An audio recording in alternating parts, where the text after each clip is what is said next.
Good morning, Geekdom. It is me, the artisanmc. It's Sunday. It's 11/17. It's Father's Day. So, we'll get the goddamn mic out of the shot. And let's go ahead and push that there. There we go. All right. We got a little bit too much in the shot today. What the fuck is going on with the camera? Oh. Sorry, you guys. I bumped and messed shit up because I was making my coffee and I had a little spill. I got a new coffee maker, and the new coffee maker just made fucking hot water all over my fucking little wet bar stand situation. So I was kind of pissed off. So, like, share, subscribe, support the stream if you feel so inclined. I got too much stuff in this damn shot. Too much stuff in the shot. Something like I work for Kathleen Kennedy or some shit like that. Forgive me if I look rough. It has been a long night, interesting morning.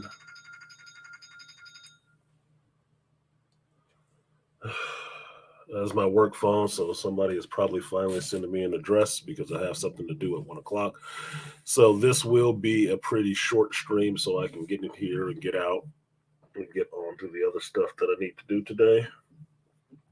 Told a co-worker I would come to his house. He was having some people over to watch Star Wars. I told him I would come. I wasn't thinking about that it was Father's Day when I did that shit. Didn't think about that at all. So some folks backed out, but I gave them my word that I would come. And I'm the type of person that likes to keep my word, or I would have just told you I wasn't coming. Told him I was coming, and I think he's a cool dude. It's all right. So I think I'm going to just go anyway. Just to turn up, just to hang out with him for a little bit and see, it is good to expand your sphere of influence and people that you know outside of work. It is. Certain people, it's good. Certain people is good. He's cool. He's a geek. He's a kind of weird dude, and I'm interested. I'm curious, I should say, a bit about family life. So why the fuck not? Why the fuck not? What up, Roz? So let's see. Shout out to the brothers that's in here. To all of you. To all of you, I say happy Father's Day. And I say that because I know in your own way, even if you don't have kids, you are mentoring children or you are mentoring nieces and nephews and playing a little bit of that father role in their lives. I know you're doing that. I know there's some grown women you're doing that shit for too. So I'm going to tell you happy Father's Day regardless, because I have fathered many a young woman into understanding fucking men that didn't have a father in their life. And I'm tired of doing this shit personally. Personally, I'm fucking tired of doing it. I'm about 50 years old this year. I shouldn't still be trying to raise somebody else's grown-ass daughter. I really shouldn't. So, shout out to those of you who are in here. I see Herb is in here. What up, Herb? Shout out to your pops. To your pops, I said happy Father's Day. I gotta get this damn thing where it's gonna be. 1 second, you guys. I gotta grab my work phone or it's gonna keep beeping for every fucking 2 minutes. 1 sec.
folks. Sorry about that. So the two holdouts, me and another person. The other person just backed out right now. So he was texting me to let me know that everybody else backed out. And I'm letting them know I might still show up because I still have to go up there and get my credentials out of my vehicle, or I cannot get on the job site come Monday if I actually take it off or not. If you guys can hear it in my voice, I am a bit clogged up. I've been having some sinus issues the last couple of days. I walked into somebody's home who was sick, and there was no warning on that shit ahead of time. And I did not have, it was one of the few times I did not have my mask on, and my nose and shit has been scratchy and clogged up since then. So I'm really pissed off and just trying to make sure I'm okay. So there ain't no COVID or anything like that, but there's been something going around up here that's been knocking people down and taking a voice from them, and I don't want to have that. So it's about time for me to have my seasonal cold because I have allergies and stuff like that. And the weather here in California has not decided on if it's just going to be hot or if it's just going to be cold yet. So like a chick, it's being really fickle. So I'm just trying to keep myself healthy and not sick because I don't like being sick.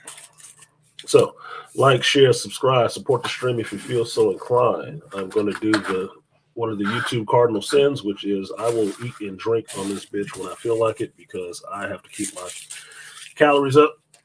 And stuff got here late, and then my coffee was overflowing and stuff. So it is what it is. I'm not making excuses. I'm just telling you what the fuck it is. That's what it is. So first one goes out to, shout out to Aquateki. Said the Geek Elite Assemble. Yes, thank you guys for coming through. I do consider this the one stop for geeks to come through if you ain't showing up to be an Angry Man's channel. I shouldn't even say just me and Angry Man. Me, Angry Man, or the Ibmore, or Charles. You ain't talking to no fucking geeks. It's just my thing. There's a lane I made in this space for myself, and I don't know, I'm starting to feel some kind of way about that shit. Sort of. I shouldn't because I don't own shit, but I do feel some kind of way about that shit. A little bit. It's not what you think. It's just what I'm thinking about.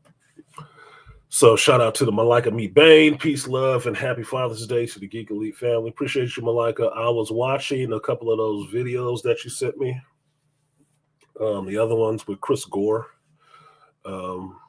My son was mentioning Chris Gore to me before, and I told him that I've seen Chris Gore before, and Chris Gore's repeated stuff that he heard in my video. And he don't need to, because is it Chris Gore? It's not Chris Gore. It's the other dude from, it's not Chris Gore. My mistake. It's not Chris Gore. It's the dude, even though what I just heard, I heard some stuff repeated. But it's the other dude, the New Age Rock Stars guy.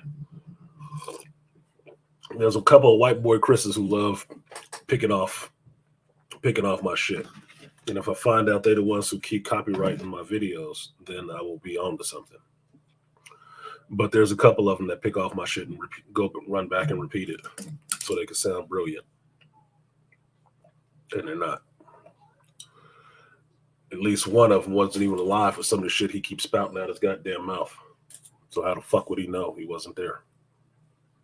I just think it's real funny, real entertaining. And oh, look, they know how to fetch. So cute.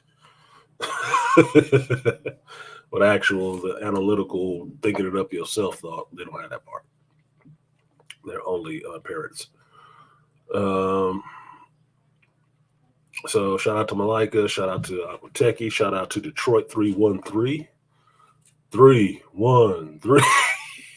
I know that's not how you do it, but that's what I think of. I think of 2 3s. I see a middle finger in the middle. You can say that to people too who don't like your name. Shout out to G Butler. Gerard, what's good, Gerard? Appreciate you coming through on a Father's Day. I'm going to keep this one short. Even though he called it off, I'm still going to keep it short because I actually want to get back to killing stuff today. I really do.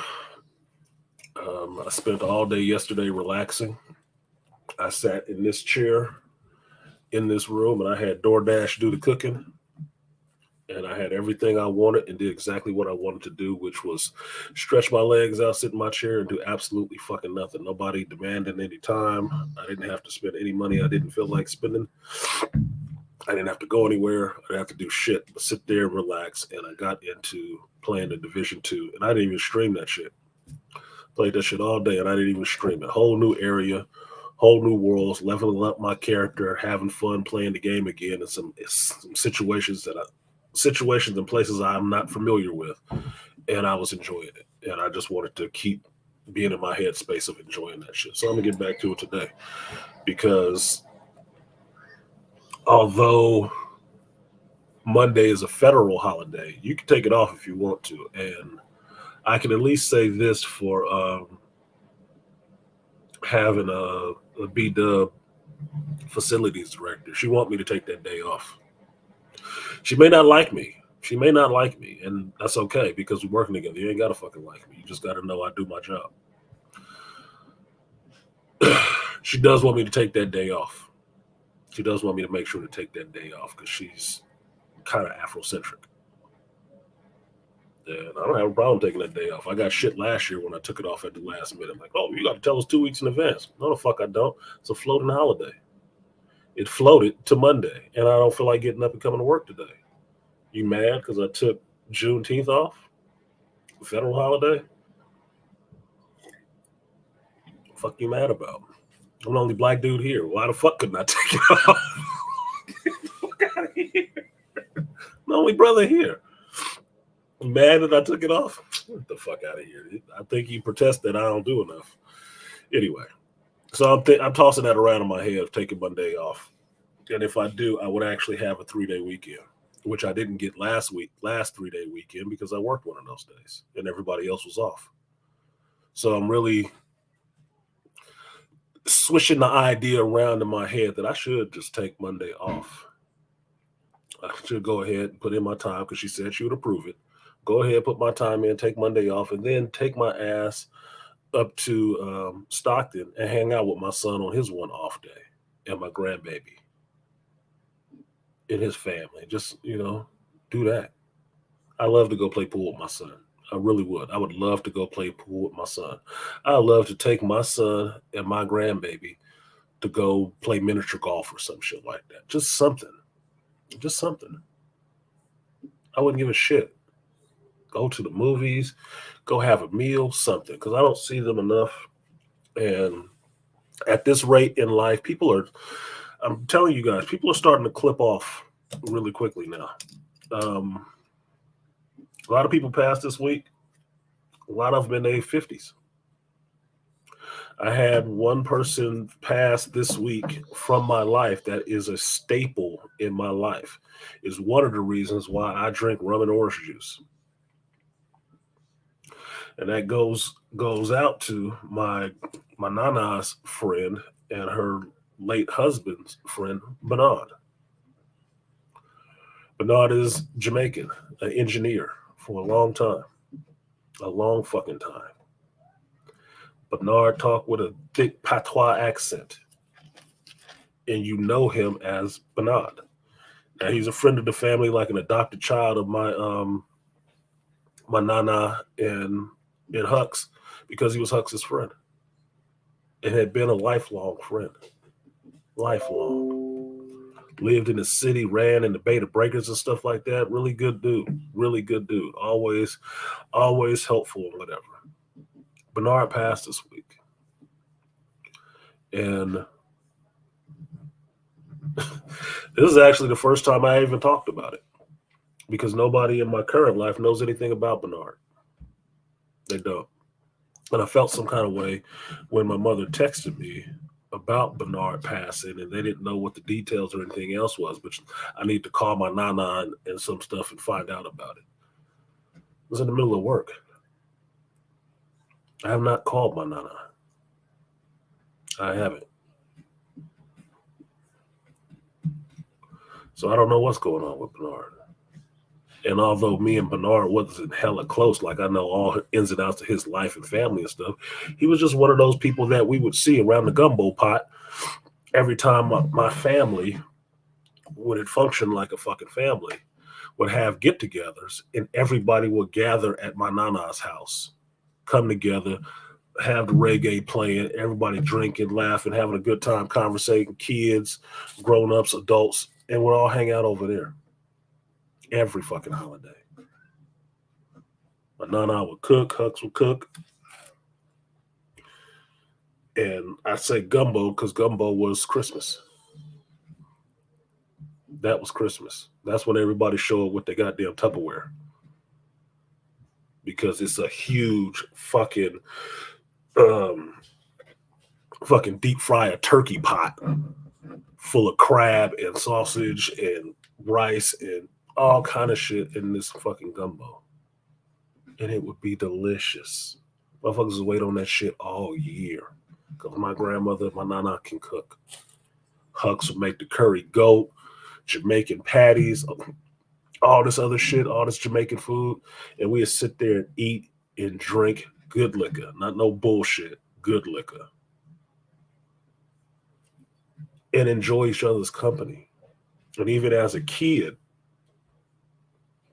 when I thought it was bullshit, like I didn't like they were so loud when they were drinking and stuff like that, laughing and carrying on, and the music was so loud, the reggae was so loud, playing Bob and Burning Spear and Toots the Maytals and all of this stuff, right? And I would bring my Nintendo because I'm the oldest grandchild. I'd bring my Nintendo, and me and my cousins would be off in the side room, hooked it up to the TV in Huck's little room, and we'd be in there playing Nintendo and shit like that. As I got older, I realized that was the best part of our family. That was the best fucking part of it. Best part of it. Even if somebody got into a fight. Even if the adults got into a fight, because they would get to arguing. Because I told you guys before, in my family, and when I count my family, I count that grandmother down family. If you don't talk shit, you ain't gonna fit. If you can't talk shit and back it up, you are not gonna fit. You can't. It's not a place for soft hearts and sensitive fucking feelings. And I'm a sensitive child. I was a sensitive child.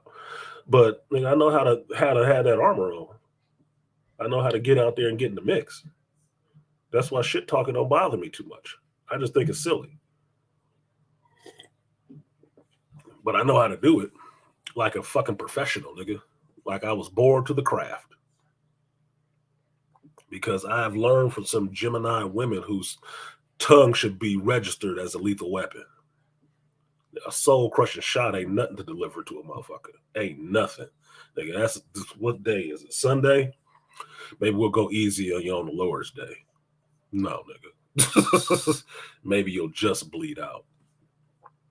But I remember that to think about Bernard on this day and remember that I don't think Bernard had any children.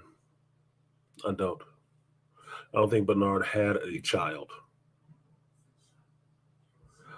And thinking about Bernard makes me think about Hux because Hux is the anniversary of his passing just passed last week. It was on the 16th. Anniversary of his passing during COVID in a Home Depot parking lot.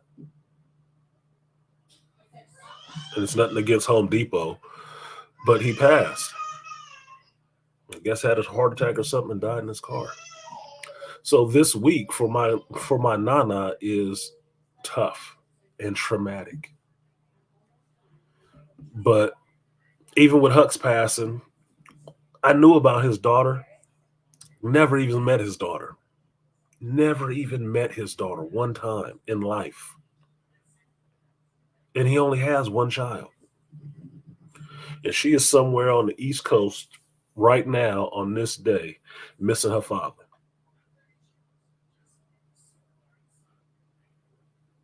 She knows about the rest of his family over here, but she don't see us. She probably didn't get a call from any of us with our condolences because none of us had any contact with her. None of us did. So I think about Bernard, to think about Hux, to thinking about Hux, to thinking about my father, and understanding all the shit my father has going on right now because my father smoked for a lot of years, right? Smoked and drank. Went to jail, was in a motorcycle club, all this kind of shit that was just the 70s, right? 70s and 80s. It wasn't something trendy and it wasn't something cool. It was what he fucking did. And my father had a type of cancer when he was younger that had him having to get a little piece of his back scooped out, right? To get that tumor and stuff. Well, right now, in the last 3 weeks, my father has been going through chemo on his lungs because doctor found some stuff and wanted to remove 20% of his lung because he was having a bunch of problems. And he didn't want that to happen. He didn't want them to do the surgery and be going in and cutting out 20% of his fucking lung. He wasn't having that shit. My father is stubborn, just like my mother is stubborn. That's why I tell you guys, I come about this shit naturally, nigga. Naturally. It is nothing for me to be like, fuck you and your life. Nothing. I get it on both sides, nigga. It is a righteous connection, okay? It's not tough Tony talk online. It is not that. It is not that. He didn't want that, so he decided to opt for the chemo. So he's been going for the last week that I know of. He was going through chemotherapy on his lung to get this cancer. And I have to face the real understanding that mom and dad are old. They're getting up there to those ages where some of these people might be shuffling off. And what does that actually mean and look like for me? And more specifically, for my pops. One second. Whoever got a wrench in this motherfucker right now, get this goddamn troll out of my chat talking about Edward's mama. Get this goddamn troll out of here. Get him the fuck out of here. Banned, hide, report. Get this motherfucker out of here.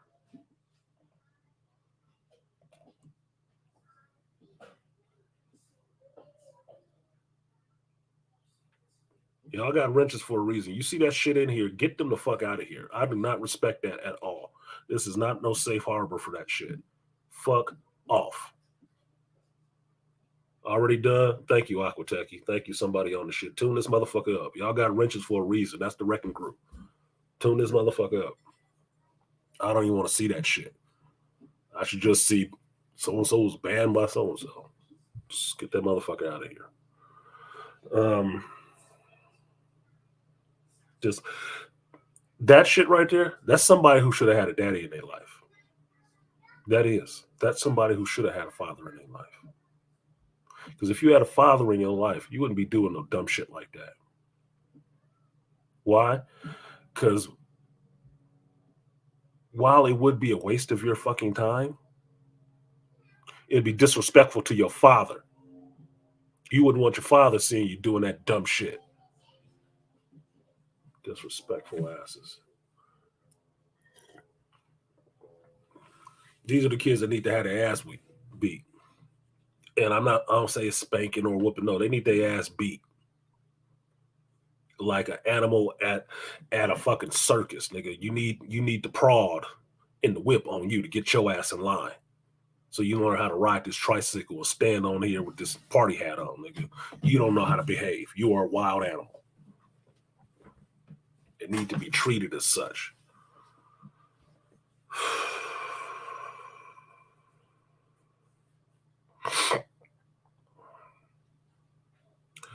Yeah, I appreciate that, Malika. My father is dealing with it too, and I haven't talked to him too often. I talked to him when he started the shit, when I didn't have time because of work and shit, of not talking to him after the fact. But it's not a cop and a plea, but it's a case. Here's my thing with this cancer situation. Last person I dealt with that had some cancer that they had a long time. They fought it once and then they came back from it. Was my buddy Ron, and it ended up taking his life. Chemotherapy didn't help him. What chemotherapy did is it took his ability to talk, and he's a very articulate dude, a very impassioned guy. He couldn't talk. The time I saw him in the hospital in San Francisco, all he could do was sign, and he was so fucking frustrated. Now, mind you, this dude felt like my brother, and I have a brother, so I understand what it means. This dude felt like my brother, and he's a white dude, and it's something so. Having had conversations with this person, because when I usually talk to people, I look them in the eye, especially people I feel cool with. I look them in the eye all the time, right? And it's one thing to have all these memories of having conversations with this person, look them in the eyes, and seeing them go through their moods and stuff like that, right? To seeing this person laying in a fucking gurney in a hospital bed, a tube down their fucking throat, shit hooked up to a machine, and so fucking frustrated they can't say what they want to fucking say. So articulate, all knowledgeable, all the rest of this, they can't say what the fuck they want to say. And having to sign it and try to get people get what they're saying and see the fucking fire in their goddamn eyes of how fucking frustrating it is.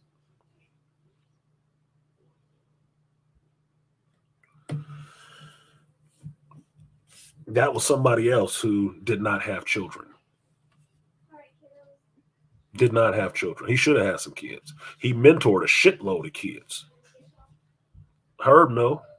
Herb is one of them. Mentored them in martial arts, mentored them in life, mentored them in their schoolwork, boys, girls, whatever the fuck. Huge influence on all of us. Even as grown adults, he was an influence on us. It's an influence on me. He ain't my fucking daddy. He about the same, little bit older than me. But still gave me lessons that I still remember, like the one, which is be bold. Just be bold. I was a grown man with kids and a wife at that time. So, look, Herb telling you right now. Yep, it felt like my actual older brother when he passed. Yeah, it felt like my brother when he passed. I mean, seriously. Herb, you know how close the family was. My family was, my clan was with him. The only thing that stopped me from grieving as hard as I wanted to was the fact that I got my wife, my son, and my daughter all grieving over this dude. I'm the father. I don't get to sit there and stand back and start fucking bawling and shit. No, nigga. I got to make sure the rest of these folks is okay. And I'm there emotionally for them to carry that weight, to get them right. And it was hard on baby girl. It was hard on baby girl. As far as she know, that was always, he was always there. And all of a sudden he wasn't. And she didn't understand that shit at all. She was too fucking young. Too young. First time I cried about that shit, this is just between me and Herb, y'all. But the first time I cried about that shit, Herb, is when me and Joe Zeitz, Ford's dad, the big freak, G.I. Joe, when we put him in the ground at the cemetery. When we put that casket in the ground. And I ran back. I didn't run back. I walked back by the hearse with Big Joe. And then I finally started crying. It was away from everybody else. Everybody else standing there on the hill looking at, the grave and his casket in the grave and stuff like that. And we stood back there on the road. And then I started bawling behind everybody. Then I started fucking bawling. Let it rip, nigga. Because I understood what was lost. I understood what it meant to have friendship and what is removed when that friendship is gone. A lot of you motherfuckers don't appreciate it because if I had to judge people by the relationship I had with this man, a lot of people that I call friends are lacking. Lacking like a motherfucker because they don't really do shit for me. I do a lot for them. They don't do shit for me. And I don't even ask. And they don't even offer.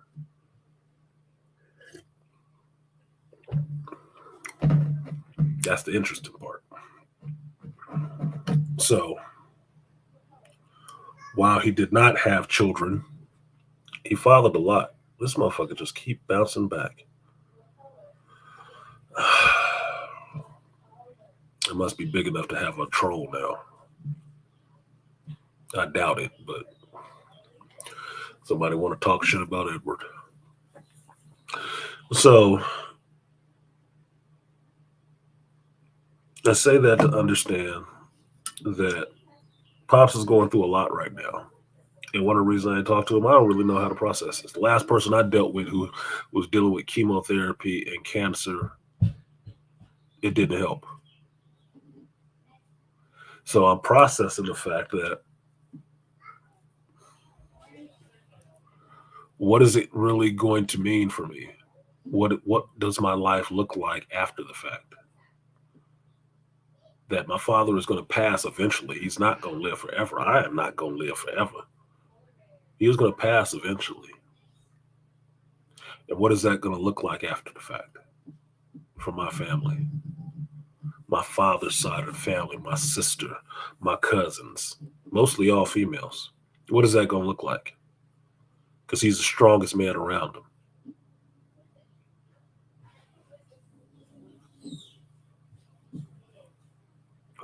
There's going to be a bunch of desperate sales of people all split up all over the fucking place. Just a bunch of women and kids.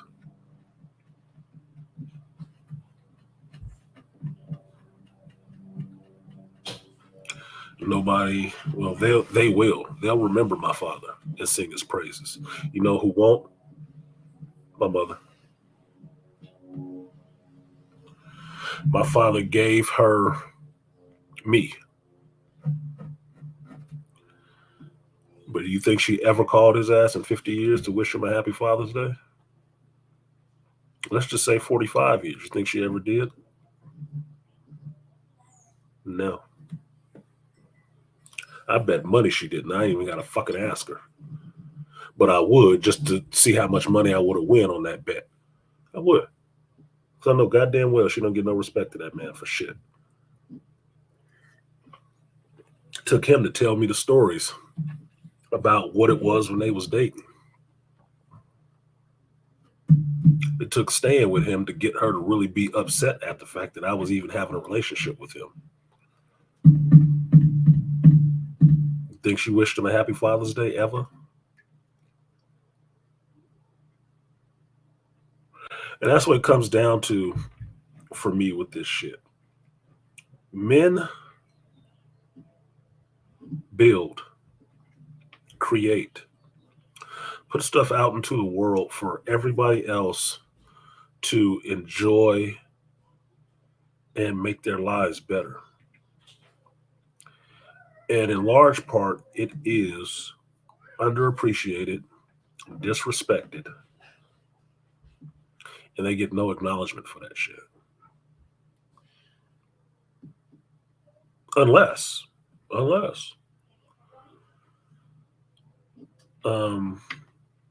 you got some money. Which seems stupid to me because the majority of people fall in the middle or the tail end. So that means there's a whole swath of men being raised, living, dying, raising families and children and stuff like that. They're out there living their lives and being fucking normal. That will never get any fucking respect. Any.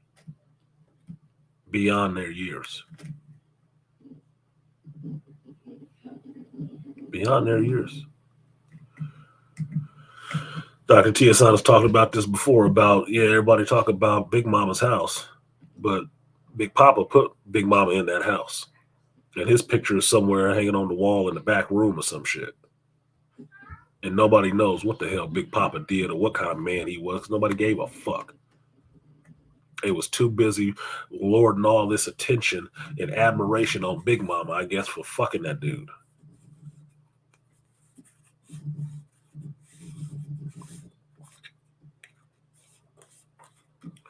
But nobody appreciates Big Papa for picking her to want to fuck on her and wanting to have his seeds with her. I guess that was just a foregone conclusion, right? Oh, she just take any seed she want to, right? Get the fuck out of here. Hey, you ain't got to apologize, Herb. Say hi to your brothers and your pops for me. You know what it is. I appreciate you boys. Your father and your mother raised some good boys. She did. She raised some good men, I should say. And I know your brother got a couple kids too. So shout out to your brother. Give him a pound for me. And have a good day, man. Appreciate them. Appreciate you, Herb. You know that. So don't worry about it. Go be with him, man. Go be with him. Nothing but love for that. For you as well. Visiting my brothers on their Father's Day. So appreciate it. That was the Joe Herb, man. Joe Herb, my Scorpio brother. I don't say that shit lightly either. Because I've known Herb for a long goddamn time. And just put it into context. And I've known Herb longer than this. I knew Herb when I didn't even have kids. I knew Herb before I ever got married. I knew Herb when I was still staying at my mother's house riding my bike up to the comic shop. That's how long I've known Herb. Herb has seen me raise both of my fucking children. And the oldest is going to be 30 this year. That's how far back I go with Herb.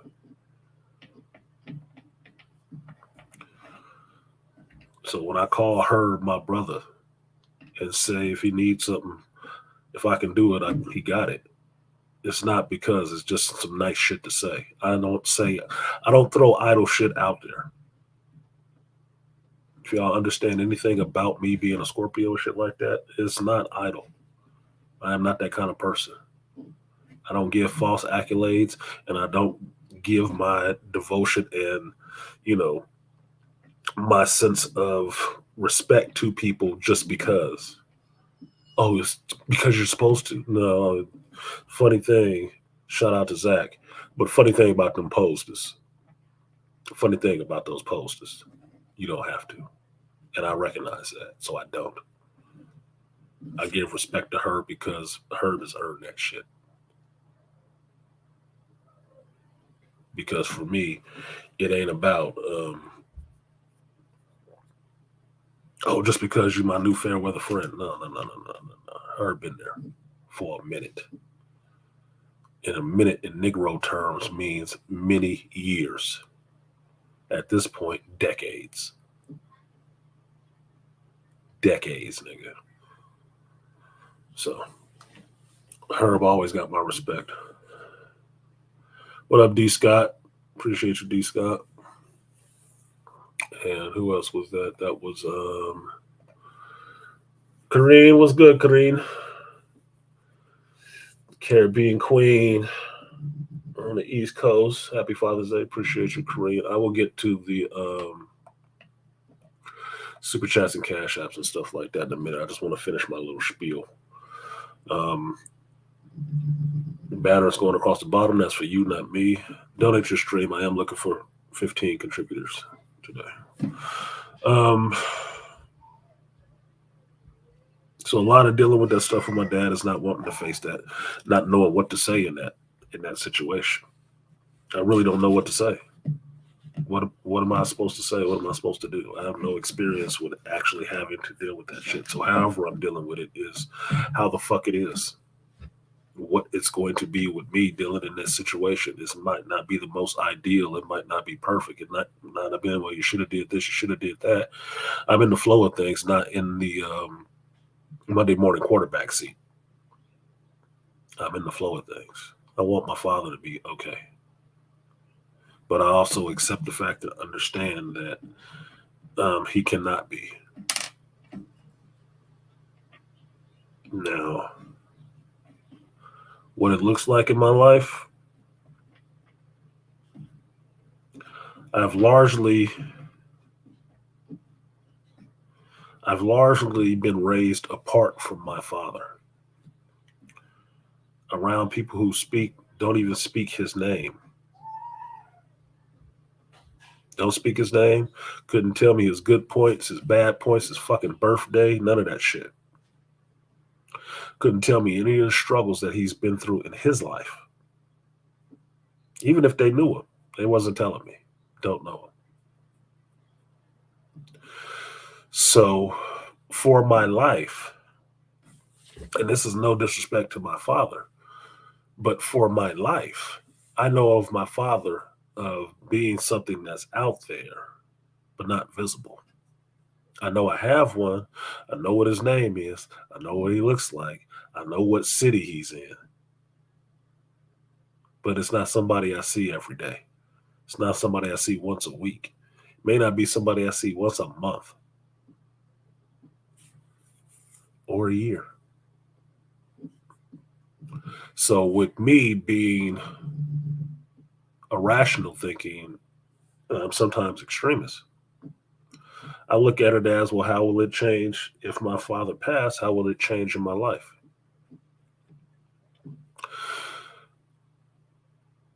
I just wouldn't see his ass at all. That's the tough part about it. I wouldn't be able to pick up the phone and call him when I fucking felt like it. Because that's a relationship I've developed after being an adult. That wasn't what it was before that time. So what would it look like? It would look pretty much like it was before, just with a little less of one thing, a little less of the occasional. But I still wouldn't be seeing them. And that's fucking pathetic. That is a sad goddamn statement to make. But it's not an emotional thing. It's not me being uncaring about seeing my father. It's not that at all. I do love my father. I love my father a lot.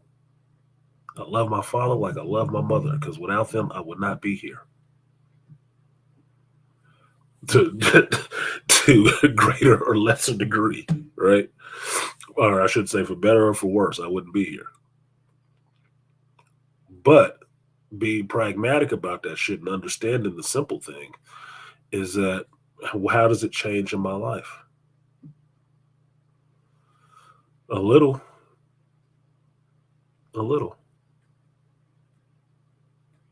Because there's been so many years and decades where I ain't been there. That's not nobody I run this, and it's not. I'm not saying it's to blame him. I'm just trying to make this shit really plain and clear for you guys. Okay, just to understand where I am and understand how I think about things. It's all compartmentalized, right? The practical part of it is understanding this is not the person I run to for shit.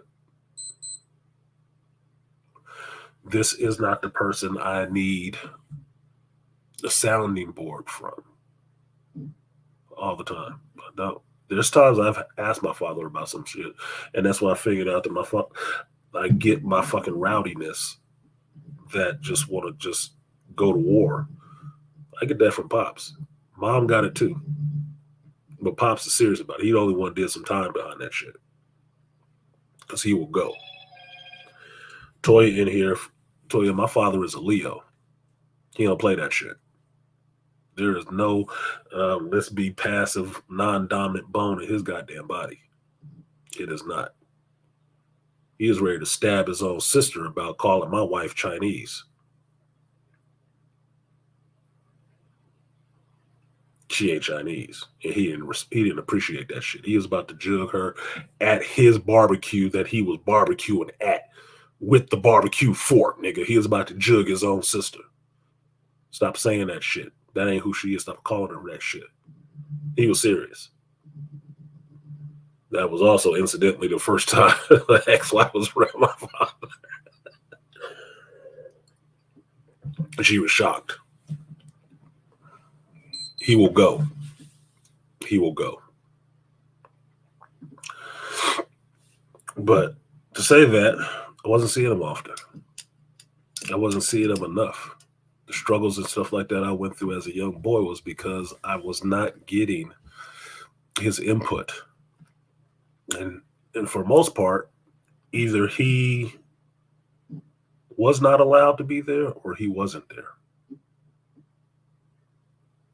And my thinking is, from talking to him, is that he wasn't allowed to be there. And he left that to her because he loved her more than she loved him. It's just what the fuck it is. He got sidelined. And nobody could be there. Not him or any other motherfucking dude. They could be there for mama. Couldn't be there for the boys. That wasn't their role. So going years or something like that without seeing them is not it's not out of the ordinary for me. It's not out of the ordinary. It's not a regular relationship with him. It's not a daily thing with him. My sister, she'll be distraught. She'll be traumatized. She will be emotionally traumatized for a while because they've always had each other. He's always had her back. They interact with each other on a daily, intrinsic, involved basis. She will be a mess. And I, being her older brother, who see her about as much as I see my father, it will be incumbent upon me to pick up that role of my father and look after my sister. Even as old as she is. My sister is not but about 4 years younger than me. 4 or 5 years younger than me. And wild. Pops is probably the only one who can calm her down. She loved me. That's good because I love her too. But I had to fuss at her one time last year about all this wild fucking freaking out fucking energy because she was the one with Pops at the hospital. Freaking out, calling me. And I had to tell her, calm the fuck down because I don't know what's going on with you freaking out.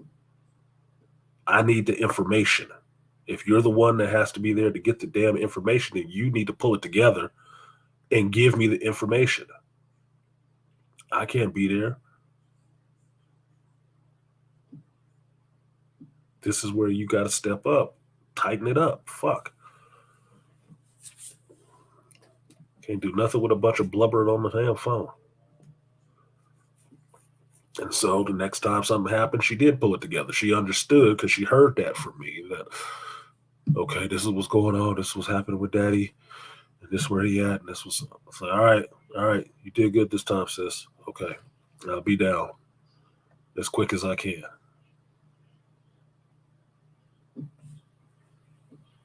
But that's going to be my responsibility to pick up. And I'm not saying my sister is fucking helpless. I'm not saying that at all.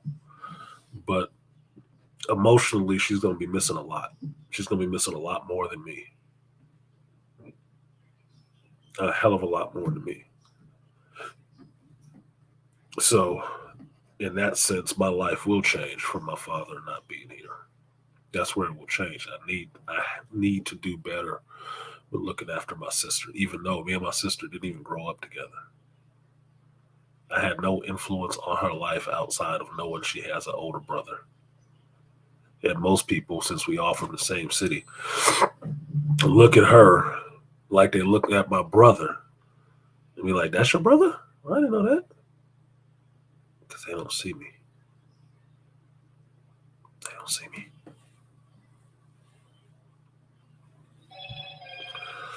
And that was the way it was designed. So, a lot of what I've been processing this last couple of weeks has been that understanding loss, understanding what will be missing, and how people are acknowledged in this world. Period. Who chooses who gets acknowledged and who doesn't? Who chooses if you get appreciated as being a father and who doesn't? And largely what I've come to is always left to women with their own petty concerns and feelings and egos. This is why I advocate for dudes to actually talk to their fathers themselves. Especially if you weren't raised with your father, you need to talk to your father and listen to that man for yourself. Because if you leave it for somebody else to tell you the story of who this man was, and his good points and his bad points, and you never talk to him yourself, you are doing him a huge disservice. And you putting yourself right in that same noose, nigga. Just wait till you have a child, and you'll understand that very fucking clearly. You owe that man the respect of hearing who he is from him. Just like Dr. Tia-san pointed out, you need to understand who your grandfather was. Big Mama go be there for a while. You got time. She gonna outlive this motherfucker anyway. And if she has a house or anything like that after the fact, after your grandpappy is gone, it's because grandpappy put her in that bitch. He worked his ass off day and night, 2 job, 3 job, whatever the fuck, to make sure she was gonna be okay. She wasn't doing that for him.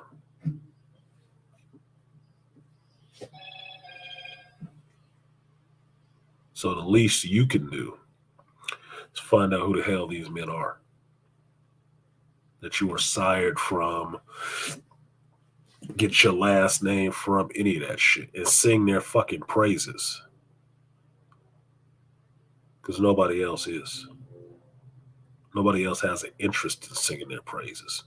Because it's so fucking egomaniacal that any praise they give him, they believe takes away from them, from what they have done. Which ain't really shit. It's not really.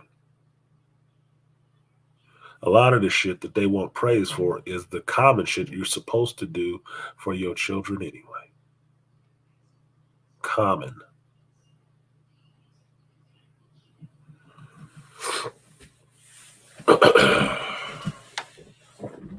So, understand who the hell these men are, especially the ones you get your last name from. Why wouldn't you? I told you guys on Mother's Day, I sent out, I believe it was 13, 14 Happy Mother's Day. On Mother's Day. Son's mother, daughter's mother, my mother, even though we wasn't talking, grandmother, everybody. Every mother that I knew of in my fucking phone book, I went ahead and sent them a Happy Mother's Day. Even ex-girlfriends, even ex-chicks, sent them that shit. But I told y'all this, and I need to do better about marking shit in my videos so I can keep pulling it up every time I hear somebody repeating some shit that I said. But I don't, because I usually throw it out there and just leave it. But I'll tell you this. I told y'all at that time, on Mother's Day, you can listen to the Mother's Day stream and find it, that I told you the teller would be, for me doing what I did, the teller would be how many of those people actually responded back to me on Father's Day. Because that tells you what they really think about you. It really does. And I told you I wasn't going to be holding my breath, but I was going to be curious if I got the same number of responses back for Happy Father's Day that I sent out for Happy Mother's Day from specific people. Now, women find it irritating that I do this in my life, but you can call it a shit test. You can call it whatever you want to, a testing or whatever, because women hate tests like that because they know they're going to fail. But it is testing the waters. It is a psychological experiment. I am running an experiment. And all the experiment is to say, do you mean what the fuck you say? That's all it is. That's all it is. All the experiment is to see if you're full of shit or not. Do you actually stand on anything? Or do you just lay down for whatever? What it usually proves is that no matter what folks say, they don't mean that shit. It's just fucking words. It's just false platitudes. Because when the time comes to prove it, they never can. You can't even find them to try to get them to prove it. They will ignore it because they don't fucking care. They don't. They don't actually fucking care. So when the conversation comes up about who cares more, men or women, women care more, we're the nurturers or whatever. No, the fuck you aren't. And no, you don't. Men care more. You know how you know? Because men care about people who don't give a fuck about them. That's how you know. Men love children that have been taught to hate them. And then they still do for them fucking kids. Men will marry, love, leave retirement money and everything to women who talk shit to them the whole time they were together and married. Men care more. It is not a debatable fact to me. It is not debatable. It is proven. And to go back to Dr. T again, it's proven because Big Mama got a house and y'all don't talk about Big Papa. It's Big Mama's house, right? Right. She bought that bitch. She was out there working in the factory and shit like that, doing them 12 and 14-hour shifts 7 days a week to buy that house? Really? Is that what you really think? That's what you really fucking think? Okay. Y'all motherfuckers don't think.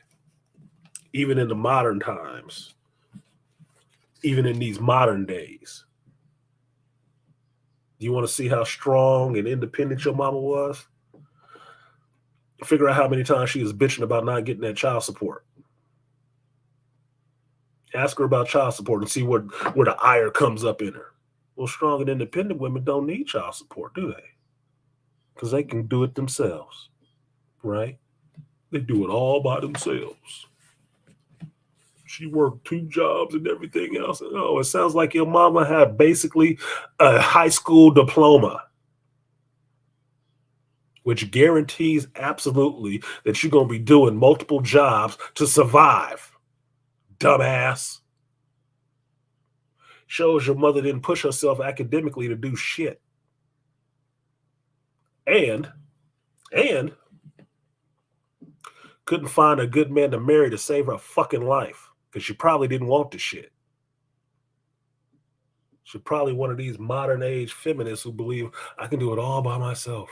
I can have these 3 kids by 3 different men and I don't need a man except to have a baby and to pay that child support. Even Brittany Renner, good goofy ass, running around here complaining about he won't pay for this child. While she carouseling dick like she at the fun house. Thought you was independent. I mean, wait a minute. You can get skeet, but you can't get paid? I didn't make this saying up, but the saying that comes to mind for me on this is that what sense does it make to have a wet ass and an empty wallet? What sense does it make? And now you trying to fuck around with Shaq? Damn, I guess it's really deep in them in their heels. I guess it's really deep. Whatever. You pick that horse, you got to ride it. Shout out to GW.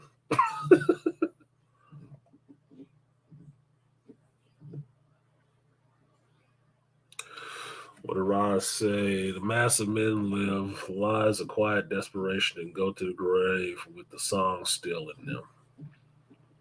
Yeah, I can agree with some of that. Because it's not their job to sing their praises. It's the people who benefit from them doing their jobs. It is their responsibility to sing their praises. Problem is, especially in the black community, it's been shifted so much to fucking disregard and push men aside that you're only supposed to talk about the stuff that make mama feel good. And the shit that makes mama feel good is you blow a smoke up her ass that she did it all herself. No matter how many fucking men came along in her life, how many stepdaddies you had, how many boyfriends that wanted to be involved with you, and all this other shit. Your daddy, child support, and getting her pregnant, all that shit don't matter. She did it all herself. Strong and independent. Really, nigga? Look, this shit is defeated if you spend 2 minutes thinking about it. If you spend 2 minutes thinking about it, this shit is easily defeated. It's like, no, you weren't. No, you weren't, actually. No, wait. You got money from your father dying by way of your mother.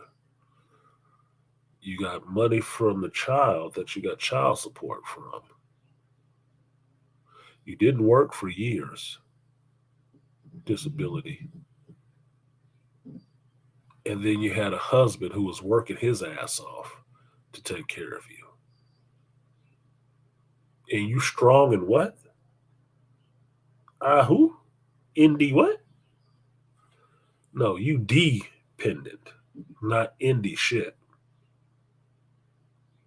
You in delusion, but you ain't independent. Fucker. And mind you, this ain't my hate woman stream. It's not. It's not a hate. It's not a hate woman thing. Look, most of us would take that deal if we could get it. Who would want to have a lot of the stuff in their life taken care of from doing one simple act? If I fucked, I shouldn't have said whatever the fuck. If I had sex with one chick and it paid out for 18 years, I'd hit 2 of them bitches. Her and her sister. And her mama if she wanted a piece. I would. Why not? Why am I going to turn down a monthly allotment, a free monthly allotment that I ain't got to do shit else for? All I have to do is point to the one thing I did so many years ago to get it. Decades ago to get it. And it's a payout for it the whole time. The government give me money for that. Shit, I get to keep some of the little money I make because of it. Holy shit, it's paying dividends hand over fingers. Why the hell wouldn't I? What up, Beast? Happy Father's Day. I'm heading out to see The Flash in a little bit. It'll be quick. It will be quick. Godspeed to you. Godspeed to you. Yeah, the Kevin Federline life. Yeah, like Cat Williams was saying. Federline, bitch. You go crazy. I'm going to get paid and fuck another bitch.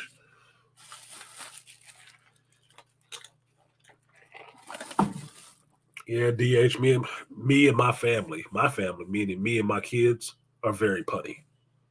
Very punny. Now, to branch off of the punny thing, I did get a text today that was nice. I did get a text today that was nice.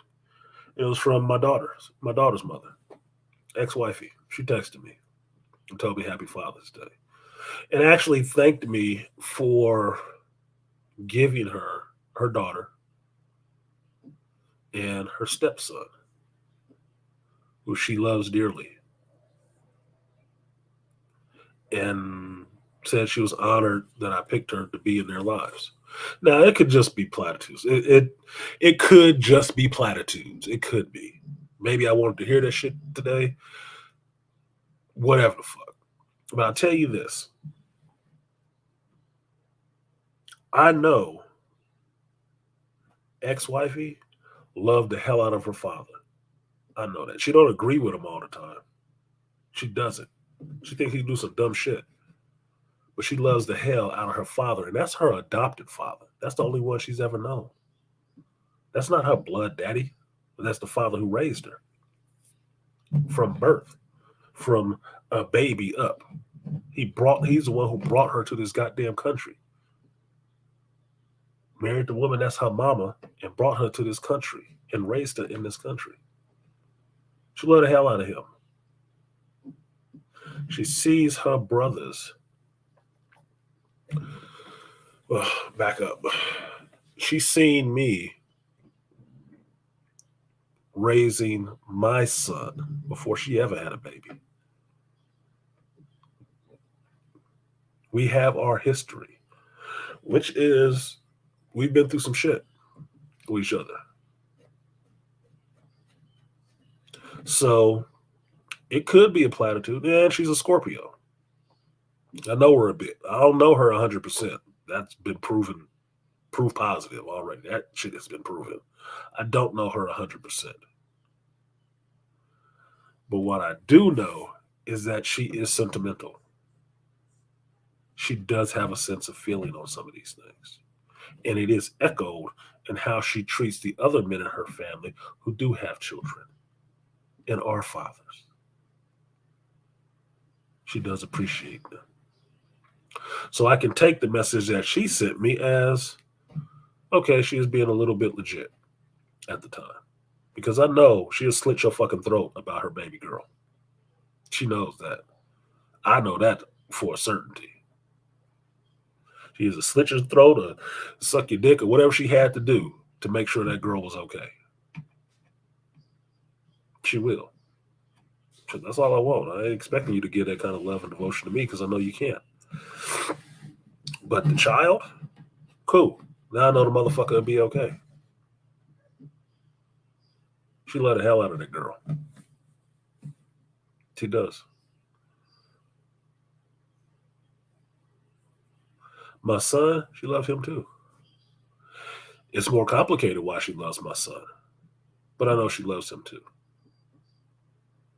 Because my son is making her a grandmother. And allowing her to be in that child's life as grandmama. Because mind you, she knew about my son when my son's mother was pregnant with her. And she met my son after he was born. After I had been raising him and we decided to actually have a relationship together. She known my son since he was 5. She helped teach him how to ride a bike.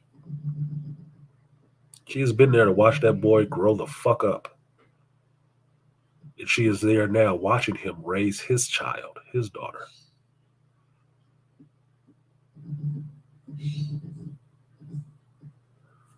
She's getting to see all that shit because I never cut her out of or tried to cut her out of his life like that. It was his decision. Our marriage fell apart for the reasons that fell a fucking apart. But if y'all want to still be connected, that's your choice. Because she was never his mama, but that is his was his stepmother. That's just how I rocked it. You ain't calling her mama. You don't call her mama. Call her by her name because that's how she was introduced to you. But this is what the hell it is. You need to respect her. Give her some of this respect. And both of y'all need to be on the up and up with each other, or one of y'all gonna have to go. She loved that boy. They have a relationship.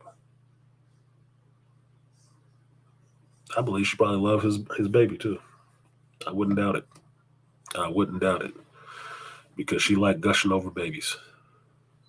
And Maybe one day I'll tell all the backstory with, or some of the backstory with me and ex-wifey. Maybe I won't. I don't. That's our history. Don't need to be put out there for public consumption. But I take her text message with more validity than I would take somebody else's. Because I can tell you, you know who didn't fucking text me at all? My son's mother. She didn't text me at all. Not at all, nigga. And you know the funny part is, even though I texted her for Mother's Day, told her thank you for my son and all the rest of that shit, I didn't expect to get one back from her either. You know why? She don't respect me. Even doing everything I've done, she don't respect that shit. Because that's an entitled child. He was just supposed to do that shit.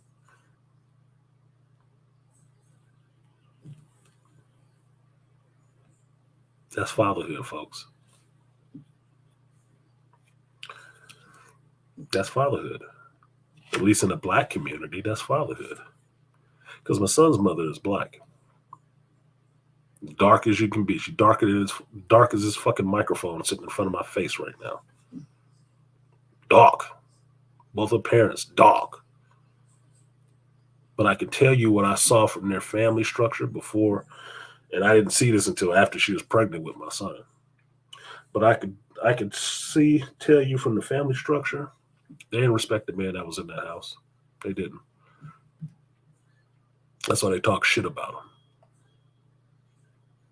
She said some shit to her daddy that I would expect they'd still be going to her grave and putting flowers on it. Like, damn shame about that little girl. I really like that little girl, but she shouldn't have said that shit. She said some shit to her father that fucking disrespectful and foul. I didn't even have a father in my home, and I knew that was the shit that you should never have a block on your neck again. The fuck? How did you even fix your lips to say some shit like that? He cheated on my mama. So fucking what? What did your mama do? You ain't fucking your daddy. That's between him and her.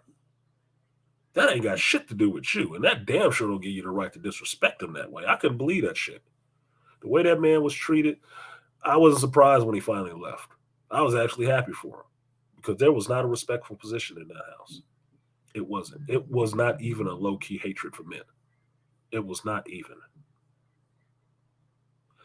The problem was I didn't know this shit until his daughter was pregnant with my baby.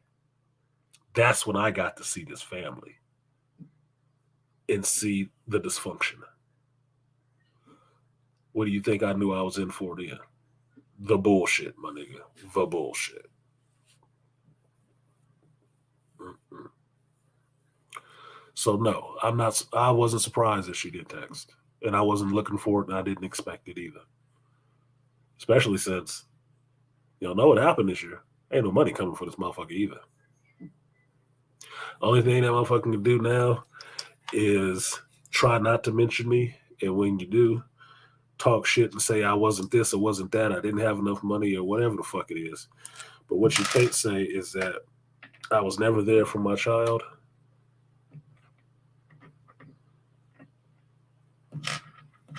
And I never just laid down and let some shit happen. Can't say that shit. I went to war against my mother talking about my kids. I don't give a fuck. I do not give a fuck. So I find it kind of actually empowering in a sense. Because if I wasn't about shit, she'd probably love my stinking draws. Because make her that position that much better. Make her feel that much better about herself.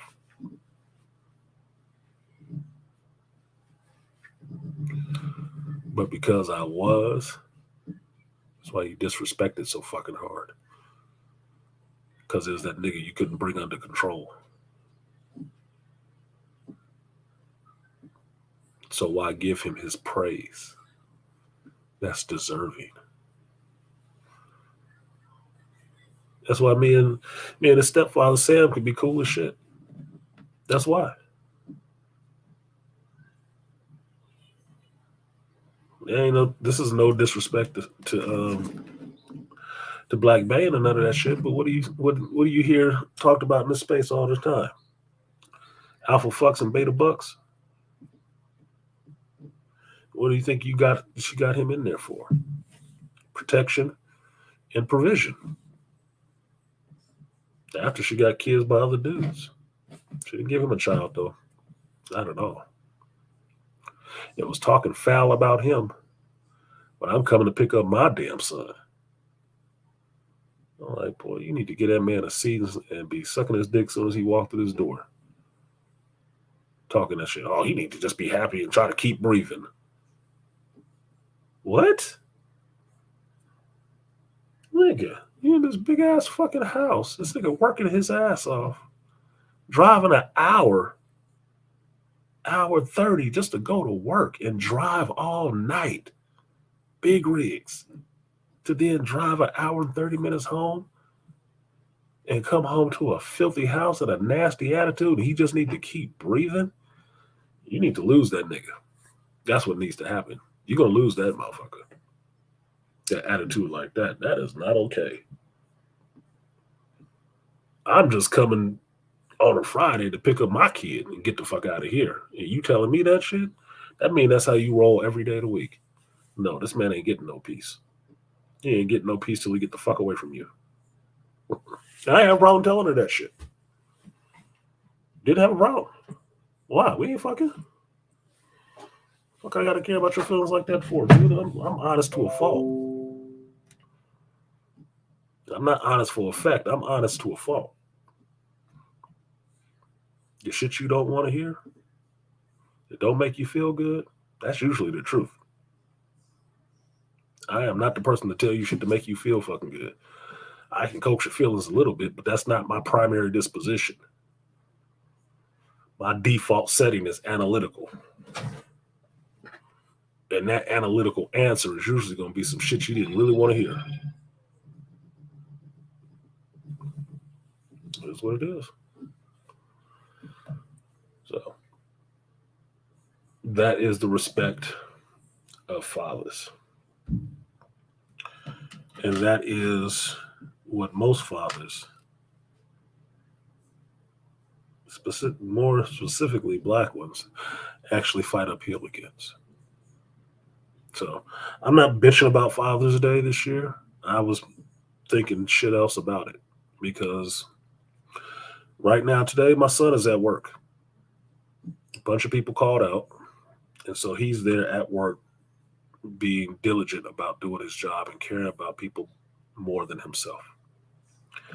And I told his lady, because she texted me and told me Happy Father's Day. And I think there was a little low key diss in there because Fathering Day wasn't capitalized. But I get into shit like that. I understand, passive aggressive shit. All right. And told her that I wanted to tell her, and then I erased it in the text message, was that that's one of my traits I wish he would have dialed back on, is being very diligent at work. Because for me, one of the things I saw my mother doing was always working. But because my mother was always working, it was always about work. It was never about us. It wasn't. Me and my brother was not the focus.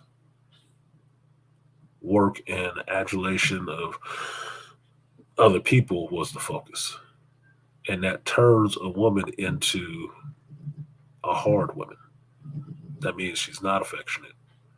She don't have time to listen to your emotional bullshit. She is not the one that's going to be there wiping your tears and shit like that. She's not. Don't make her a man. It just makes her ineffective fucking female. Or, excuse me, ineffectual female. That's all it does. It doesn't make her a man. It makes her an ineffectual female. Because men do that shit and still can show affection to their children and shit like that. They lady and all the rest of that stuff. Working like a man doesn't make you a man. It just makes you ineffective at doing what you're designed to do. Congratulations. You had to give up a part of some yourself to become this other thing that you'll never become. You just end up deficient in these other areas. So with my son, he didn't text me and call me. And I'm not mad at him for doing that shit. I'll still text him and tell him Happy Father's Day because I know he's working. But for me, at this age, when I hear a bunch of people called out and he still went in, I could say that's admirable on one sense, looking after that other family group, which is his work crew. But at the same time, it's not understanding. Put your own shit first too, just like these other people who called out put their own shit first and say, fuck that place. I need to be with my kids and my lady today. This is a day about me. You don't get many of them in a year. So you might as well make it about you. It's okay to call out from work. It is. That's what they give you that PTO time and shit like that for yourself. You have to learn how to take it. And that's the only thing I get on my son about. Get your rest and take your time with your family. I always felt that my mother put work before family, and I always wanted to put my son before work.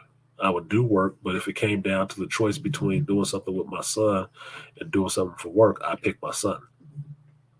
I would.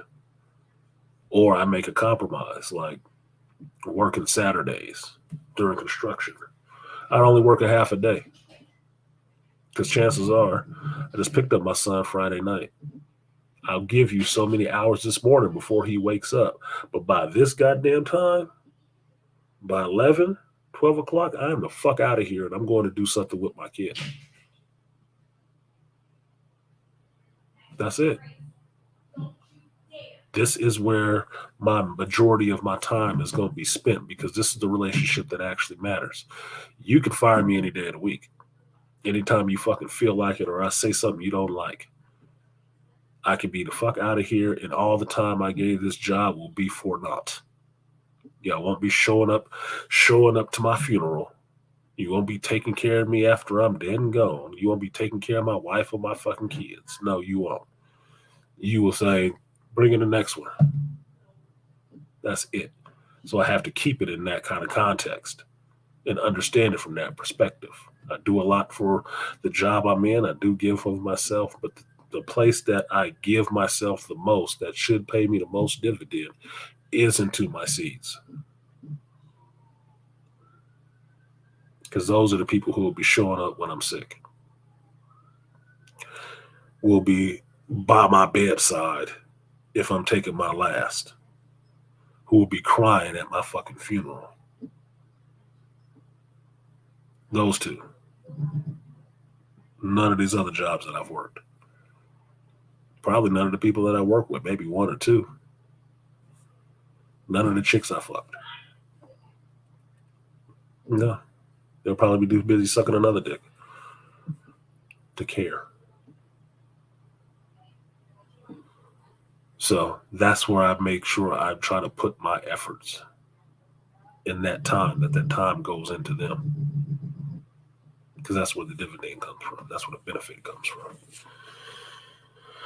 So, what's up, Lion? Happy Father's Day to you too, sir.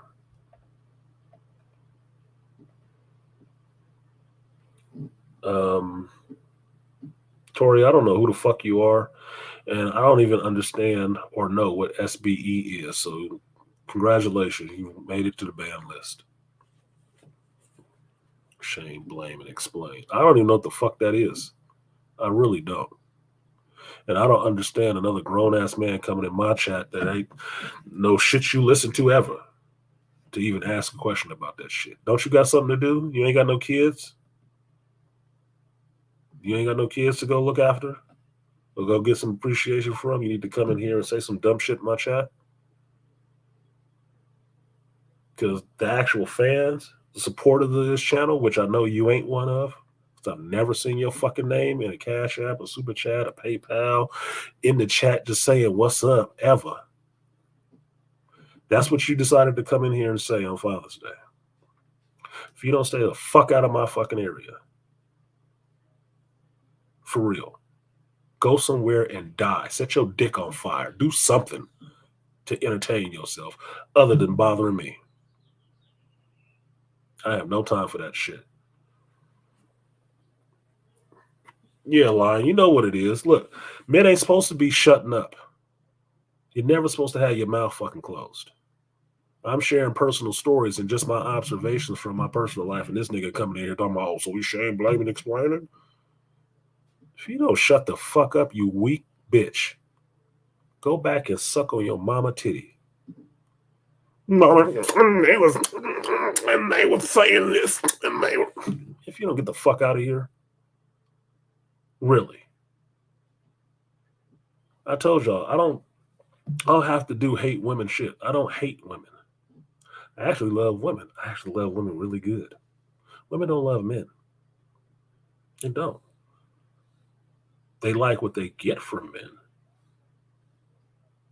Attention, sex, money, respect from other bitches. But they don't like men. They don't. Because they don't understand them. A lot of them, just like a lot of these boys, ain't been raised around men to understand how to interact with a man outside of sex. They don't. They don't. You can tell in the way they talk to men. They don't know how to talk to men. They don't know how to talk to men who ain't interested in fucking. You know why? That's further proof that they ain't had a good father in their life. Because your father is the one that teaches the woman how to talk to men that they are not sexually involved with. And that's where she learns how to talk to men respectfully, where the buttons are, the things that you don't say to men that will push men to look at you like I'm going to put my fucking hand through your face. That's where they learn that shit.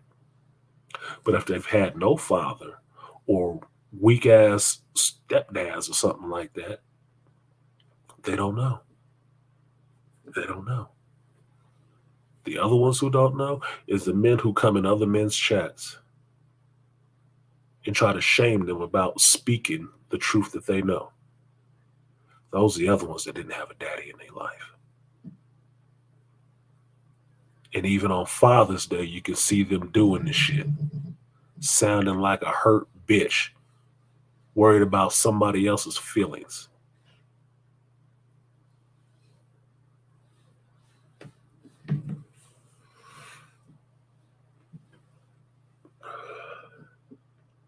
Yeah, it should be painful. And that's why I said it. It should be painful. Why don't you just fucking cut it off and sew it up?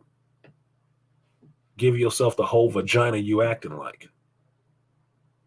I'm serious. Go forth. Right? We're in a liberal era, right? You can do whatever you want to. Can't nobody tell you anything different, right? Well, go do it. Have at it. Those surgeries are remarkably quick. You know what's the hardest surgery? Giving a chick a penis. Dumbass. They can't wait to take your penis off so they can give it to some chick who actually want to be a man. Since obviously you don't. What up, AB? AB had that repeating number. I looked on AB's Coliseum stream this morning. It said 888 views. I was like, that's an angel number, nigga. That's infinite. You doing good. You doing way good. God damn. AB got more views on that shit than I get on.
All right, if y'all can see me, give me a 1 in the chat, please.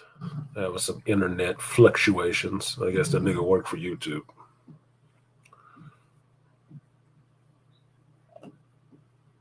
I couldn't tell you, AB. I wasn't even a part of that shit. The conversation, the debate, the argument, none of that shit. I wasn't even a part of it. I didn't even know what the shit was. I still don't really know what the shit is. What the fuck they coming over here for? So they just going around to any Black Manosphere channel and throwing that shit in the chat. It's the same thing with this goofball talking about Edward's mama and shit like that. What the fuck are you even doing over here on my channel about that shit? Edward come through here few and far between. I still give him his respects. I still give him his props. He ain't over here all the damn time. The fuck are you doing over here? Trolling for Edward. Sounds like a bunch of bitches and some weak ass dudes going through that list on YouTube, that list of who's in the Black Manosphere or not, and just going down the list, kicking up fucking dust, causing chaos. Y'all niggas need to get a life, like for a real life. Or you're not supposed to say this on YouTube, or find out a way to self-delete. Because I am of the opinion the earth is not overpopulated. It's not really. It's just too many dumb motherfuckers around.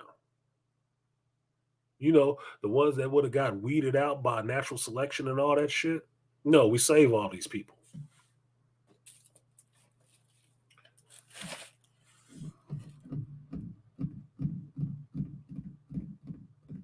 Now, that can be a controversial thing to say. But look, dude. Some people need to go. And maybe you don't self-delete. Maybe you just find another damn hobby. Because running around aggravating people is not a manly decision. There is no way that is a manly choice. You cannot be in your masculine energy, and that's how you figure to go around and get your goddamn kicks. It can't be. It cannot be. If that's manly, I must be doing something drastically fucking wrong. Because I don't spend no time doing that shit. None. I spend a lot of time trying to work on myself. I spend a lot of time working what I do. I spend a lot of time trying to put something positive out into the world for other people. I spend no time trolling people about whatever they damn viewpoint is, whatever their channel is about, and whether I like them or not. None. You motherfuckers in that, and not all of you, I'll say this just off the bat because I got some in here, but not all you millennials. But a lot of this shit is y'all millennials, man. Y'all need to thin your ranks or something. Because this goofy ass everybody gotta like me shit is ridiculous. Absolutely fucking ridiculous. A bunch of kids that's never been punched in the fucking face. And this is why you need bullies and people to punch niggas like this in the face. So they understand there are consequences for doing some shit. You cannot raise a child with no consequences, no boundaries, because then they will respect no boundaries. You start with boundaries on a child like this, and then it gets bigger as they get older. You don't start with a child's boundaries like this and then try to close it in on it as it gets older. That's backwards. You were raised by the dumbass parents I saw in school with my child. Like, we gonna see where that motherfucker end up later. But keep watching. This is gonna be entertaining. Fuck. Anyway, like, share, subscribe, support the stream if you feel so. Like, where the fuck is my phone?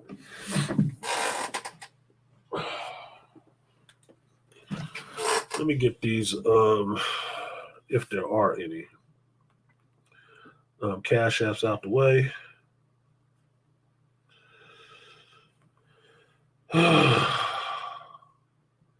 See, look at this. She gave back floaty hearts. That was ex-wifey. Could be bullshit, could not. You know who might not be bullshit? Some chick I ain't even had sex with. We ain't got no kids together, nothing like that. Just talk to her. Just talk to her. She texts me Happy Father's Day. Why? I ain't made no kids with her. She don't even know the shape of my penis. Why is she even bothering to say that shit? Maybe because you want to see my penis. No. She's fucking older than me. And then this dude. My mother's on again, off again boyfriend. What did he do? Text me. Happy Father's Day. Why? I ain't his son. He ain't gave him no genetic material for me.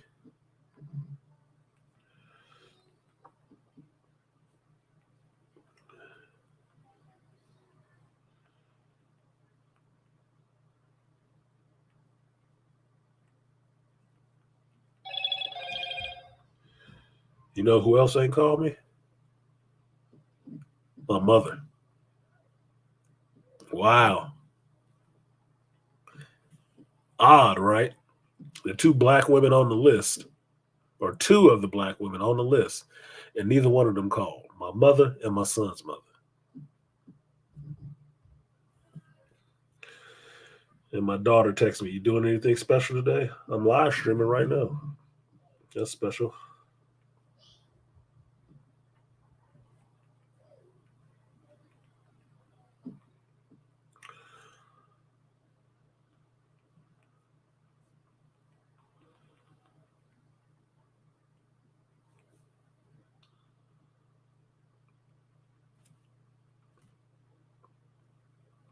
Yeah. Yeah, I didn't even think about that one at the time. No son's mother, no mother. None of them actually called to wish me Happy Father's Day. But I did wish them both Happy Mother's Day. They really invested in something, and it ain't me. That could be kind of hurtful if I want to think about that shit for a while. That could be really hurtful. I best believe she called my brother and wished him a happy Father's Day. My brother ain't never grew up in the house with his kids. And I did with both of mine. Even married one of them mamas.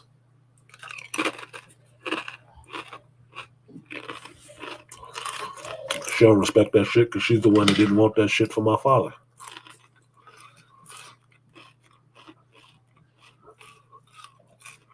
Like, of course you did. Think in my head. Yeah, it's a damn shame. Is that shame, blame, and explaining? I don't even, like I told you, I don't understand what that even means. The fuck are you talking about? From whose point of view? Is it a shame, blame, and explain to say that, hey, it's Father's Day. My mother only got two sons. I'm the oldest. She didn't bother to text me and say Happy Father's Day. Even though she loved her grandkids. My son and my daughter is a shining example for a whole bunch of people that they look up to and kiss their fucking ass and want to take credit for. And none of the motherfuckers was there to raise them damn kids, to teach them a goddamn thing. All they did was show up after the fact and want to pose with the trophy and throw money at them. To believe that they better than me because they threw more money at them. Motherfucker, I'm paying for this motherfucker all the time. All the time. Not just on one occasion. So you shouldn't be surprised if I ain't got more money to spend on them. All of mine is going to spend on them. Who they are as people is from me. That's why our level of accomplishment between me, my son, and my daughter is the same. All college graduates, all with a strong mind, all very smart, very intelligent, very personable. You know who ain't that? The women around them. The women around him. My son graduated from culinary school. His mother ain't graduated from shit but high school. My daughter graduated from a 4-year institution. Liberal arts. She picked what she picked, man. She picked what she picked. She got a degree in some really specialized shit, which she should have pushed forward to a PhD. She still can, but she should have right away. What did mama get? 2-year degree. Not even a 4-year one.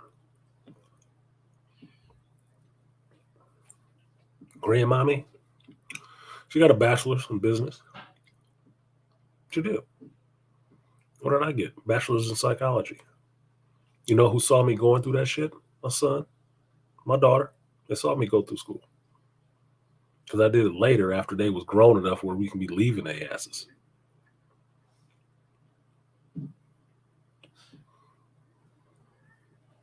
So my brother got a degree. He got a degree in shit. He finally got a GED. His kids, they doing anything awesome? No, not at all. And I don't say that to disrespect my nephew or niece or anything like that. It's not a disrespect to them. It's just a righteous observation. Y'all ain't had no parts in this. What was happening over here? None. You was far removed. And they want to come in after the fact and try to point and clap at people you think did something. They didn't do shit. They stood in the way of these things. Just as you could show up and throw some money around, we're supposed to appreciate your ass. Fuck you. You sound like an absentee parent.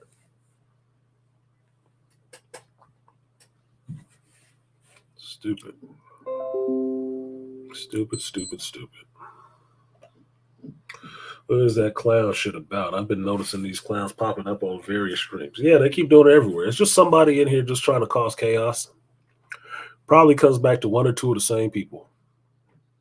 One or two of the same people because they feel like the manosphere excommunicated them or hurt their goddamn feelings or some shit. And they so mad about the space because they feel like they can't be a part of it and nobody listens to them. Why don't you do some other than goofy shit? Maybe people would listen.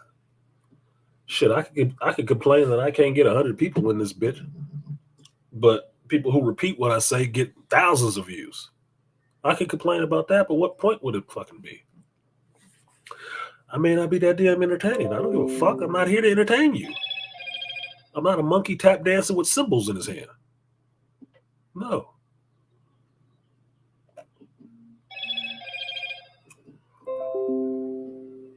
Peace, Aquateki. Have fun. Happy Father's Day to you. Enjoy the time with the kiddies. I know no one out there somewhere with his daughter too. So shout out to the no one. What's up, Princessa? Can't believe y'all started without me. I'm just finishing up service at the fathers at church. That's good. Hopefully y'all showed them some respect. Hopefully y'all showed them some respect and appreciation. Maybe that'll trickle over till tomorrow too, and it won't cut off like at midnight. Sure, that church was built by a bunch of dudes. Anyway, let me get these cash apps if there's any out of the way. Baby girl said nice. I do love her. She's a good girl. She's a good girl sometimes.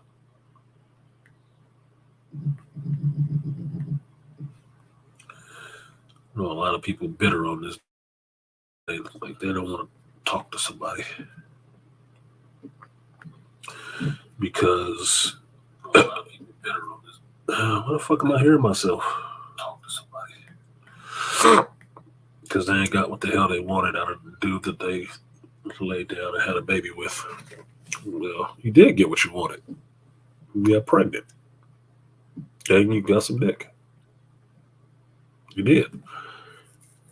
You just didn't do it in a way that you didn't get any unwanted results.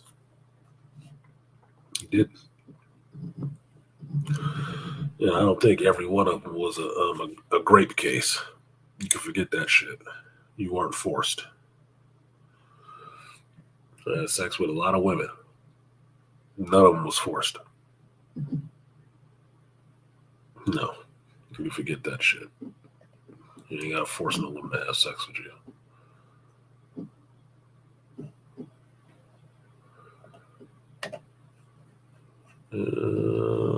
Thank you, Princessa. We celebrate and honor men. Keep saying that shit.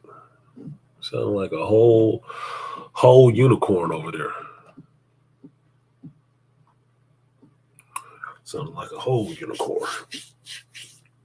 And I don't understand why my last three videos, all three of my last three videos, have a copyright claim, have been kind of partially blocked from people. I don't understand how that happens. Could be content creators. Why did they do that?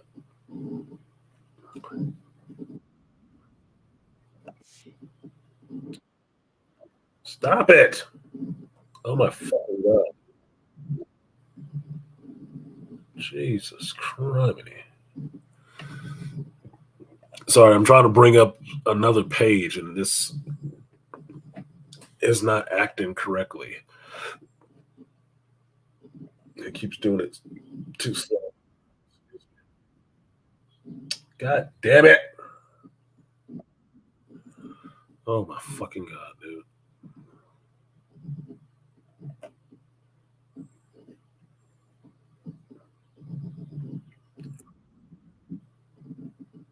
Fuck. So goddamn stupid. This is how your views get suppressed by people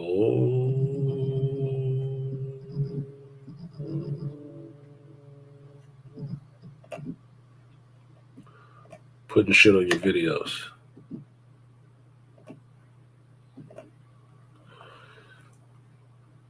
See, if I made my money from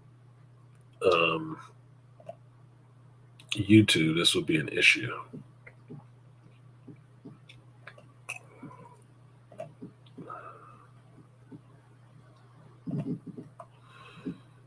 But what they keep doing is coming back and trying to copyright my intros. Copyrighting my intros. So it slows down the visibility. Cut out all of these. Cut out all of these songs. That's why I edit my videos now.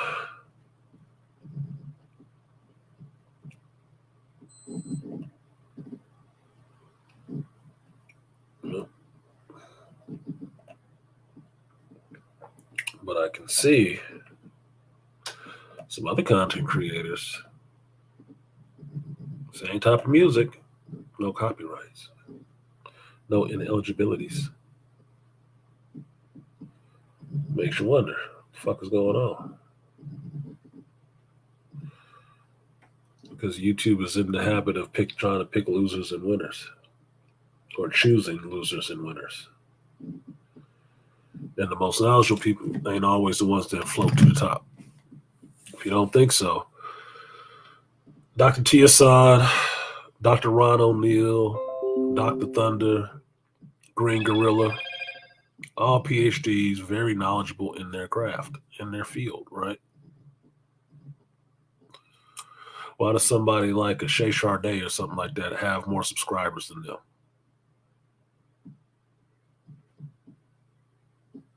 Two reasons. First one being that they're men on YouTube. Second one being that they're black men on YouTube. Third one being that they're very knowledgeable and know what the fuck they're talking about on YouTube. And the fourth one being they sitting up there tap dancing and cymbal crashing for you. They ain't got a pair of titties. That's four.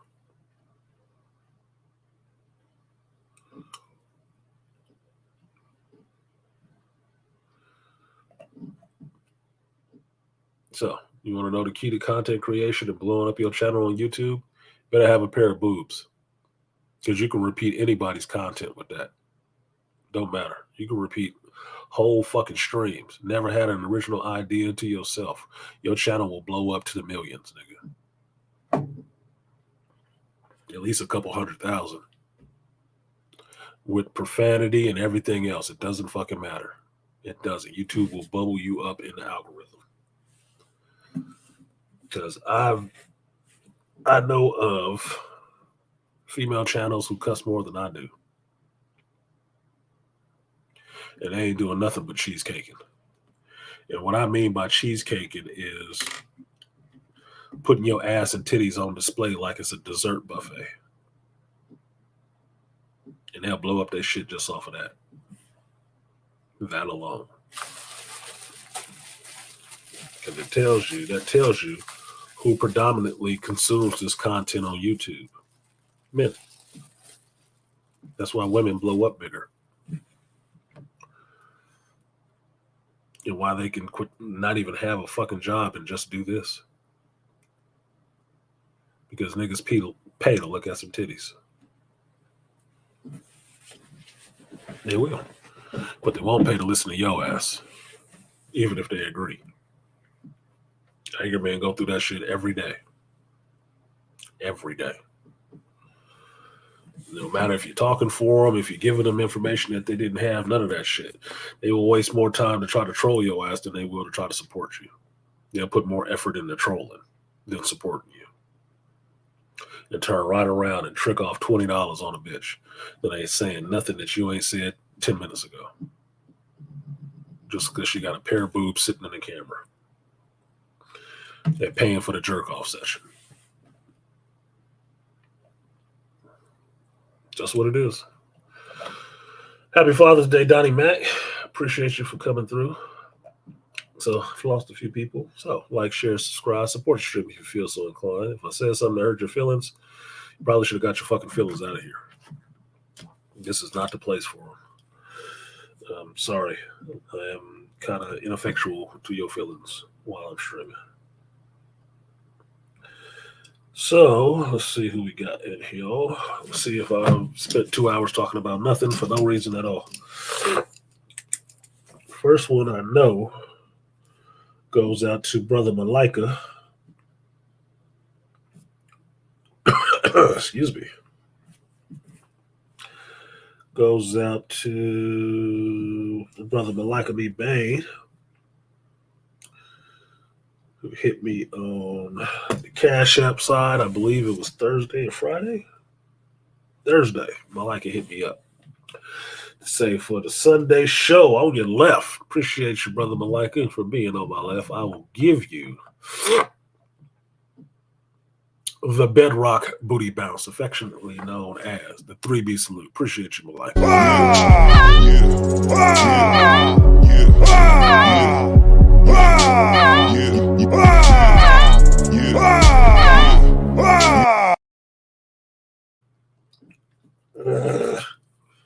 Excuse me. My nose. Next one goes out to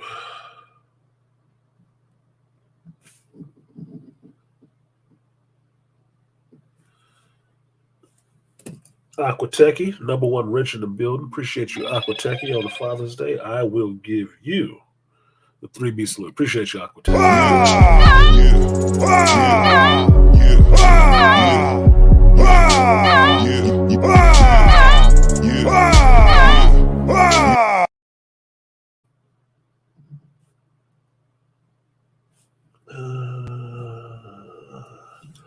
Shout out to Swift Battle. He said, Geek Sunday Tribute. Appreciate you, Swift, for always being faithful. One of the usual suspects.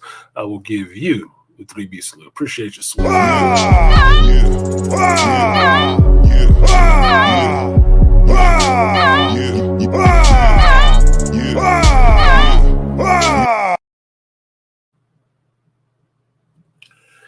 Next one goes out to Joe Herb. Joe Herb is staying all day in the building.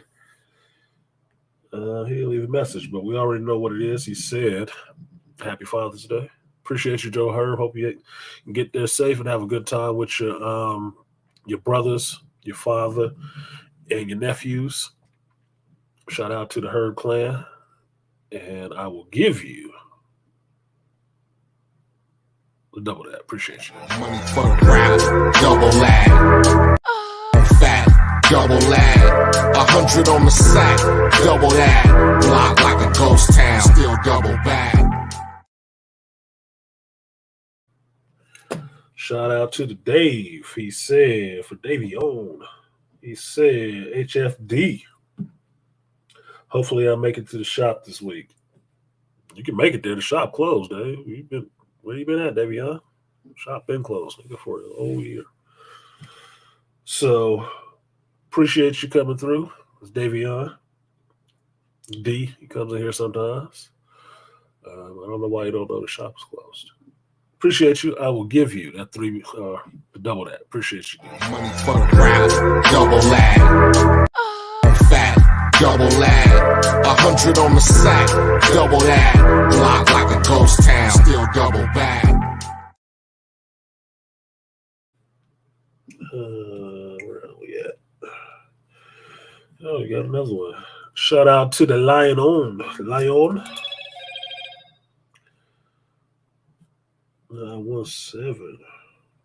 said happy Father's Day. Appreciate you, Lion. Happy Father's Day to you too. If you didn't hear it earlier, I said even if you don't have kids of your own, I'm sure you mentoring a niece, a nephew, or some kids somewhere. So appreciate you for that effort. That is a father's work as well. I will give you a 3B salute. Appreciate your life. Double up, 3 or 4 times. I ain't telling no lies. Run it up. Never let a hard time on the was.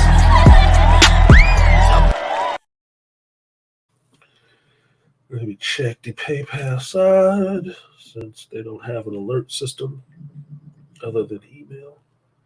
I guess I have to change my push notifications or some shit.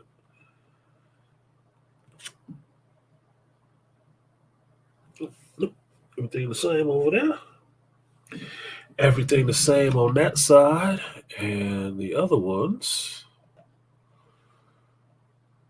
There we go. Shout out to Kareen on the Super Chat side.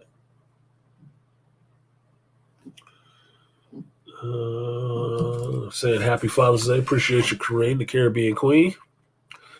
Appreciate you very much. I will give you the double up. The guts and butts. Appreciate you. Double up, 3 or 4 times. I ain't telling no lies. Run it up. Never let a hard time on the was. Shout out to D. Scott. He said HFD on the Cash App side. Appreciate you, D. Scott.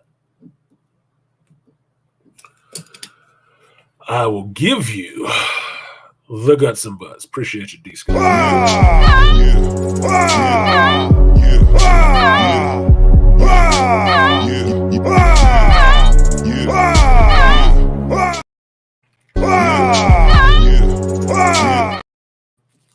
I really hate cheap fucking lids on cups. God damn, dude. Spend some money on a decent goddamn lid. Can't pick this bitch up because every time I try to pick up the cup, the lid keep popping off. I already got water all over the place from this damn coffee maker. Now I need fucking Aqua Fresca, which tastes like watermelon and some other kind of juice all over my damn computer, asshole. Anyway, shout out to Aaron Peterson on the Super Chat side. He said, happy Father's Day, bro.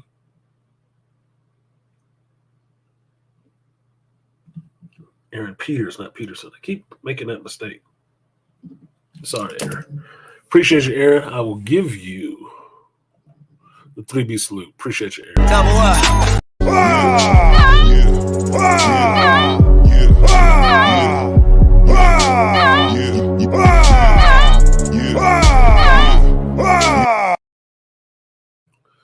So it goes out to the Beastly Nerd. We already read this one, but happy Father's Day. I'm heading out to see the Flash in a little bit. I think Beastly probably is on his way to see the Flash. Maybe he's super speeding. He's in the Speed Force in his car, trying not to get clipped while he pull into the driveway. He on that A train. Moving at an impulse speed. Like, anyway, there's a bunch of geek jokes in there and references in there if y'all got it. But shout out to the Beastly Nerd. Appreciate the brother in the space. I will give you the guts and butts, Beastly. Appreciate it. Double up. 3 or 4 times, I ain't telling no lies. Run it up. Never let a hard time on the ones.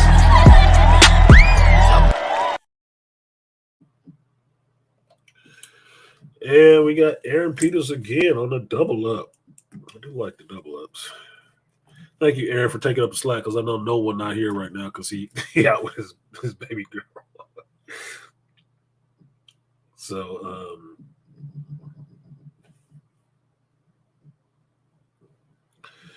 Aaron is taking up the slack for Beastly for no one not being here. So, appreciate you, Aaron. He said, Geek Told, thanks for what you do, bro. Well, I appreciate that. I do it because I love it. I don't do it necessarily. I don't do it for the pay, but could be compensated. Can be compensated. So appreciate you, Aaron, for the double up. I will give you the double that. Appreciate you. Money for the crowd, double lag. Fat, double lag. 100 on the sack, double that. Block like a ghost town, still double bag. All right, so now we've thinned the herd. They listened to my bullshit. Felt some kind of way about it. They either left or went on with their choices. What up, BMT? Happy Father's Day to you too, BMT. I was on the Division all day yesterday. I was on Division 2 all day yesterday. I finally went to the New York missions. So I'm over in New York right now doing missions. Different environment, different shit. Finally got my character over 30. What is it, level 35 or something like that now? So I'm getting some new weapons, upgrading my kits. Having fun. I got a new specialty too, because I maxed out my flamethrower specialty. So I'm on to the other thing, which is fun. I love pulling that bitch out. Just gotta upgrade some things on it. But shout out to you, BMT. I'll be on that shit later because this stream was probably gonna be 3 hours that I planned on. Because I still need to get my credentials. Link up with my homeboy to get my credentials. But yeah, it's probably going to be 3 hours and I'm 3 and out. What up, D? Work like Vegas, no clocks. My sense of time is gone. Yeah, it's okay, D. I appreciate you coming through. Hope you and the little Flash is good. Hope you took them damn boys to see that movie, especially Flash. You got to take Flash to see the Flash. I mean, it is what the fuck it is. Like, you got to take him to see the Flash. But D got a couple of boys. I like seeing them coming to the shop because they was excited. They was fucking excited. They love that shit. All right, so what else we got on the menu other than talking about father stuff? We could talk about the Flash a bit because I know Dr. Tia-san threw me the ball to talk about that today. So I know some people probably came through by his urging. But I got to do my monologue first. I got to say what's on my mind first on my channel before I get to the geek shit. The geek shit will be there. It'll be there. It'll be just as bad or just as good, regardless of if I talk about it first or last. It's going to be the same old shit. And if you're coming over here, you should understand how I do things is that I don't do short form content. I do not do short form content.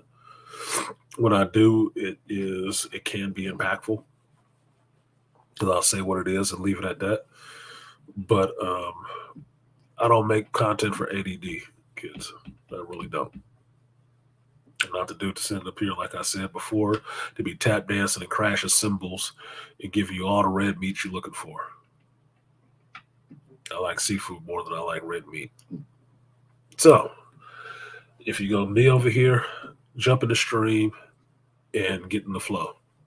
That's what the hell it is. It is a stream of consciousness. There's a reason why it's called a stream and not a pod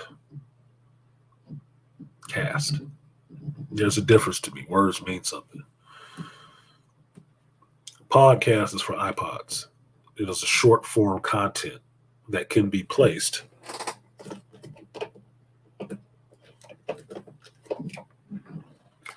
in a pod. Now, I'm not one of these kids that used to put these motherfuckers in my mouth thinking it was a good idea to put pods in their mouth. So I don't do that. I'm from the generation where people actually had to sit down and listen to people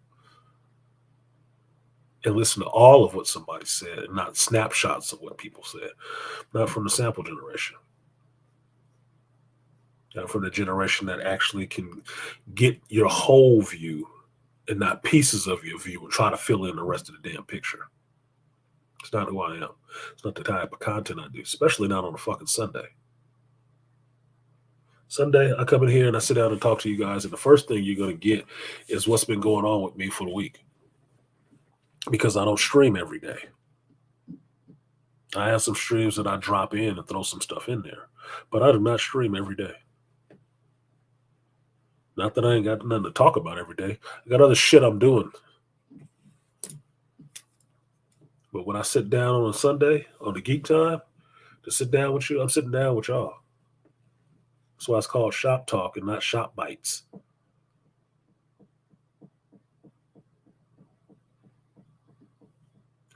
So my thinking is, if you consume YouTube content, you found your way over to the Black Manosphere and you found your way over here to my channel about some geek shit, then you already know that it's not going to be a short conversation. It might be long and pretty in-depth.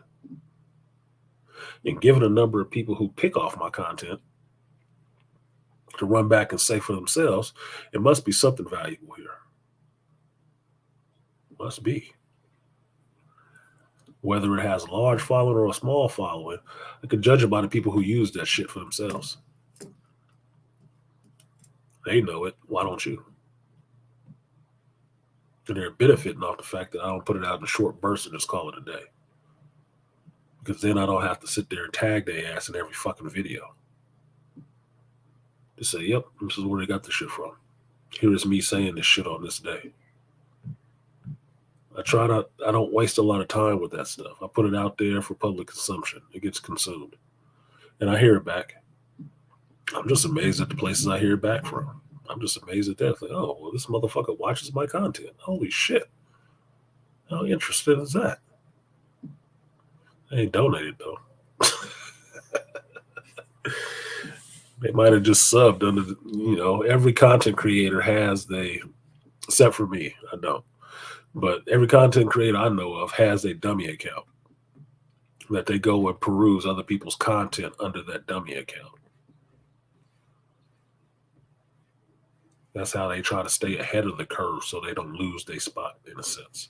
Even though YouTube is so big, there is not a spot for you to be had. You either do your shit or you don't.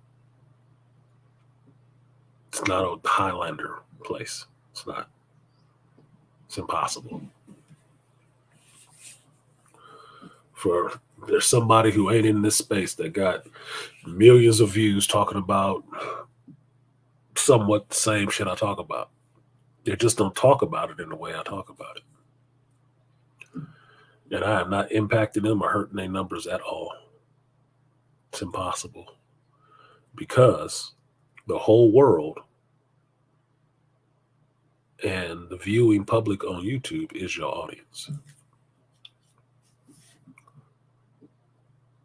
And you can really never have all that audience only listening to you.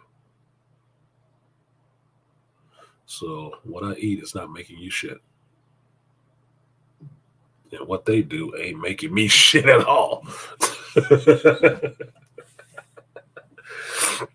So I try not to worry about that shit like that.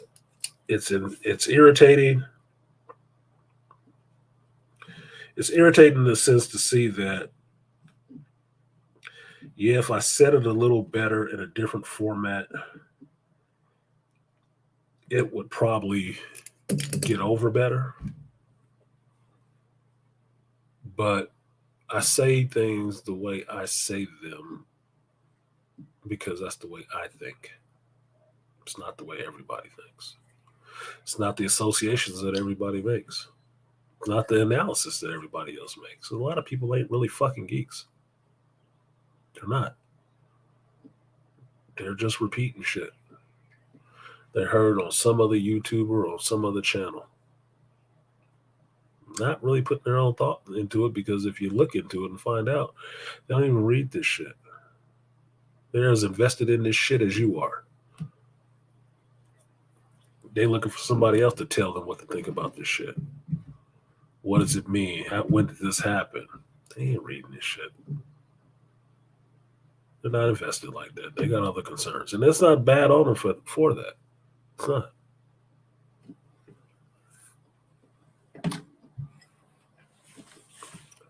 So it just seems kind of frustrating in the sense that they get more accolades for it. They get more mileage out of it than the person who originated the idea.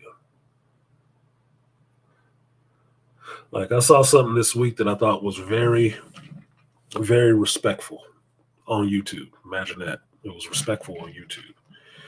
And I was watching Donovan Sharp talking about some video he was breaking down, right? And this was close to the anniversary of Kevin's passing. And he started talking about breaking down what this woman was saying. And he was telling her, but he was saying that she was using shaming language.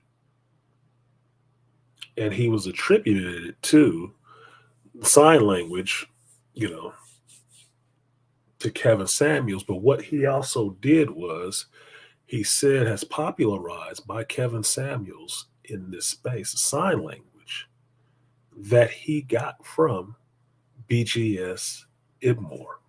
And I was like, oh shit. Right on, Donovan. Right on.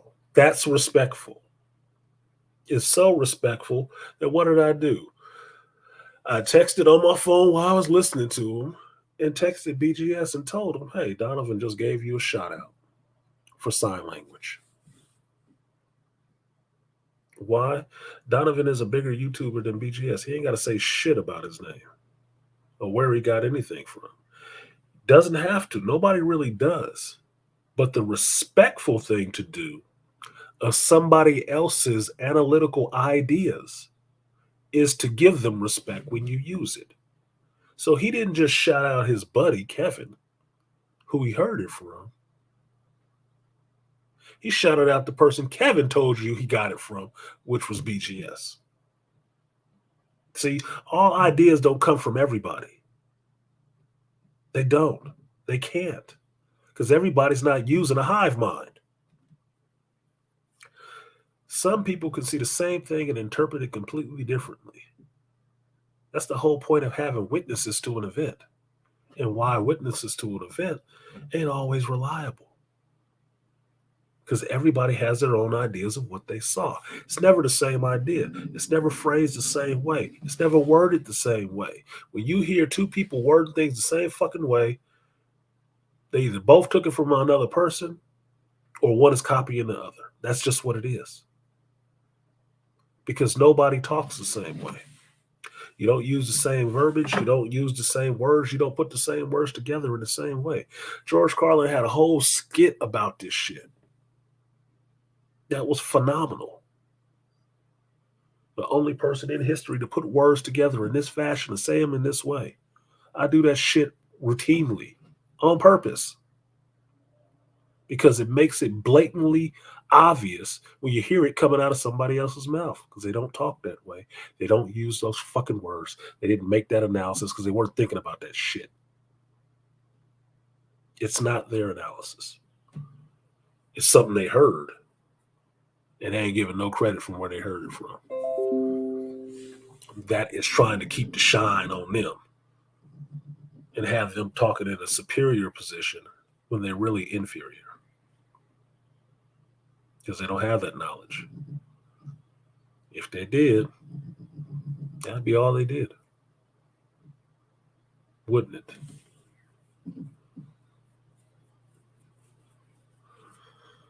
Actual geeks do actual geek content.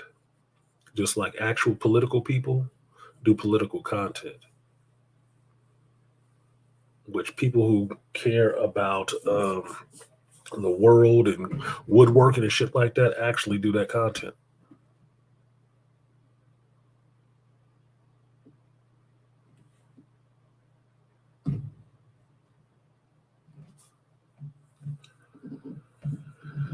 Another fucking troll. Moderators. T-Bone. Who the fuck is T-Bone? I hope y'all know. I'm going to go back and watch this shit. And every one of these fucking names I will be reporting. So I hope you got a lot of burner fucking accounts. I don't know why you're wasting your time. But it will. I don't know what that SBE shit is about. I really don't. I don't care to either. They ain't got shit to do with me. Kareem, happy Father's Day. Oh, she's talking about shit. Shout out to all the geeks with weak pull-out game.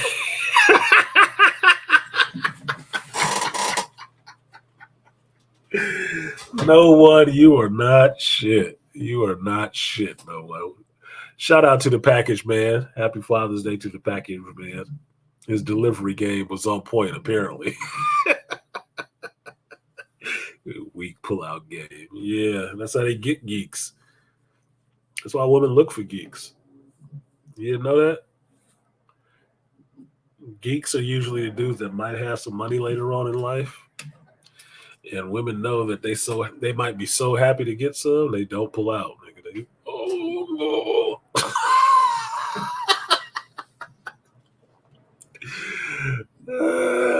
Shit, they good for shooting up the club. They couldn't help from hosing it down like they was in there with the Ghostbusters.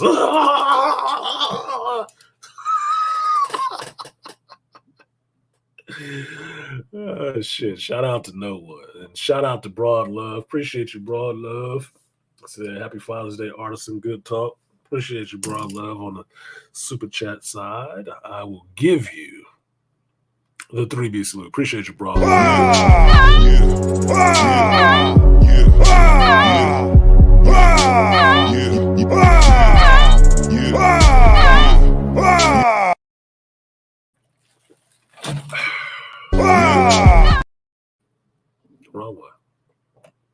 Wrong one. There we go. Moderators, mount up. Beat drops, Warren G. Yeah, moderators, what the fuck y'all doing in here? Just listening? Look, if you got a wrench, it's your job, it's your duty, your responsibility to be sniping these motherfuckers like that. I don't know how many times I just said in here in this chat that I don't care for that. I don't even know what that SBE shit is about. So if you seeing somebody that you ain't seen in here more than 3 times, you should be sniping that shit on sight. Anything about Edward, anything about SBE, that should be sniped on sight. I shouldn't even see it. It's your job. Take it seriously. AB. Larson MC, happy Father's Day. Happy Father's Day to you too, AB. You're not a father, AB. But thank you, AB. Thank you. I had 2 competing thoughts. The other one was shout out to these 2 brothers. I've mentioned them more than once. Holy shit. 2 more. I mentioned them twice, but I didn't send out any happy Father's Days yet. I didn't. I didn't call my father yet.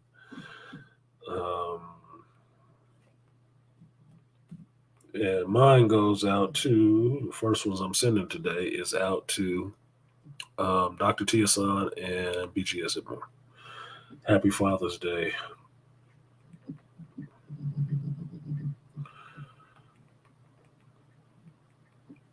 One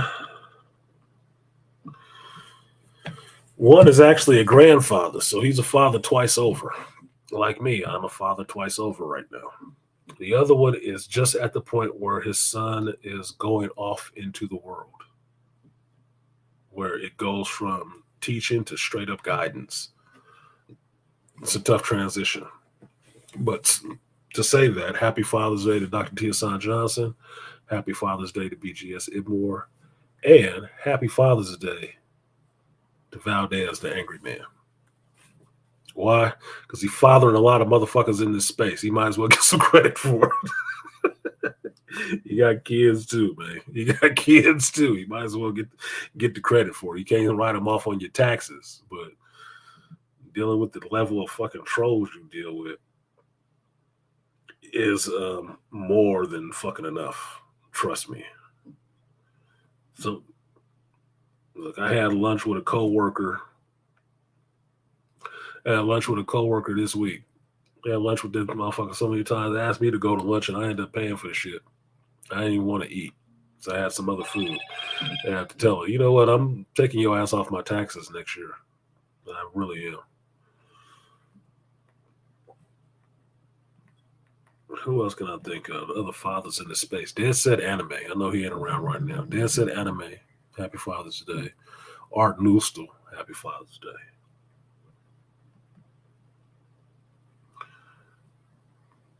Because I know they out there. It is not an easy job. It is thankless more than it is beneficial. It is thankless more than it's beneficial. Look at this shit. Chick that I fucked around with can tell me Happy Father's Day. Son's mother? She ain't called. She ain't showed up yet.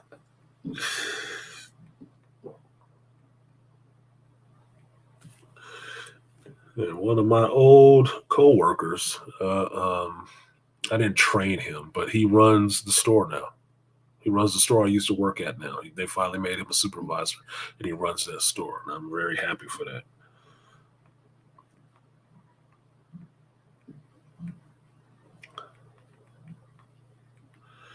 He actually stays down the street from my old house in Richmond. So shout out to Rory. Appreciate you, Rory. Ooh, y'all old. I'm 23. Yeah. Times 2. What the fuck you talking about? 23 plus 23. Ain't fooling nobody, princessa.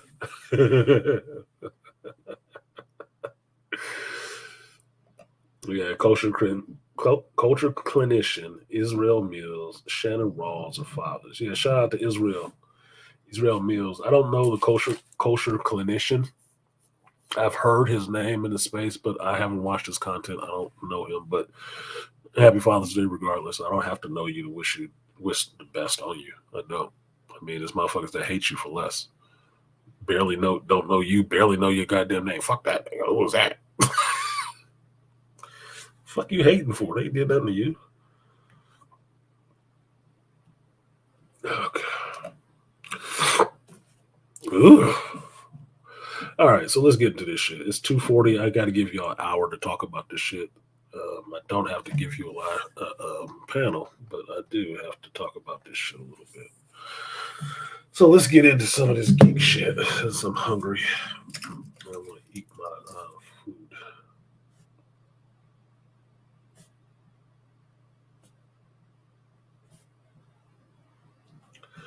Totally insane. So like, share, subscribe, support the stream if you feel so inclined. Let's get into this flash talk at 21:42. I guess I should put that in a note. 24142. Sooner or later, I'm going to actually sit down with Dr. T so he can teach me how to do the breaks in my videos so he can break it up and get the segments of it. Sooner or later. So, Flash movie.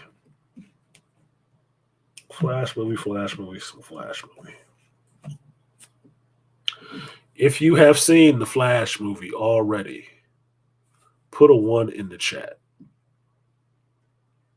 And as an addition to that, if you have not seen the Flash movie and you don't mind spoilers, put a 2 in the chat, just so I know who I'm talking to. If you're watching this on the replay, you don't get a vote. Too fucking bad. You should have been here live. I'm going to start pulling my shit down so I make sure I actually get a live audience to help me in the algorithm as opposed to motherfuckers watching the shit on the replay all week.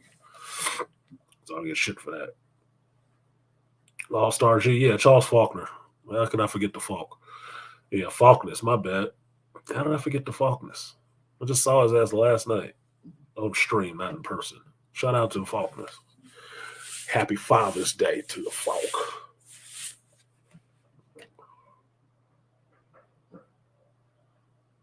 Okay, let's see what we got here. Ones, no twos. Okay, so I am going to bend my own rule, and I'm gonna give you spoilers on this one. So let's get the spoiler alert out there early.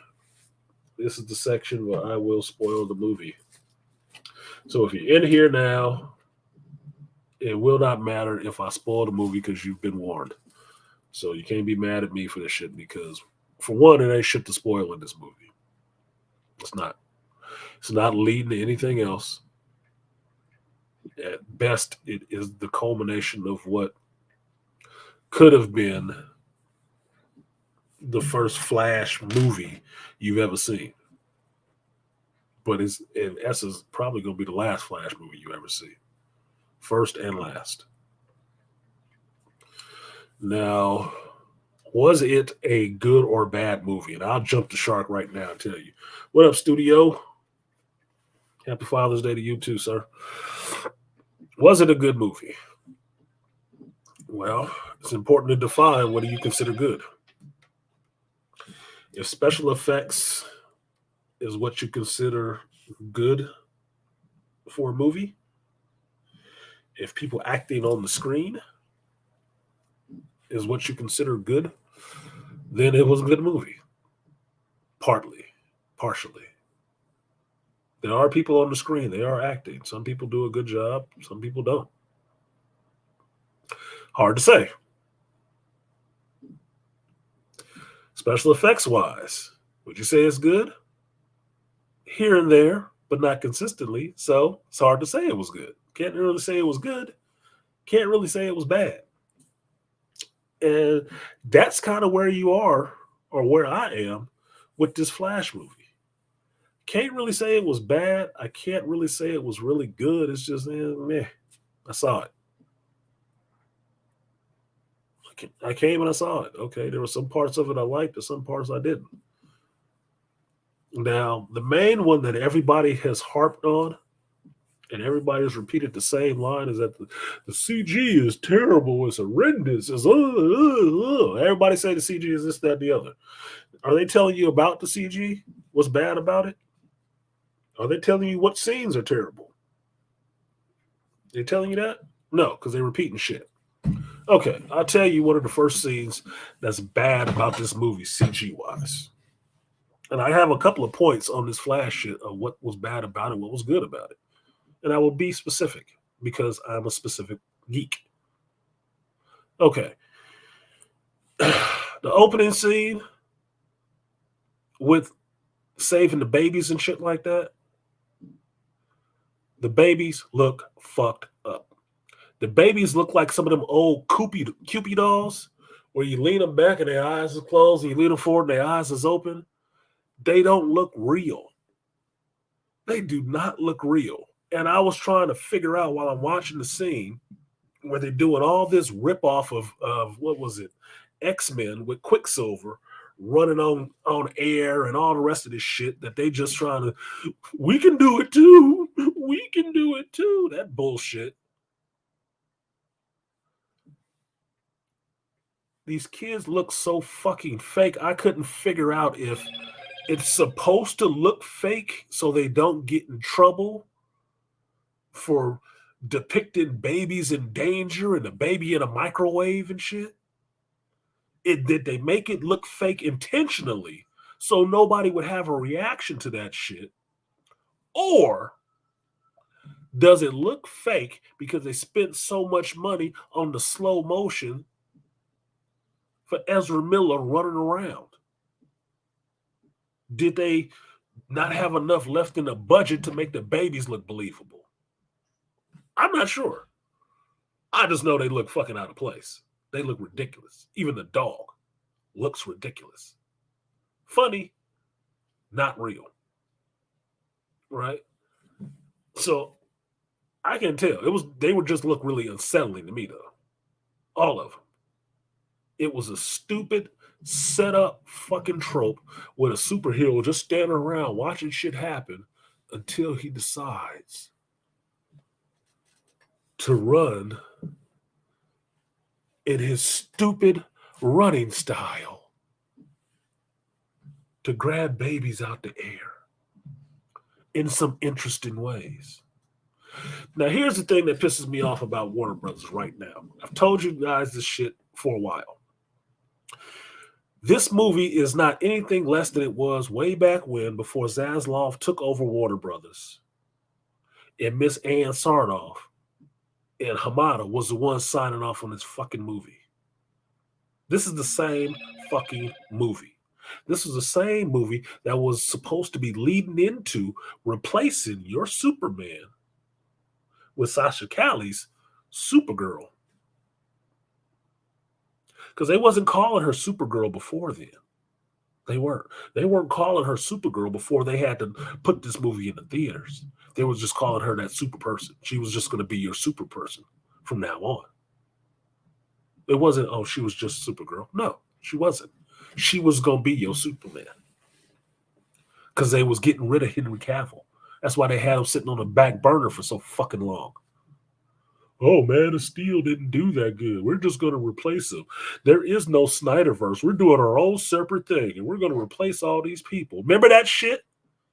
I do, because I'm a geek and I was reporting on it. You remember all those years ago, those many moons ago? I've been doing this fucking channel for 4 years talking about geek shit, straight up. Remember me railing against that shit? About how they left Henry sitting there because they were replacing him, and then they were going to replace Ben Affleck with Michael Keaton and make Michael Keaton the Batman in the main universe, and they were trying to distance themselves from the Snyderverse stuff because Anne didn't like Zack Snyder. She didn't like him. So then Warner Brothers DC started making all these one-shots movies. That's why you got your fucking The Batman. That's why you got that goofy-ass Birds of Prey. That's why you got the Suicide Squad. All of that shit that was disconnected from what Snyder's vision of these characters were. The Flash was part and parcel of that. Because out of that Flash movie initially was supposed to come your new Superman, your new Batman, your new Batgirl, because he was going to get killed and pass the mantle off to her. And everybody in the DC universe that had a movie was going to be females in that role. That's the behind the baseball shit. That was all out there. That's why I was never overly jazzed for this Flash movie, because the Flash movie was supposed to reset the whole Snyderverse. It was supposed to wipe all of that shit away.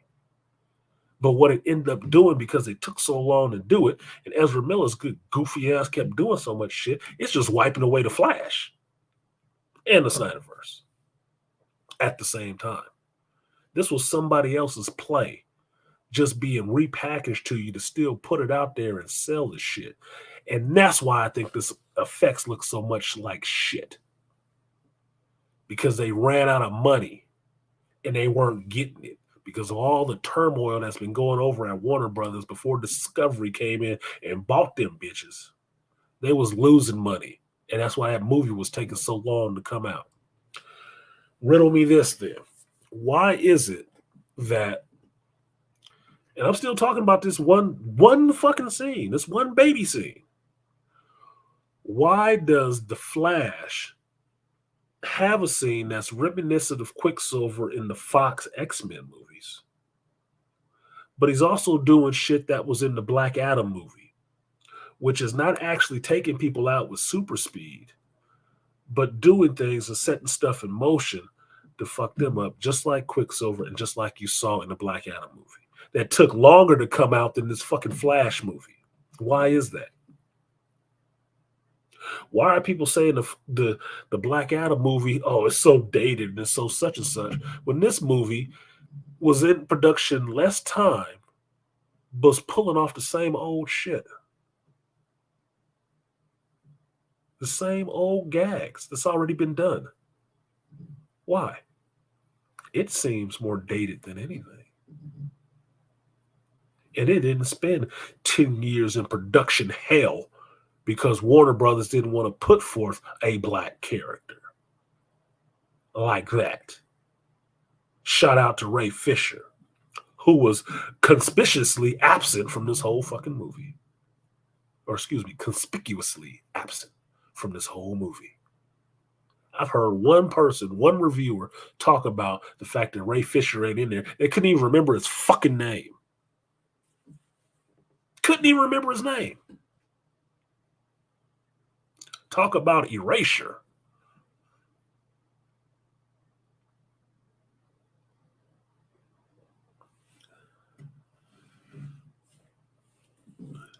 Yeah, Lion. That's why they hate on Black Adam, because Black Adam came in with his own fucking identity and he wasn't stilting himself off of Shazam or anything else. And that's why Hollywood, especially Warner Brothers, is giving The Rock so much grief right now. Because, by God, he dared come in here on his own and say he's stronger than Superman? Fuck you.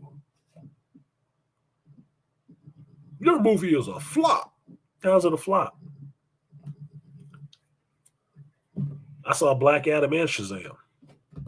You know which one sucked? Wasn't the one that started with B, nigga. But it is the one that had hella bitches in it.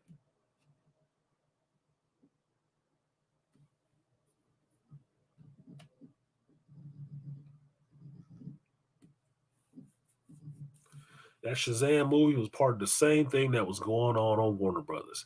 All the dudes get played down and take a side seat to the women they bring it in to push up. Because you can't watch that Shazam movie and not see that Mary Marvel is getting elevated. Shazam is just a big dumbass.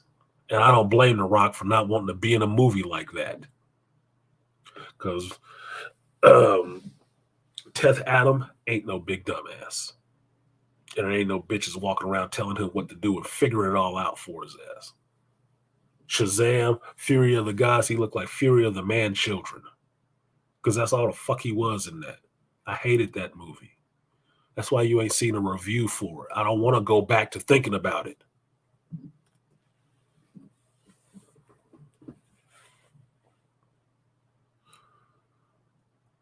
Yeah, and Black Adam CG was better. Because if you match it up, do this, Lion, match it up.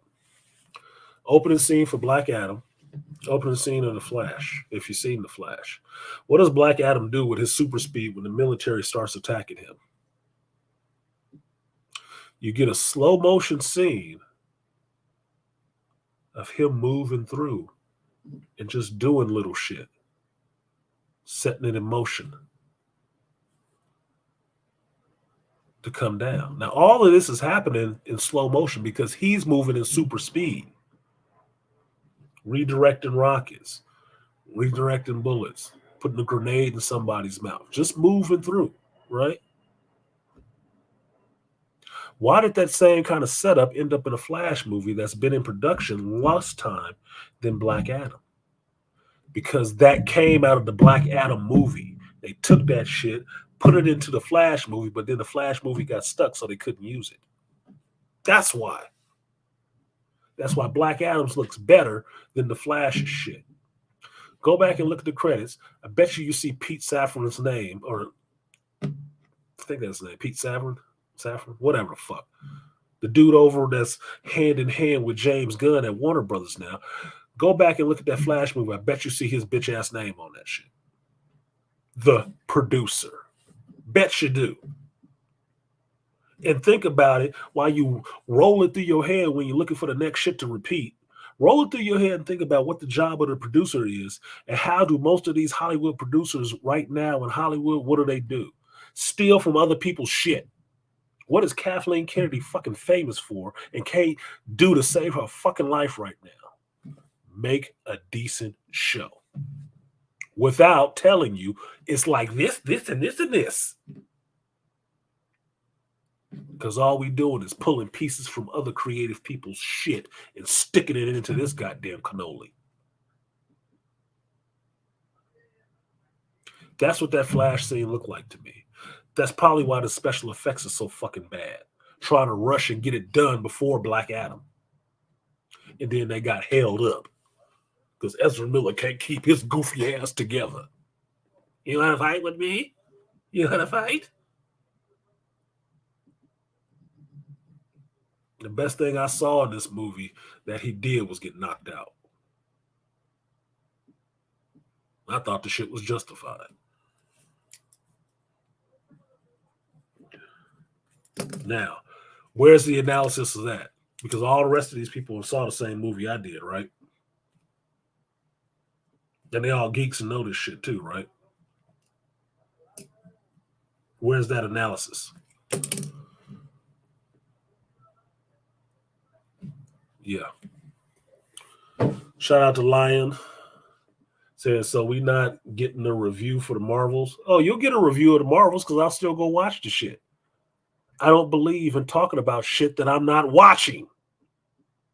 I don't believe in doing that. I don't.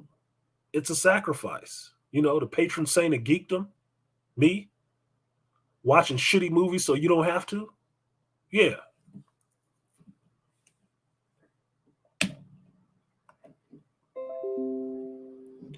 I may be fair and not completely shitting on it because there's good even in a failure. There is a lesson to be learned even in a failure. But it don't mean it was good. It just means there's some good stuff you can pull out of it. You just have to be, willing enough to even look at it first to see what the good parts in it.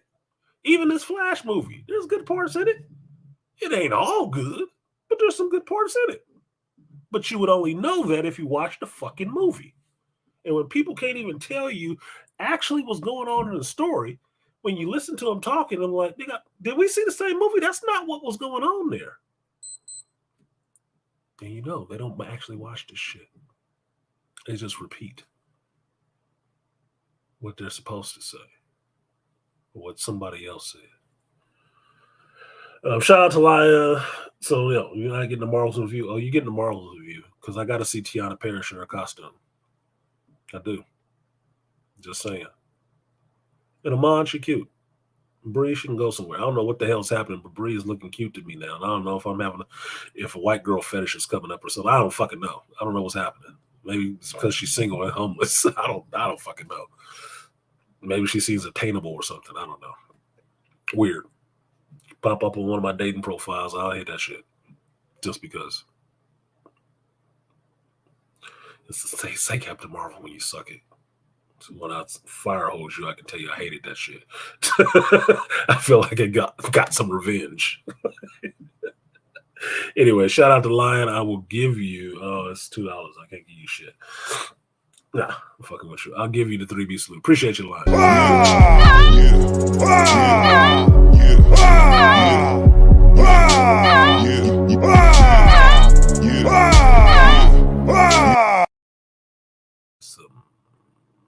Get some 7-Eleven coffee.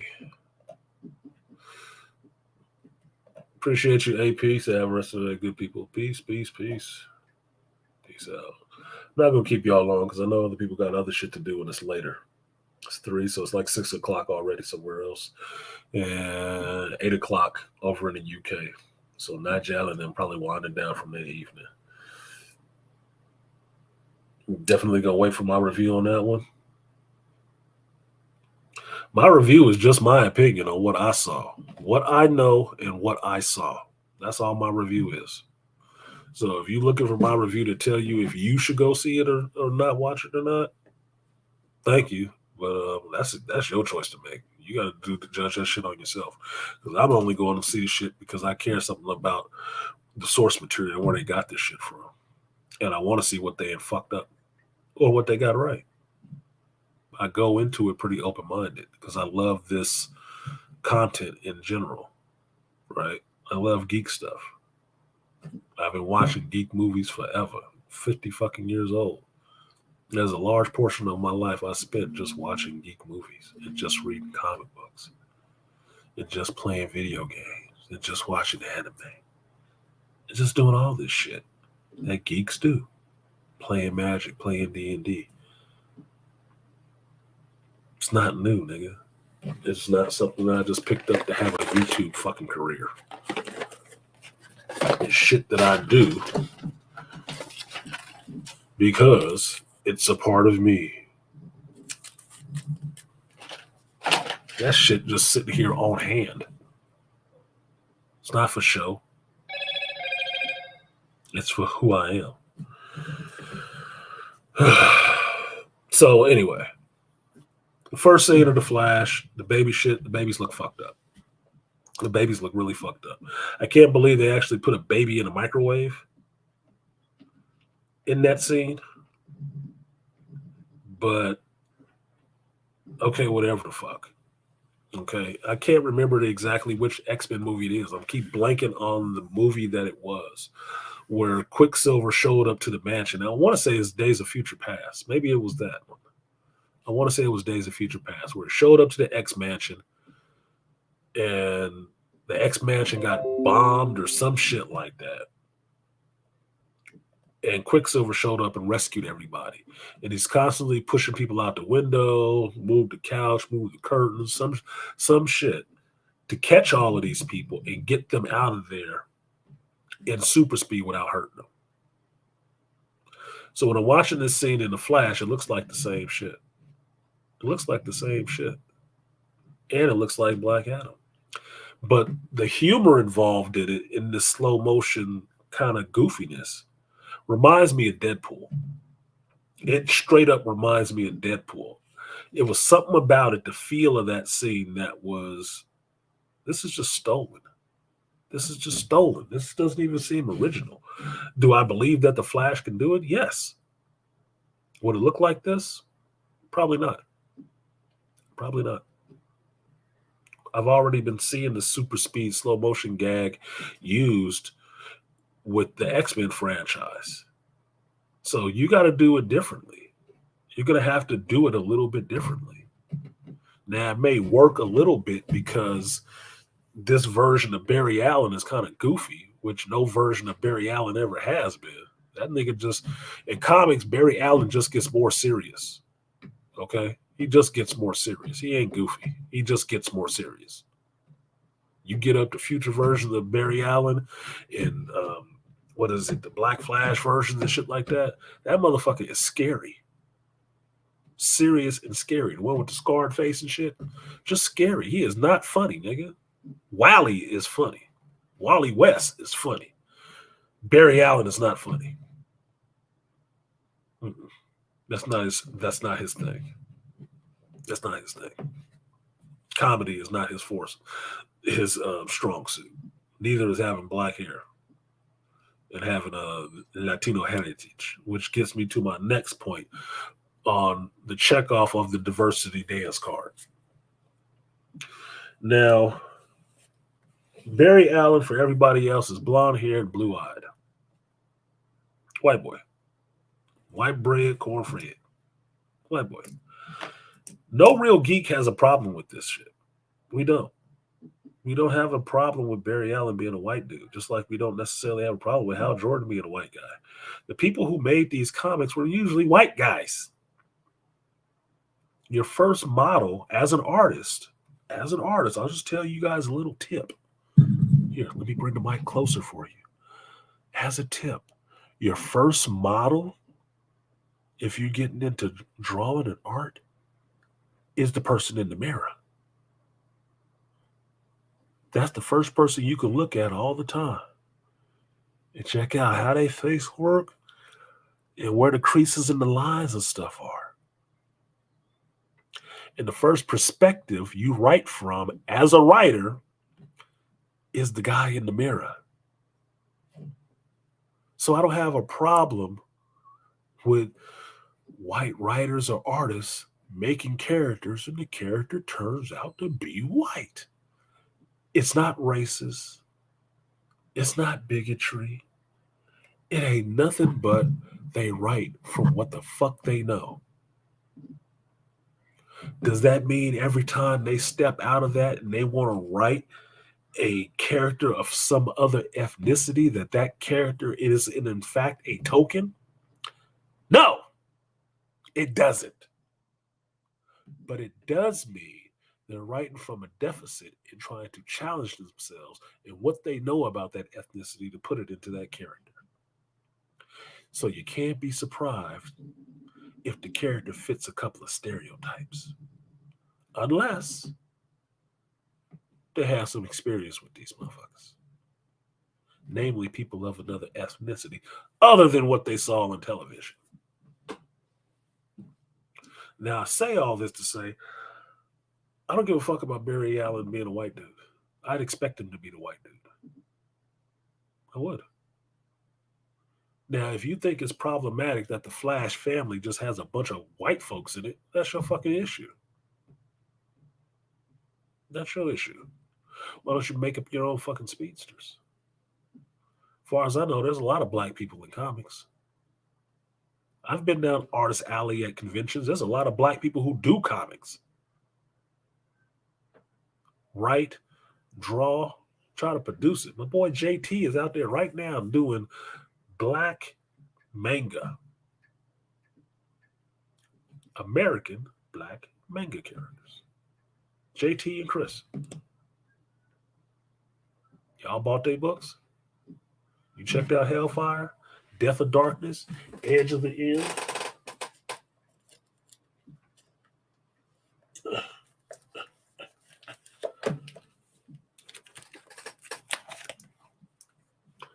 Fracture Comics? Know anything about them? Know anything about Hellfire? Oh, look, it's a black dude. Holy shit. Written by a black man. Oh, my fucking God. Sugar Rush? No? Edge of the End? No? You don't know nothing about that? Oh, what does that say? Chris Adams. Oh, that's a friend of mine, my homeboy. You know anything about that shit? There's a lot of black folks doing a lot of different shit. They make their own characters. Just like I made my own characters. You know what my characters look like when I made them? Some of everybody. But my main character, that first one, is black and he looks like me. Because that's what I do know. Balls to the wall. I know me. The Latina that's there, she ain't there to be a fucking token. She there because I dated Latinas. White boys that's there, not because I've ever been a white boy, but I got white boy friends. So I pull on that fucking knowledge. Black woman that's there, never been a black woman. But you know what? I was raised by a few. It's not out of my wheelhouse to write. But if you wanted to say they was all fucking tokens, then you'd look stupid. Maybe, to an extent, if I had no experience with any of those people when I was writing it. Because then it would just be a work of fiction, wouldn't it? And that's what writers are supposed to do, write fiction, not real life.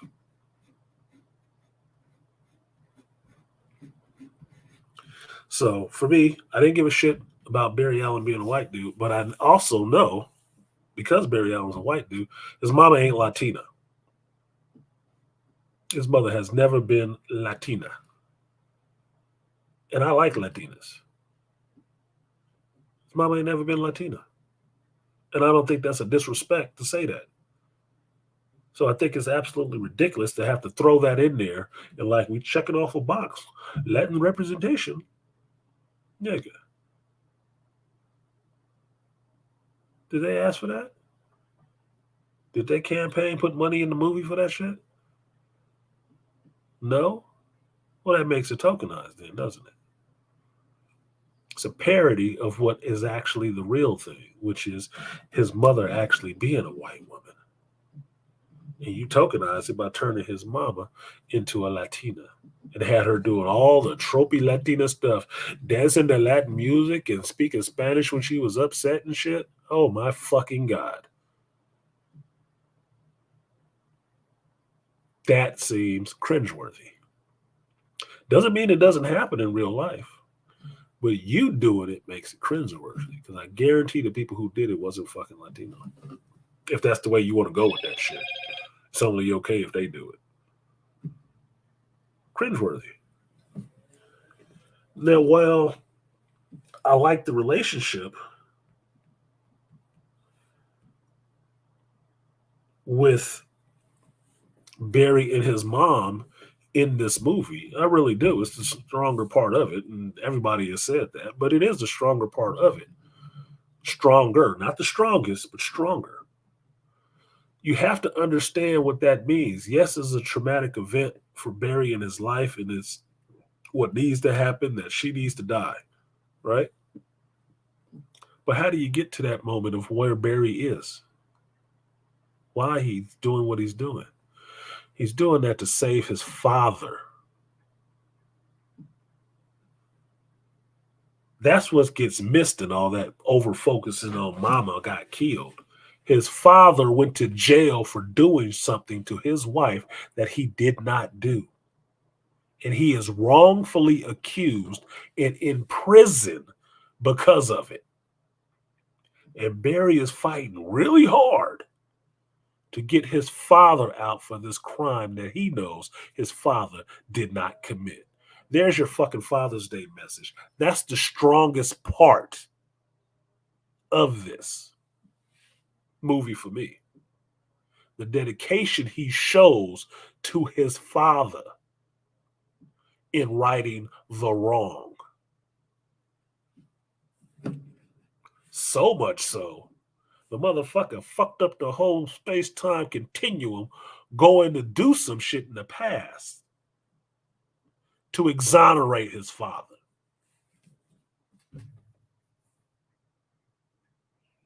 It ain't about his mama fucking dying. Yeah, that's what happened. Yeah, that was the comic. That was Flashpoint. Yes. Where's my Flashpoint comic? Do I gotta pull it out to show you motherfuckers? No, it's in the box. Go read a fucking book.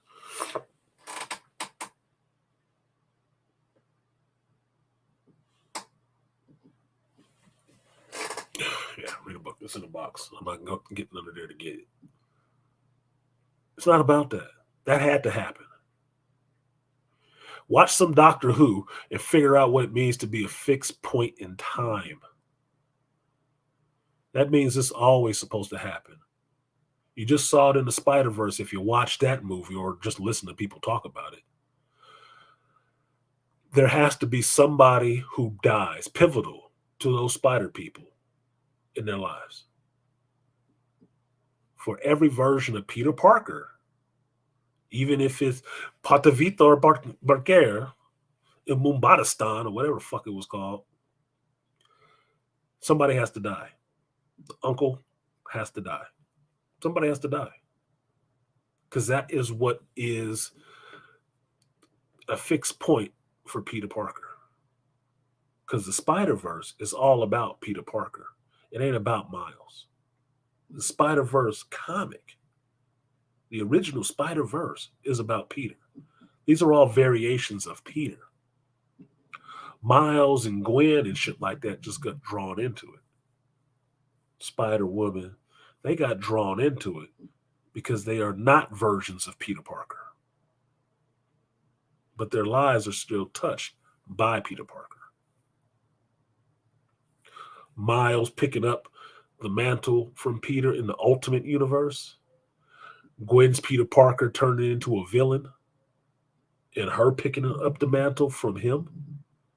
Because he's the one that died instead of Uncle Ben. Spider-Woman ain't got shit to do with this shit outside of she got spider powers as in Marvel Comics. And Miguel being the future version of a Peter Parker, picking up the mantle of a Spider-Man in 616 continuity way in the future. But he ain't got his powers the same way, but he knew about Peter Parker Spider-Man. That's the difference. Now for the movie, they switched some shit up. Miles the central character. They switched some shit up, but it worked.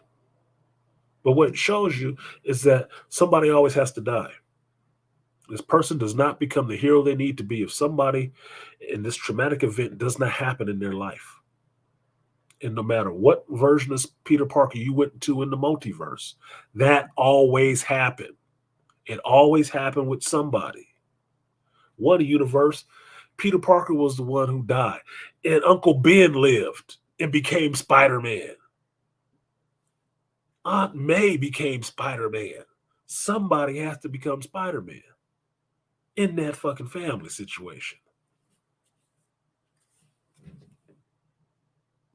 This shit with this Flash, mama gotta die. Just what the hell it is. And one of the things I broke down about the Flash from reading Flashpoint, from watching the animated movie that kind of did it all right, is that Barry Allen's biggest fucking problem is as fast as he can run, he cannot move on from that shit. He is still a child trying to save his mama. How much of a simp in this day and age can you actually be? That makes him bigger than Superman. Because that's what always gets highlighted. He cannot live without the grief of his mama, even with everything he accomplished, being a forensic scientist and all the rest of this shit. The Flash on the Justice League team, a good member of it, he still can't live without the fact that his mama died. He still can't deal with that shit.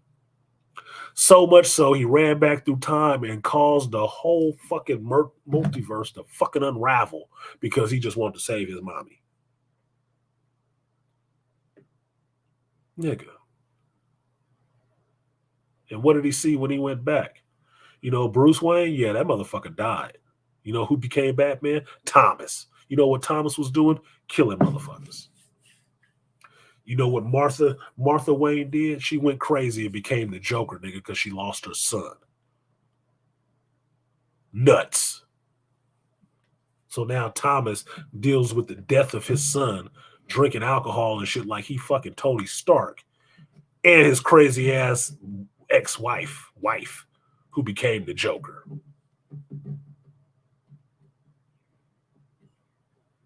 What's that line for the Matrix that Morpheus says? What happened happened and couldn't happen any other way.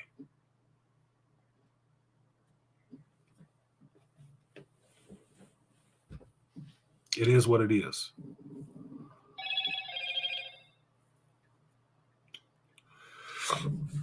Shout out to Gerard.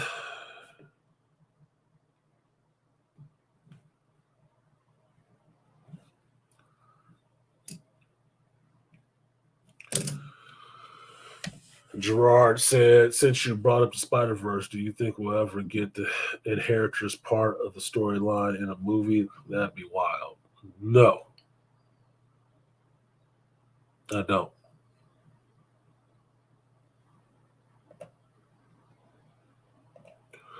I do not. It's too convoluted. Too much shit goes involved with that. Shout out to Gerard. G. Butler. I will give you the guts and butts. Appreciate it. Double up. 3 or 4 times. I ain't telling no lies. Run it up. Never let a hard time on the was.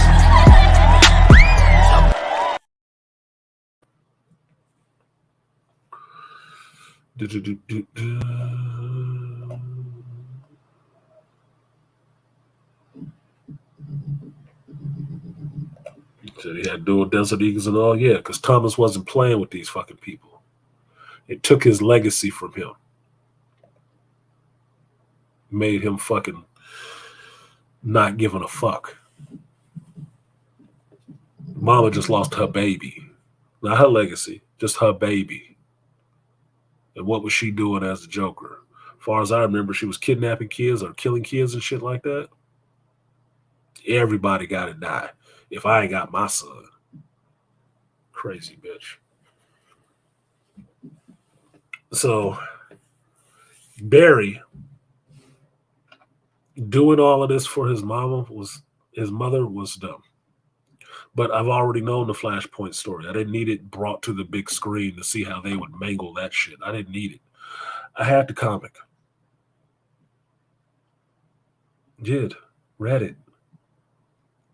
We talked about this with Artie Idmore on his stream and AB about how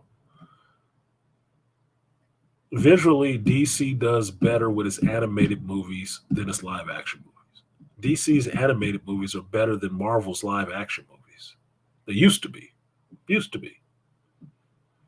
because they were actually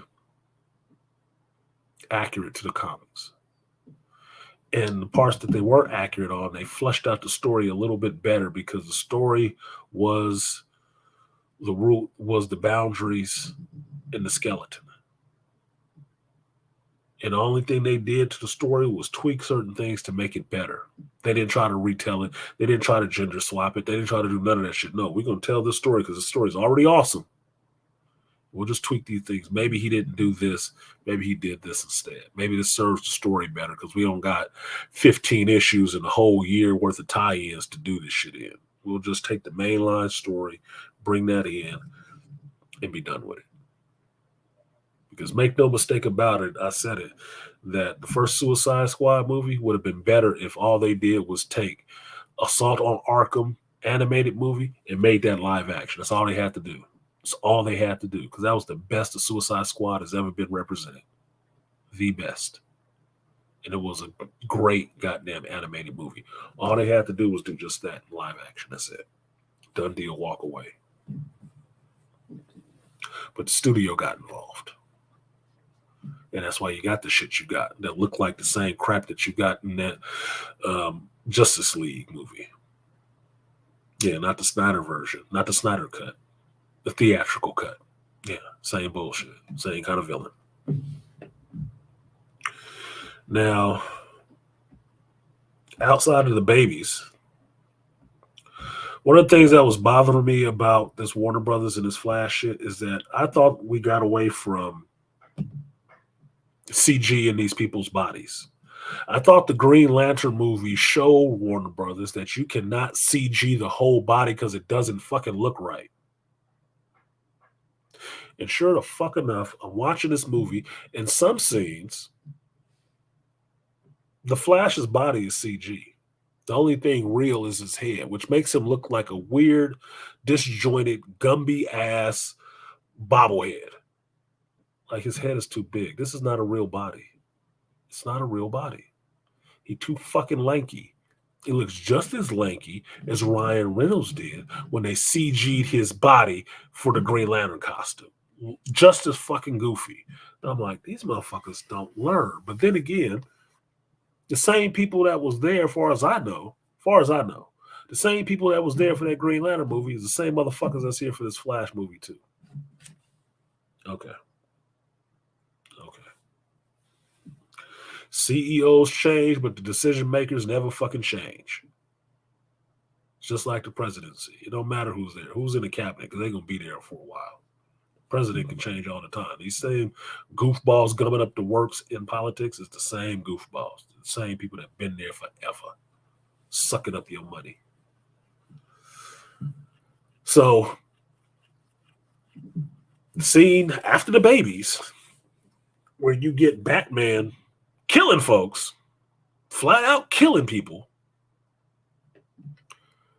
There's a scene on the bridge with supposed to be Ben Affleck in the bat suit talking and shit, and all you see is this part of his mouth moving, and it's not moving respectively of the cow. And I'm like, they CG'd his mouth on, didn't they? Didn't they do that shit? Tell me they didn't fucking do that shit. Because that's what it looks like. It doesn't look like it's Ben Affleck standing there talking. It looks like somebody standing there in that suit, which you know if you've been listening to the spoilers. Yeah, there was somebody on the suit and on the motorcycle riding it through town and shit. Yeah, stunt man. So they CG'd his mouth over that shit. And it wasn't synced right. I'm like, God damn, She-Hulk, what the fuck? Did they get these people from the She-Hulk show? Were they using the same company? Jesus, this looks horrendous. Absolutely, unforgivably bad. I was like, Ben Affleck ain't there. That's not Ben Affleck standing there. That's somebody else. And they CG'd his mouth over. And where have I seen that shit before? Oh, that's right. When they CG'd fucking Henry Cavill's mouth open to remove his beard and shit. And everybody mad at Tom Cruise about that shit. For what? He's in a movie with Tom Cruise. You called him back for reshoots. The nigga needs his beard to come do your reshoots and go back to do his actual movie. You know, the one he was actually working on that, you know, people gave a fuck enough about to have him in, you know, when he was in there, you know, kicking somebody's ass and shit. Because somebody really decided to respect his work and not leave him on the back burner. And you think he's supposed to make you a priority when you ain't made him a priority. Fuck yourself. Same shit. Same shit they did. So I don't put it past this company to do it because they've done it before. And it looked goofy. Outside of skinny Barry Allen in the Flash suit, which doesn't make sense. Outside of Batman with his floating jawline. Outside of them goofy ass babies. Add on to it Michael Shannon coming back to reprise his role as Zod, and he looked like a head floating in a bowl, in a fish bowl. That don't even look right.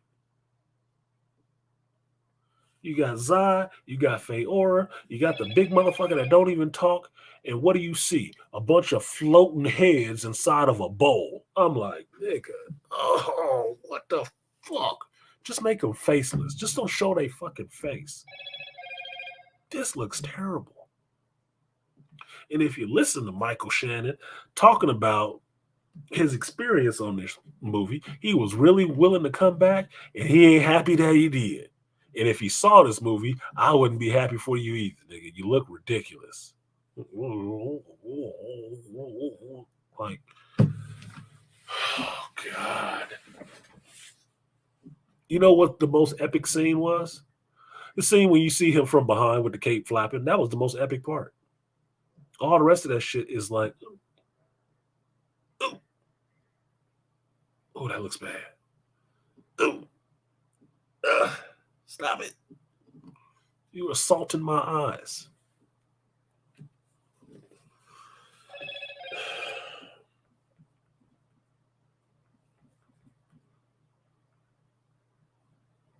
I'm telling you, some of this stuff was not okay. And that was just the CG. Just the CG. Now, where did it work? I'm all for the bread. I can give you the critique, but I can give you the pluses too. When the Flash is actually in the Speed Force running, it looks cool. It looks like they read a fucking comic book. When he ends up in the little bubble and what people are calling what the Chrono Coliseum or Chronoseum or whatever the fuck they want to call this goofy shit, that actually looks cool. You can see they spent some money on it. Even though conceptually it doesn't make much sense of what's happening at this moment. It doesn't make much sense. Because from running forward, he broke some barriers to get into the Speed Force and get to a point where he's time traveling. But all of a sudden, he starts backpedaling. How do you start backpedaling when you're running forward?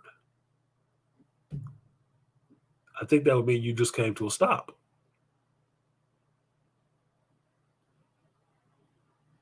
Now, how they're showing the multiverse looks interesting, but for the most part, it just looks like it's a repeat of a bunch of scenes all the way around you. You can't really see that there's actually differences in any of the shit you see. It just means that you took, if you understand what an old film reel is, you just took a film reel and stopped it and slowed it down so you can see every frame. But it's not like they got timestamps on the shit. You would just have to know that, oh, I remember when this happened. That doesn't get into understanding the concept of what a multiverse is. You're seeing an infinite amount of points from one spot. It doesn't. They did it better in the Spider-Verse. Although this movie did it better than they did in Loki to explain how this shit, what it visually looks like, outside of just a bunch of glowing tendrils that are supposed to be timelines that are running into each other and overlapping sometimes. They did a better job of explaining that shit. Apples and oranges. Good for bad. Visually, it looked interesting. Visually, you don't know what the hell it is you're seeing, though. It's just a repeat of the same shit. And mind you, it's happening all around them, but the motherfucker's only looking in front of them. So you could be in the wrong spot altogether. You mean you just pivot and just head off in the direction of that, and that's how you know which one it is? That doesn't make any sense. Where is your point of reference to know where home is? And that's the part I was having with the movie. That was a problem I was having with it. Although this visual stuff looks awesome, being in Speed Force, being in this Chrono Coliseum, getting to see these multiple timelines, getting to see other worlds floating around out there, coming through the bubble that is your world, and actually colliding and overlapping with each other. That was interesting. It looked very clever. The concept, though, needs some fucking work. The explanation needs some goddamn work because it's not making any sense how you know where to navigate. Because technically, then, by that logic, there should be infinite bubbles. My mother's calling me now. There should be infinite bubbles out there that you can see, like they showed in the Infinite Crisis books. There should be infinite bubble Earths that you can see, or infinite bubbles of flashes that you can see. So you can pick which one is yours and which one is another one. So you know if you go to that one, you're in it. This way, it doesn't make any sense how he's navigating this shit at all, does it? At least in the Marvel movies, they told you, hey, we're going to navigate this microverse.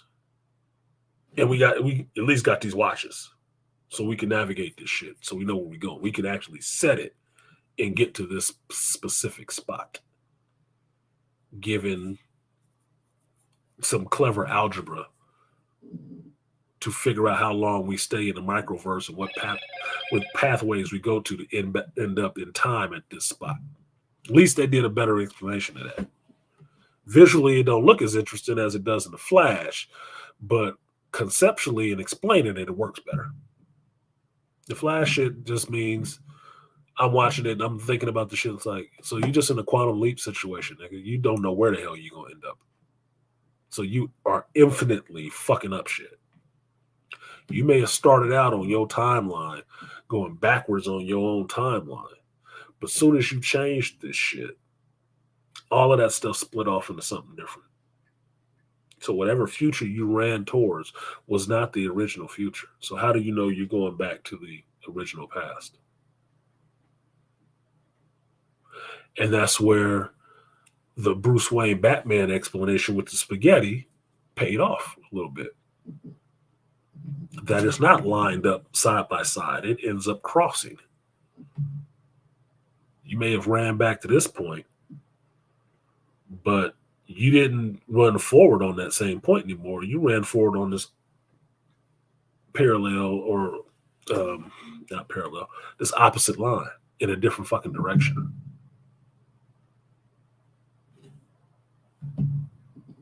That worked a little better.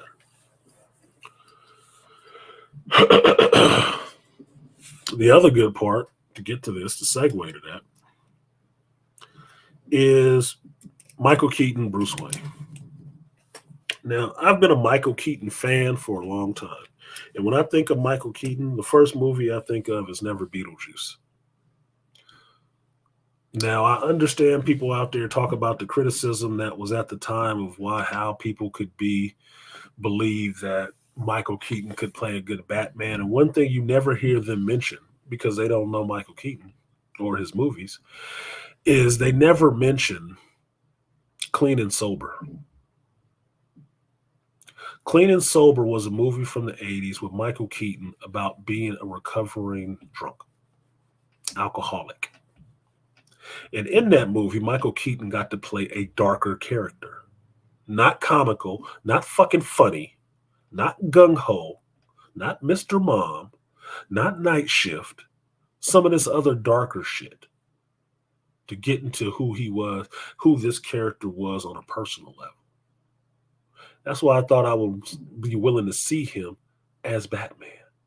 And what did you get in Batman? You got a darker, brooding character from somebody who was doing comedy.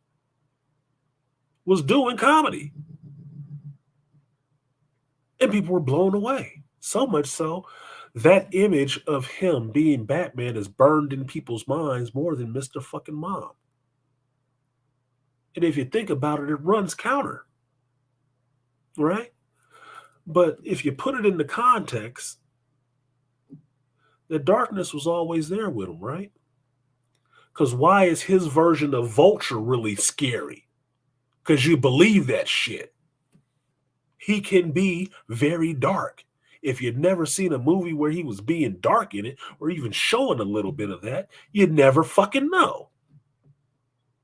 But his filmography is more than Mr. Mom, Beetlejuice, Multiplicity, and Gung Ho. 4 fucking movies? Oh, excuse me, Night Shift, 5. More than that. The one that everybody raves about that I haven't seen is the Birdman. I haven't seen Birdman. But it's heard as awesome. Why? Is he because he's being funny? No, because he's not being fucking funny. Just like he wasn't being funny when he played the Vulture in Spider-Man Homecoming. It was not funny. It was fucking terrifying. When he drove Tom Holland's Peter Parker to the dance and let his daughter get out the car, and he turned around and looked over his seat to talk to him about that shit and let him know, I know you're fucking Spider-Man. Don't stand in my way. I'll destroy you and everybody you ever loved. He was fucking serious. And that's why you bought it. You were really worried for that boy sitting in that back seat. Yeah, his daughter thought this was the dad talking to the son to the date situation. No, it wasn't. It was deeper than that, bitch. He got a gun in the glove compartment and he will kill this kid about fucking up his family. You ain't standing in the way of that. He's doing what he's doing for them. You get in the way of that, you're going to have a problem with living. You are going to have a problem with living your life. So stay out of my way. Michael Keaton has always been able to play dark. Beetlejuice at different points is dark. Silly, but dark. If you watch Beetlejuice and see the white makeup and the black eyes, because mine, he did that with Tim Burton too.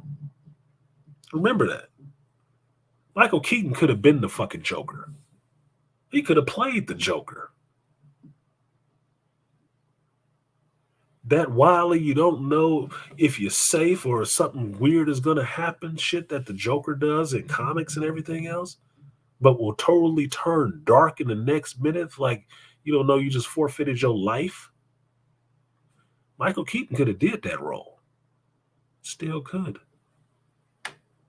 And you'd buy it and you'd be scared. Yeah, he's funny, but goddamn, wait a minute. Same director. Same actor. 2 different performances. Stoic and dark with a little bit of dry humor sometimes. And then the other performance is over the top, funny, but then doing some dark shit. That's Michael Keaton. That's why I love Michael Keaton as an actor. He can give you all of that. Like a Jonathan Majors.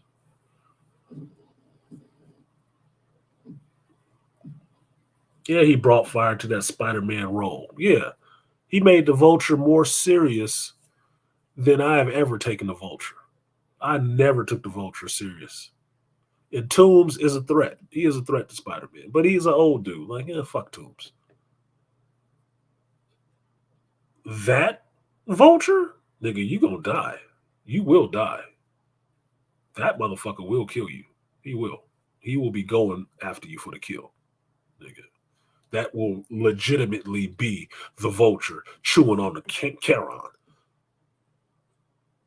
The Chiron feeder, like, I'm just waiting for you to die, nigga. I'm gonna come down there and eat your eyeballs out. Shit. You gotta understand what a Vulture is. And Michael Keaton. That scene, I was afraid when watching Homecoming. I was afraid for that boy. I was into the shit. I was afraid for him. Oh shit, he figured it out. He ain't stupid. Oh shit. Oh shit, nigga. he know. He know. He know, Peter. Oh. Trouble, trouble. Now, Michael Keaton in The Flash was good. What up, Dr. Anwar? I forgot you in the doctor's thing. I think you got a kid. Happy Father's Day. I'm talking about it right now, Dr. Anwar. I did and I didn't. It was a movie. It was meh. But there were some things I liked in it, some things I didn't. Right now I'm going over what I liked, which was Michael Keaton.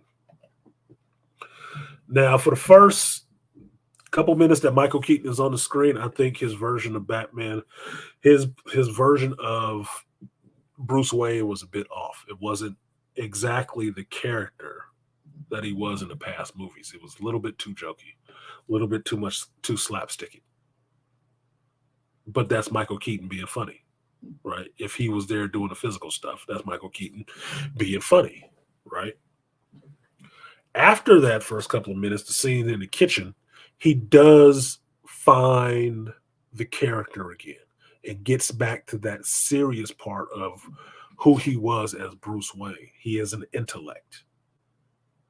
He is not the jokester. Yes, there is years been gone that he wasn't doing this, but he accepts all of this really without questioning. He accepts all of it without questioning. And sits down and have a conversation with somebody like it's no big deal, who's supposedly run through time and from another dimension into this one and is trying to fix what he did. Like, oh, well, this is what it is. This is who it is. Which gives you the understanding that in the 89 universe, right? Because DC does better with numbering this fucking shit. It's multiverses. In the 89 universe, there is a Superman. It just ends up mingled with this Flashpoint shit, at least in the movies. It ends up mingled with that. That there was a Superman in that Tim Burton universe. There was a super person in that universe. And that super person was Supergirl. Kal-El never made it to Earth. No, Supergirl did. And she was the one who ended up getting captured by the Russians and held in darkness and abused and experimented on and shit like that. Not what happened in the Flashpoint comic, because this movie was being made at the time they were doing all the gender swaps in DC. With Ann Sarnoff trying to be KK over in the DC house. Remember what I was telling you about that? That's why I call her Ms. Ann. She was trying to replace all these characters with females. That's why you got Birds of Prey. And none of them was fucking right. Fucking idiots. Those were the Sirens. It should have been the Sirens, not the Birds of Prey. That was her push. Her push was the female super person. The female bat person. That was her push. Not Zack Snyder.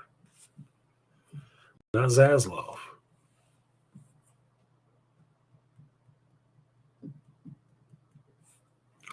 So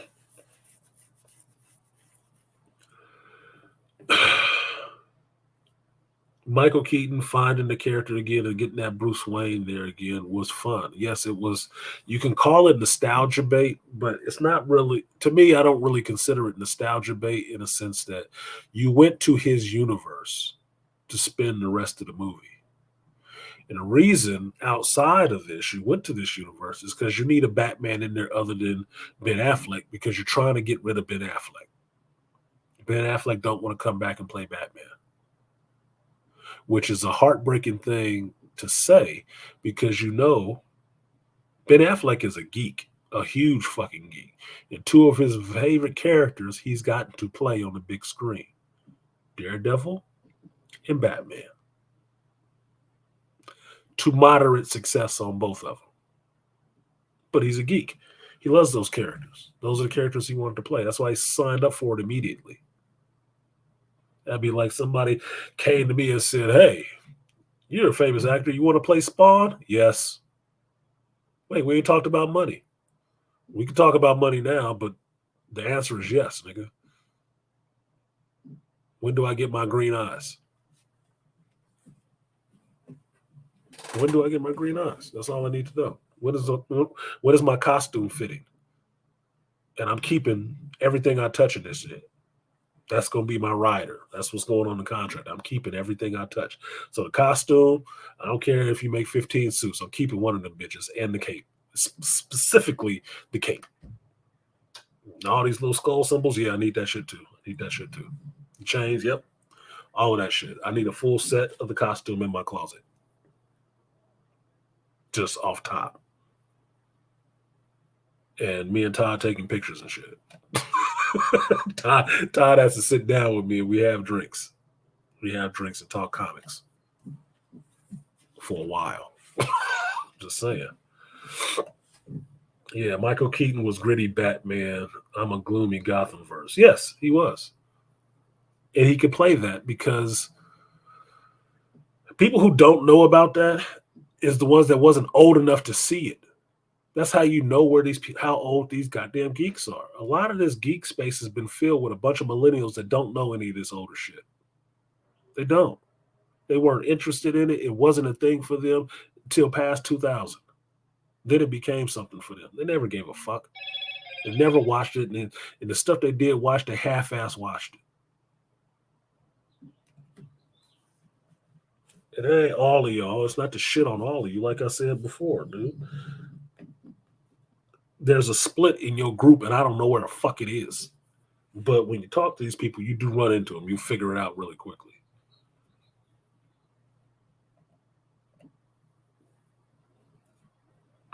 Gal Gadot's getting her last shot in these movies as Wonder Woman. Yeah. Gal, look, I wasn't on board with Gal Gadot playing Wonder Woman initially because she was too fucking small. I saw her in the Fast and Furious movies. It's like nothing on her. Like, I don't know, man. I really don't know. I mean, yeah, she got a pretty face, but is it just gonna be a walking headshot or what?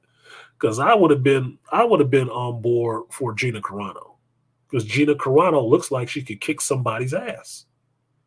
I like Gina. Y'all know. I like me some Gina Carano.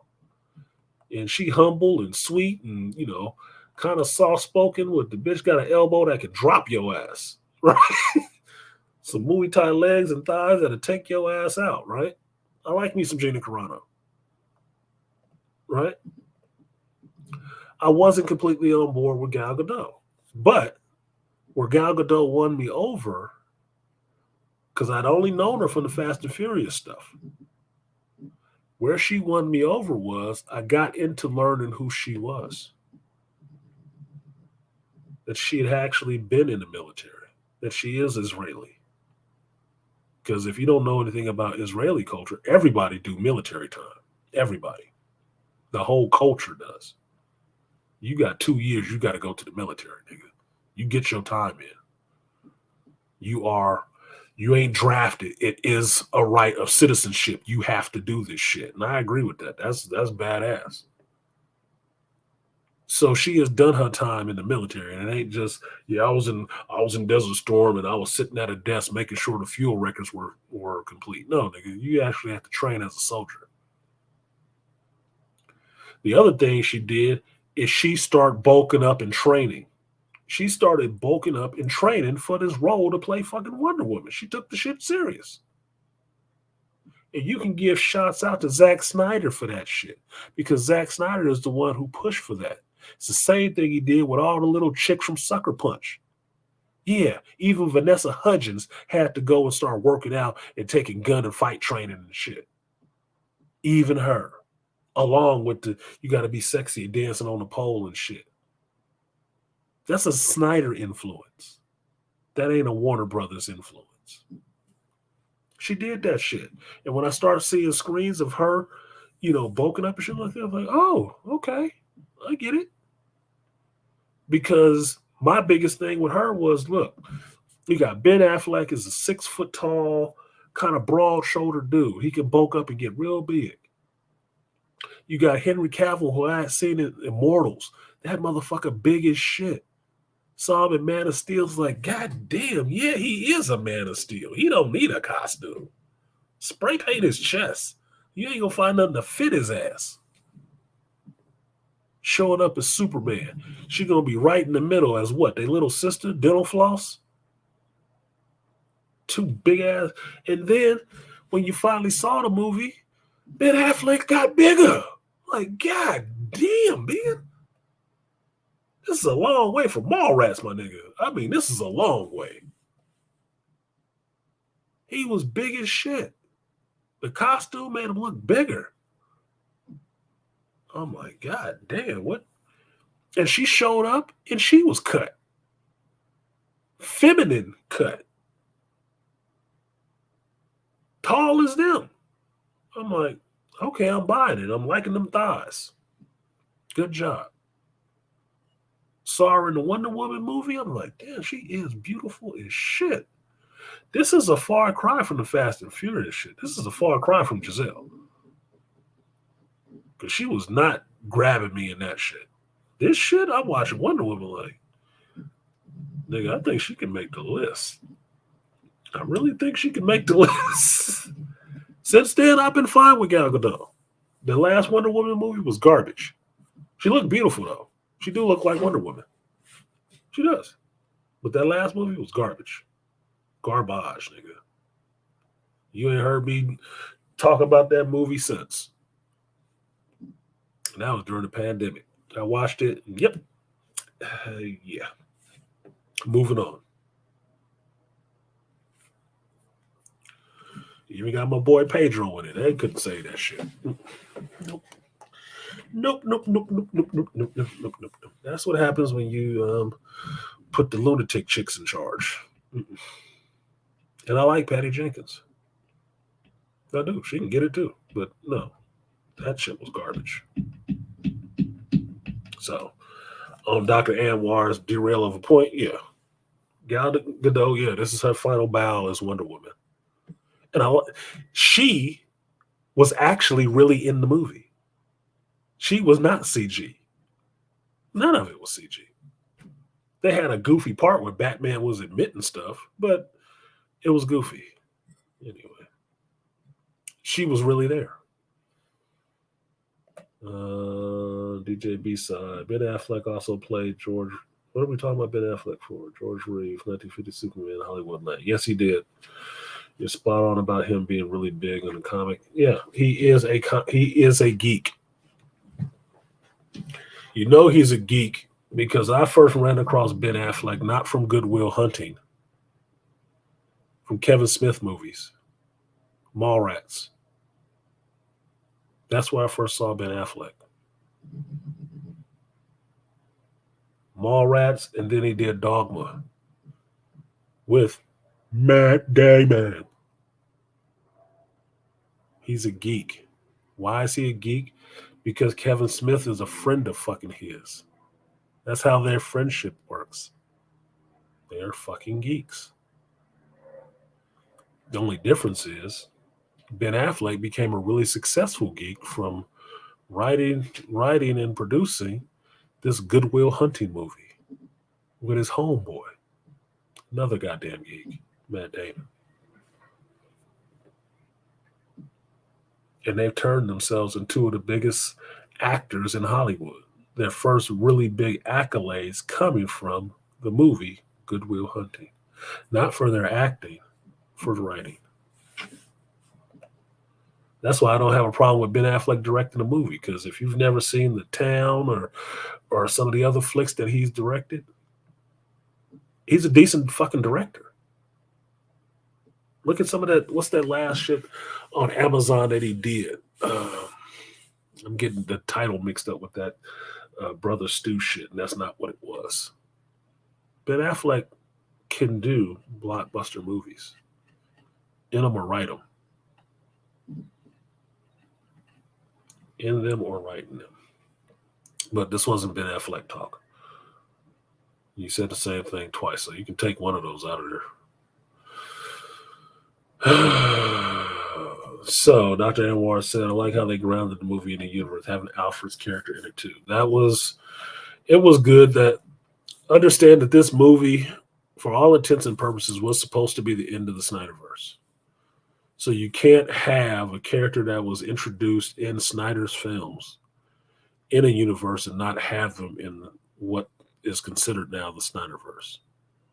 I never called it that, but it's the most apt description for the way that they're going with all the way Warner Brothers has moved with all the rest of this shit.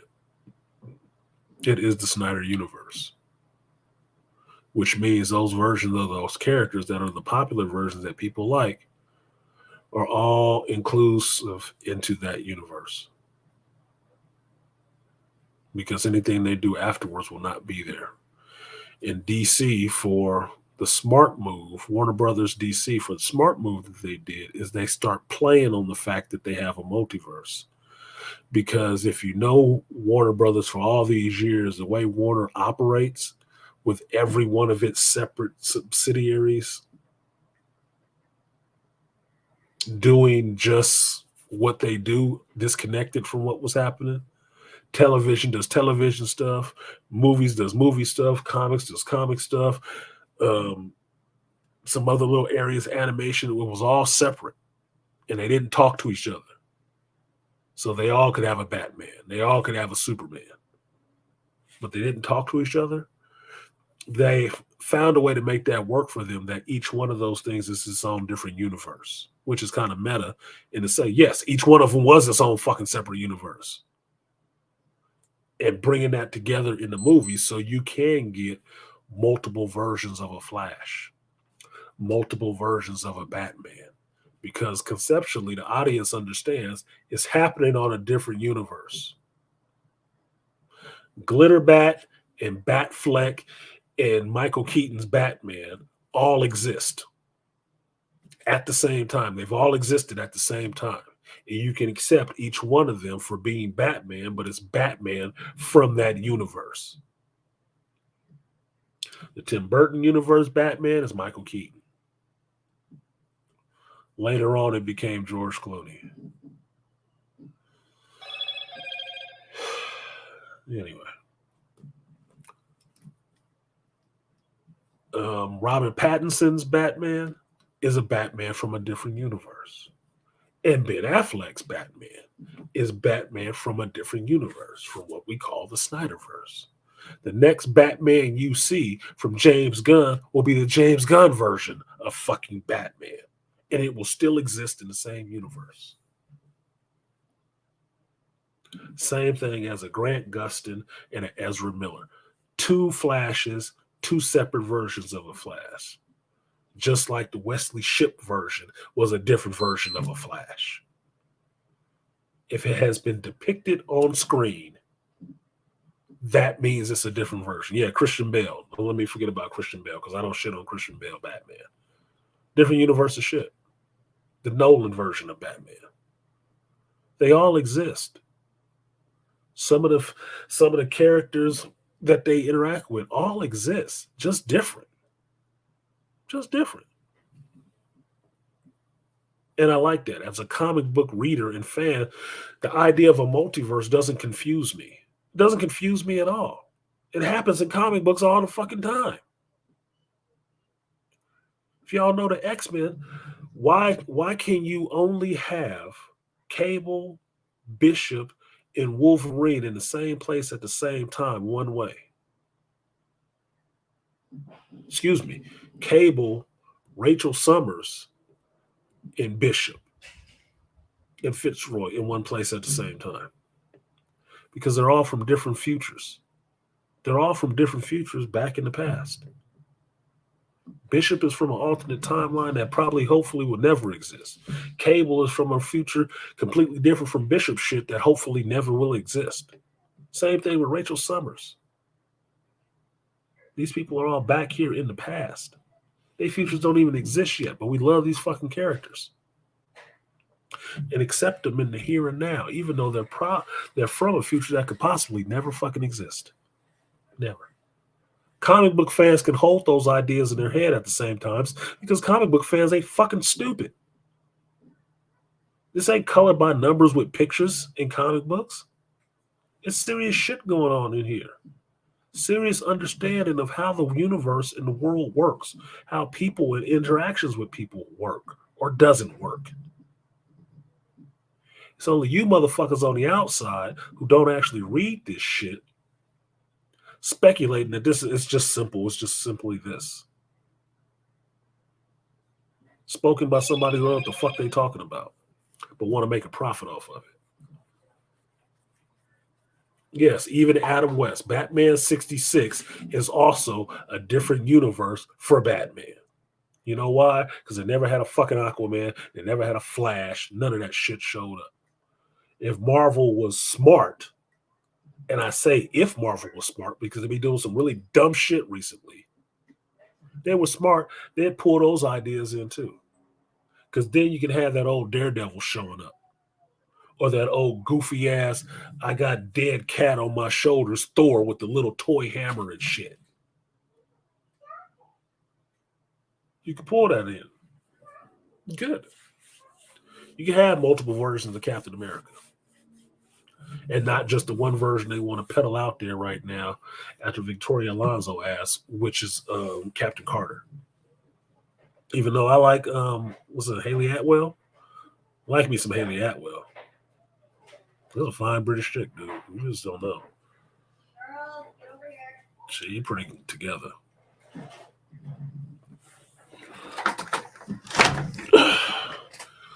So that part was good in there. How they represented, how they visually represented the multiverse, and how Bruce Wayne as a character accepted that understanding and could talk with the Flash was good.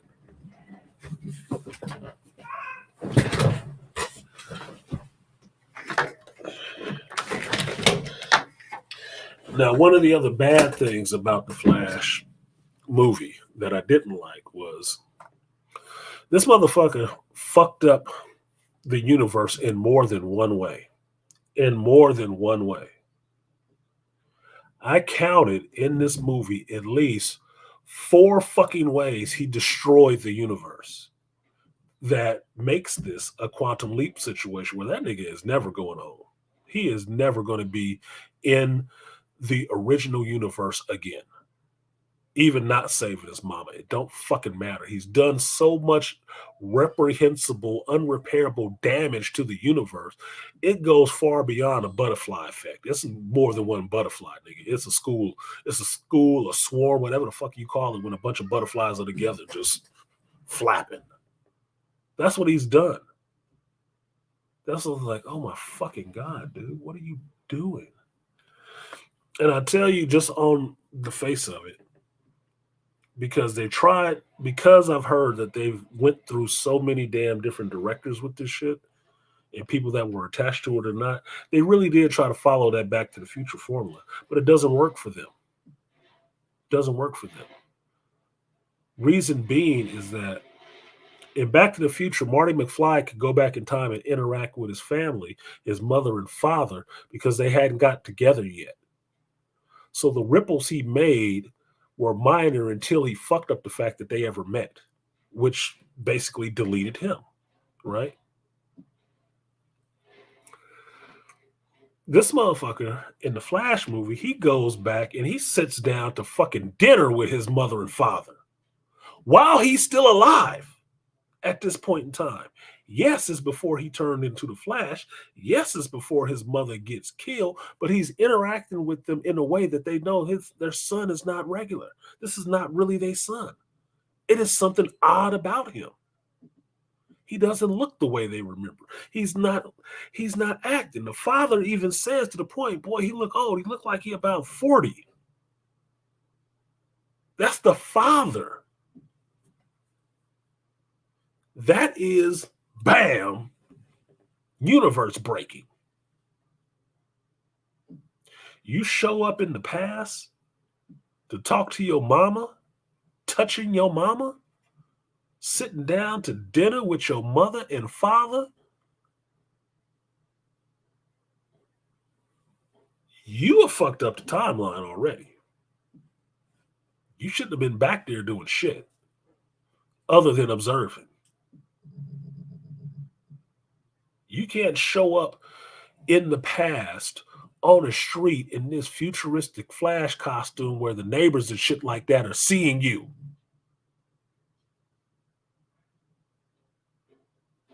It was butterfly effects all over that shit. You probably should have copied that movie so you'd understand. Ashton Kutcher, go back and check it. First butterfly effect, awesome. Or check out The Sound of Thunder so you understand what the fuck that means. When these jackasses go back into the past, the dinosaurs and shit, and they killed this one moth that they shouldn't have killed because by stepping on it and killing that moth made an effect all the way up the line of time. I told y'all, I get into time travel movies. A lot of the shit this motherfucker was doing fucked up everything. Absolutely everything. Even on small scales. He gave the younger version of himself knowledge of the future. That he has powers and he becomes this person, and this person is Batman, and this person isn't. He gave his younger self this knowledge. And now, because it's split off into a Flashpoint universe, it plays out in the most horrific fucking ways. 4 instances. Wait a minute. Let me go to my notes because I didn't need a crib sheet on this bitch. Because as y'all know, I don't do the Google fingers to tell you this shit. I know the material and I thought about it. That was about it.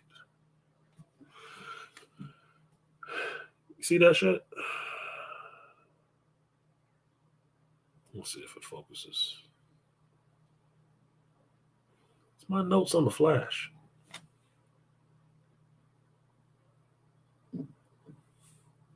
You see what that last note is? See if it focuses. Barry too goofy.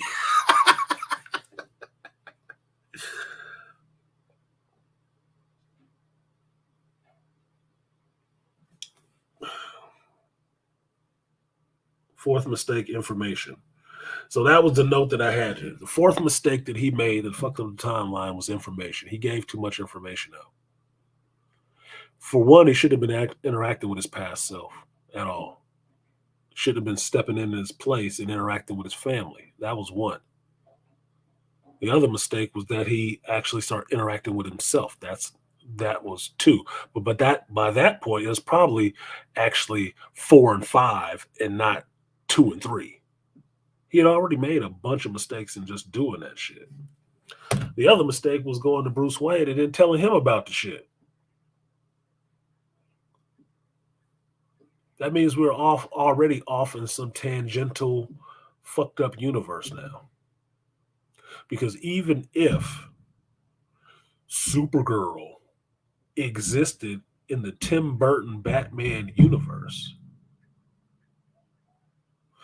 Batman never knew about it. And you coming back and mentioning all this other shit to him changed his fucking universe. You altered it. Having him get into a situation later in life where he had to go rescue this motherfucker and get into a fight with Kryptonians and everything else while you're mixing Man of Steel and Tim Burton's Batman all together. The motherfucker died. You fucked up that universe. All of them. That was the shit that was fucking with me. That's what was fucking with me. That was not kosher, my nigga. Not kosher. If I heard young Barry's goofy laugh one more time, I was ready to wreck the movie theater. I could hear that goofy laugh because it actually, this is what did work for me in that scene. At the same time telling you this, that didn't work for me. This is what did work for me. The fact that older Barry Allen had to deal with his younger self. It's the younger self that never had to grow up because he had both of his parents. It's the millennial version. Like that shit? It's the millennial version. The version that never had any adversity. None of that shit. He had both his parents. They were good parents. He got to go to college. He got to be as goofy and have the shitty friends that he had. That was all dumbasses too. That was a scene that could have been cut. For real. I wonder why I was wasting 10 minutes of my life on that shit. You get to see, like Bruce Wayne told him, you are the things that happen to you. The older Barry had to mature. He had to. The one from the future, he had to mature. There was no other choice. You saw him, and this is why I give credit to Ezra Miller in this movie. You got to see him play two roles. You got to see him take that Snyderverse version of Barry Allen and grow him up right in front of your eyes in one movie. You got to see that. You got to see him grow the fuck up and stop all that goofy shit. Because that goofy shit was funny in the beginning of the movie. But by the time you got to the middle of the movie, around the second act, he was a completely different character. He's like, no, you gotta shape it up, little motherfucker. You are on my goddamn nerves. There's serious shit going on here right now. He was the one being stern. He was the one not cracking jokes, dealing with the younger version of himself that's all about my feelings. I smear peanut butter all over my face when I eat. He was like, no, absolutely not. He grew up. He grew the character up. The character was willing to go through some serious shit and sacrifice his own life to try to get back to fixing what the fuck he did and what the fuck he broke. That's serious. The character grew up. I appreciate Ezra Miller for that because I believed it. I believed it from him. Because regardless of what goofy shit he does, if he, her, them, they, whatever the fuck, Ezra Miller is a decent enough actor. He is a decent enough actor. And all that wild and crazy shit he does is him acting. That's him when they ain't got a camera in front of his face to be filming him. That's how he is. If you thought any of these actors are if you ever thought that an actor, a really good actor, that acts in different roles and stuff like that is not mentally disturbed, you are fucking mentally disturbed. Because any really good actor that could play these wild ass characters and shit like that got some mental issues. Takes a little bit of a mental issue to be able to empty your fucking brain out and want to become different people often. Often. To not be yourself. To be and embody something else. Jared Leto is an awesome actor to me. Jared Leto probably crazy as fuck. Or he knows how to slip it on and slip it off. Because Jared Leto's method acting is he's always in character once it comes go time. He is always in character. He is never not in character. That is what made him so unsettling to deal with on the set of the Suicide Squad. He was always the Joker. Always. There wasn't a time when you was on that set, you wasn't dealing with the Joker, not Jared.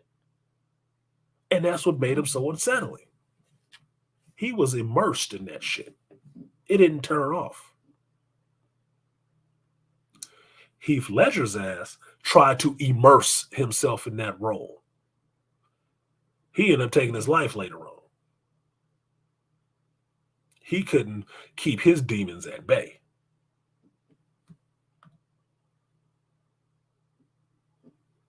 So, do you think I'm sitting here watching Ezra Miller and finding out that he do crazy shit in his life as being abnormal? No, that seems about normal for these dudes. A lot of these really good actors do some crazy shit. A lot of them. Not surprising at all. If you tell me they well adjusted and don't do nothing crazy, I'm like, damn, are they action heroes? Do they play action heroes? Or do they play these complicated emotional characters with all these motivations and thoughts and stuff like that? And then you see them in their personal life, like, that motherfucker is weird. Yeah, no shit. No shit.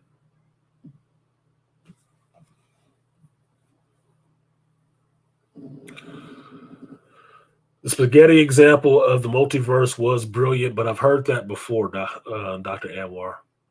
When I heard that, I gave shout out to ex-wifey's old boyfriend after me back in when we was in high school and we were dating and we broke up.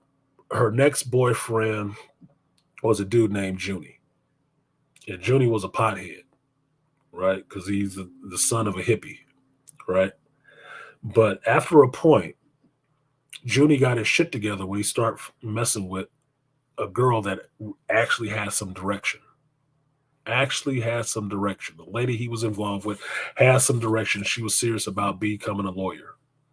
And if he wanted to get them panties or them draws or whatever, she gave him an ultimatum like, you need to look, I'm going to be in the library studying. You want to hang out with me and all that shit, then that's where you're going to have to be too. And that's what he did. So he pivoted from being somebody who went to community college just to get a PE degree so he could be somebody's PE teacher and hang out and smoke weed and have summers off and shit like that, like a regular teenager. This motherfucker got into kinesiology and then physics and found his passion. I believe he's a professor now at Berkeley. I think he's a professor at Berkeley now. And the knowing where he came from, the little pothead kid that didn't want to go to class and all that shit in high school, to being a whole goddamn professor. Believe he might have a doctorate now. I'm not sure. Is amazing. Tells you what a good woman can do for you. Keep you focused and keep you fucked up. But on top of that, when he was going through this process of really getting into physics and stuff like that, and really having his brain amped, it was the conversation about time travel with the bowl of spaghetti. And he explained this to the ex-wifey. That's what how he explained it to her. With the bowl of spaghetti and parallel universes and stuff like that, how time works. She was blown away by that shit. And I'm shaking my head like, yeah, that's about right. It's about right. He got there. Holy shit, that boy coming up. They're younger than me. So seeing that in the movie, I laughed. And I remember Junie. I was like, oh, I wonder if that's wifey gonna see this, because she's gonna have to remember the same thing I do. She's gonna have to remember him giving her that lesson. Because she was so impressed by him at that point when he was telling her that shit, because she remarked he was never into that shit with me. And I took that even at that time to mean that you wasn't the right woman for him. That's why. You weren't. You didn't have that kind of drive that would drive him to do better. Y'all was just partying and smoking weed. So yes, the spaghetti example was brilliant. It was. It makes people understand what the hell is going on. And that's where Barry Allen was, in the bowl of spaghetti, nigga. Jumping all over the place, fucking up everywhere. To me, what he did in this movie unraveled the whole fucking universe by himself. Because the Flash is that fast. He unraveled the whole fucking universe. And that's why by the time you get to close to the end of it, yeah, it looks like his universe, but something's wrong. Why the fuck is George Clooney here? We got Bat Nipple showing up, Bruce Wayne? Bat Nipple Wayne? Holy shit. Yeah, he had broke something fundamental. Why? Because one of his other mistakes that he made is that he went back in time, while he's back in time, kissing his mama and saying his tearful goodbye and getting a hug from a stranger and shit like that. Once again, in the same time, this woman is seeing the face of this guy again. He goes ahead and moves the can of tomatoes off the shelf his father got it from to the top shelf so his father can look up into the camera and prove that his father was not there. Or his father was in the grocery store at this time that his mother was being killed. Which in fact means his mother still does get killed. And yes, you exonerated your father, so he doesn't get blamed for the murder. Well, he gets blamed for the murder, but it proves later on that he didn't do it. You made an alternate timeline again, you dumb fuck. That's what you did. In a what if situation, what if your mama got killed, but your dad got out of jail later on? Your mother still died. They still blamed your father. But at this point, he got let out of jail. He didn't stay in. Branch timeline. This motherfucker can't keep from screwing up the damn timeline. That's why I think it's just broken. I think it's just fucking broken. Just broken. So, yeah, none of this shit has to go forward. You broke the whole universe, and James Gunn can come back and, you know, magically snap that shit and have Dr. Manhattan show up, and everybody's awesome. Now we're in the new 50 gun verse. Fine, whatever, fuck. Because that timeline and that universe shit is broken as fuck, and he did it all in that movie multiple times. Multiple times. George Clooney was crazy. I heard rumors that he was probably in the shit. That's fine. I like George Clooney. I thought George Clooney looked the most like Bruce Wayne. I didn't like his Batman because he smiled too much. He was taking that shit too campy. But fucking hell, he was in a what is that dude's name I fucking hate for this movie? Fuck. I'm forgetting the director's name.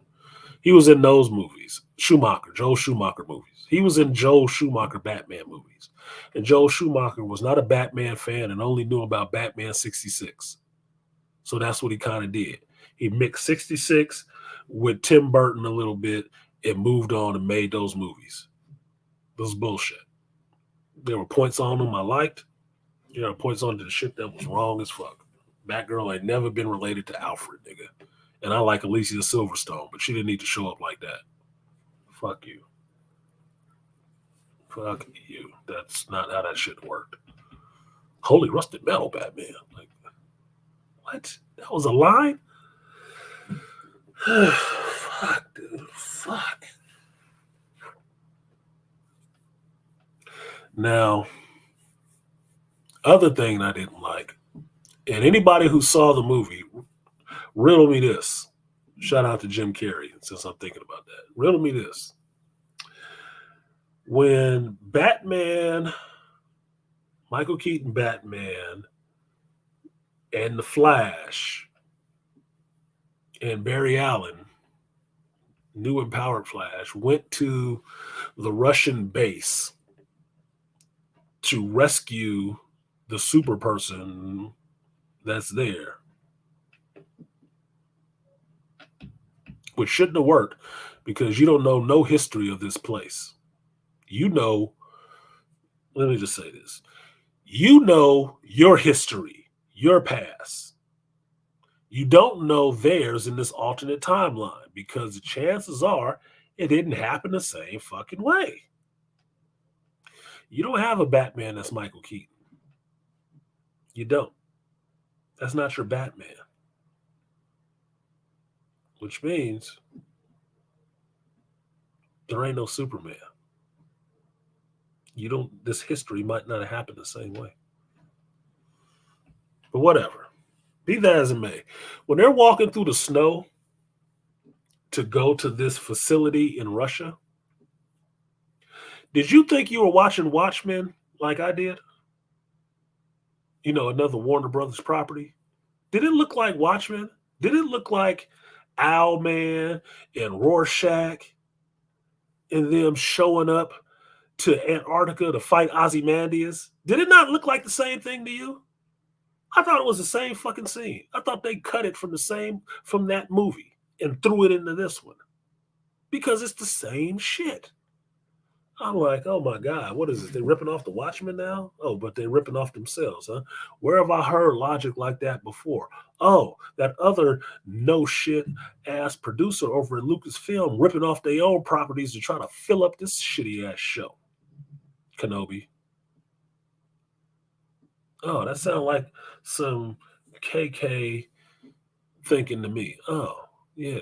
Oh, that's right. This was a movie that was being presided over by Ann Sarnoff, KK's compatriot over in Warner Brothers. You know, women who just produce, but all they do is steal shit.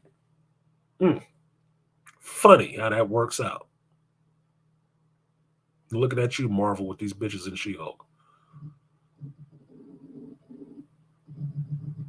Did it not? I mean, if you saw the movie, you said it's similar to Civil War 2? Not really. What the similarity I'm talking about, I'm not talking about somebody going someplace rushing and there's snow around. No. No. Go back and watch. You ain't really got to watch it. You can skim through it and find the clip on there. Find the clip in Watchmen, the movie Watchmen, where they go to fight Ozymandias in Antarctica. They fly up on Archie. They land in the snow. Big craft with big eyes. And then they're walking through the snow to Ozymandias' palace. It's the same scene. How they're walking and everything. It's the same scene. They drop from the bat jet down into the snow, complaining about the cold, and then they're walking through the snow to this facility that remarkably has no fucking guards outside. What are they, afraid of the cold? They're Russian, right? Batman and two goofballs with speed powers were able to break into this facility. A facility where they're keeping the biggest secret on the planet, apparently, which is a living alien creature with superpowers. And they can just walk in through up above. Get the fuck out of here. You should have been shot when you hit the snow. Biggest secret on the planet, these motherfuckers just strolled in. Get the fuck out of here. I mean, I understand to make the movie get on, but get the fuck out of here. You making these Russians seem real fucking stupid. And they may do some stupid shit. But I remember Russia as, you know, the counterpoint and the foil to the U.S., you know, the real gamesmanship of it, the chess players that were actually a threat. I don't remember these Russians that are just a bunch of dumbasses in the snow. I don't remember those. Those aren't the ones I grew up with. You know, even in cinema, I mean, the Russians I grew up with, at least in cinema, were credible threats. Like, I don't know, Red Dawn and shit. Like, hey, we'll show up and take this whole bitch over. You better get on your game, Maverick. Cappy. You better step up or get fucked up. Marco Ramius, Hunt for Red October. Russians I grew up in cinema wasn't dumbasses. You really had to work to beat them because they was on their game. Not, they got a whole private installation and we can just walk all the way up to it and get through a door and nobody stopped us because we got Batman with us. Fuck they care about a Batman. He wasn't worldwide known in his universe. Dumb shit. This is how politics gets feeds into geek properties. Yeah, beastly. That's an even better one. They got Ivan Drago was not a dumbass. The people who worked on Ivan Drago wasn't a dumbass. The one shooting him up with the steroids he had in his ass was not dumbasses, nigga. He showed up and there was a problem. I must break you. Red Heat, that big motherfucker Arnold Schwarzenegger in that was not no dumbass. I don't know where these New Age Russians come from. I don't. They must be, I don't know. Paper tigers and shit. Fuck you. What up, UFO? Global contract loading. I'm thinking the same thing. Yeah, these aren't the Russians that I knew of.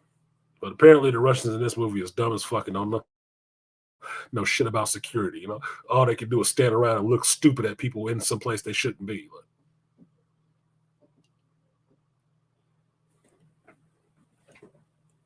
get the fuck out of here.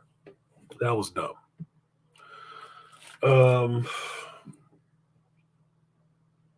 What else worked for me?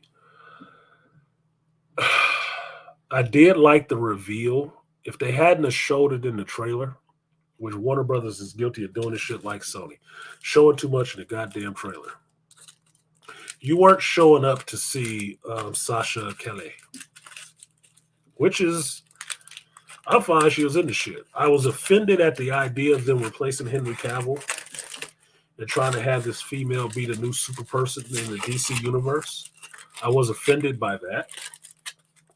But had they always been on, oh, we're going to introduce Supergirl, that would have been different.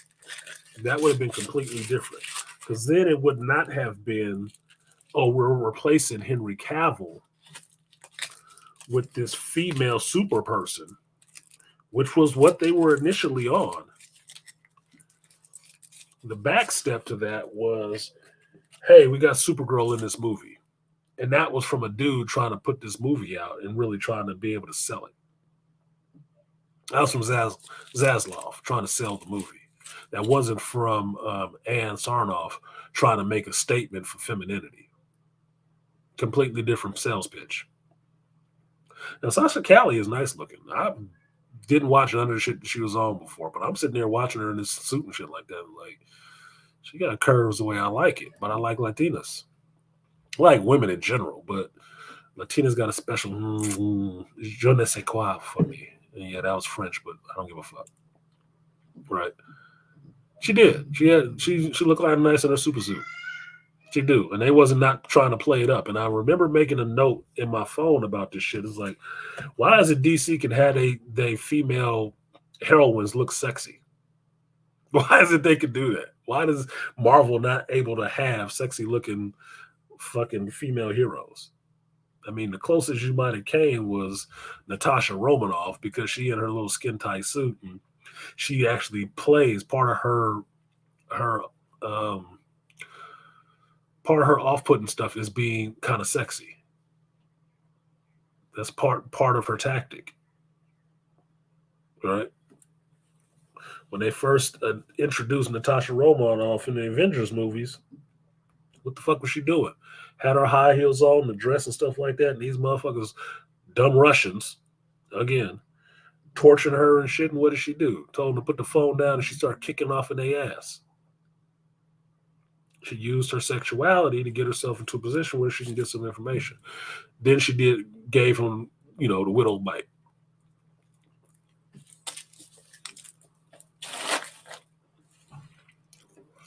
She got her info, she fucked him up. But Marvel doesn't do that. The rest of the female characters are not sexy at all. The closest one outside of Black Widow is the Scarlet Witch, and that was only in the TV show because they finally let the character grow the fuck up, and she became a grown woman, Scarlet Witch, not a little teeny bopper Scarlet Witch. Then she at least looks a little bit sexy. Scary, but sexy, because dudes kind of get off on that.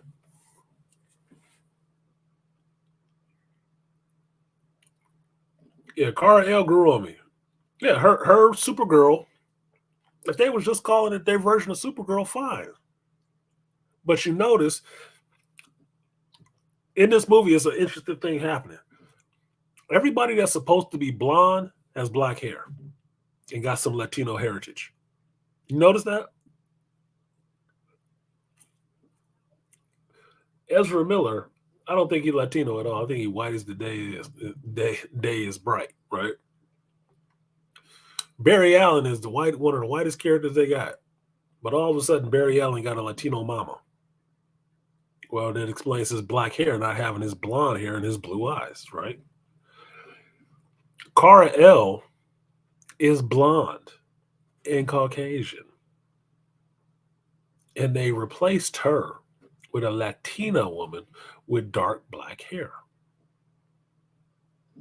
Well, that's not Supergirl. It is a Supergirl, but it's not Supergirl. She even got the little skirt on. Now, I thought the shit was really funny how she has the same costume like Man of Steel Henry Cavill, modified, right? It's a modified costume, which is interesting to me because Anne did not like Henry Cavill and did not like Zack Snyder. She didn't like those movies. That's why she didn't want to give them another Man of Steel movie. That's why you never saw one.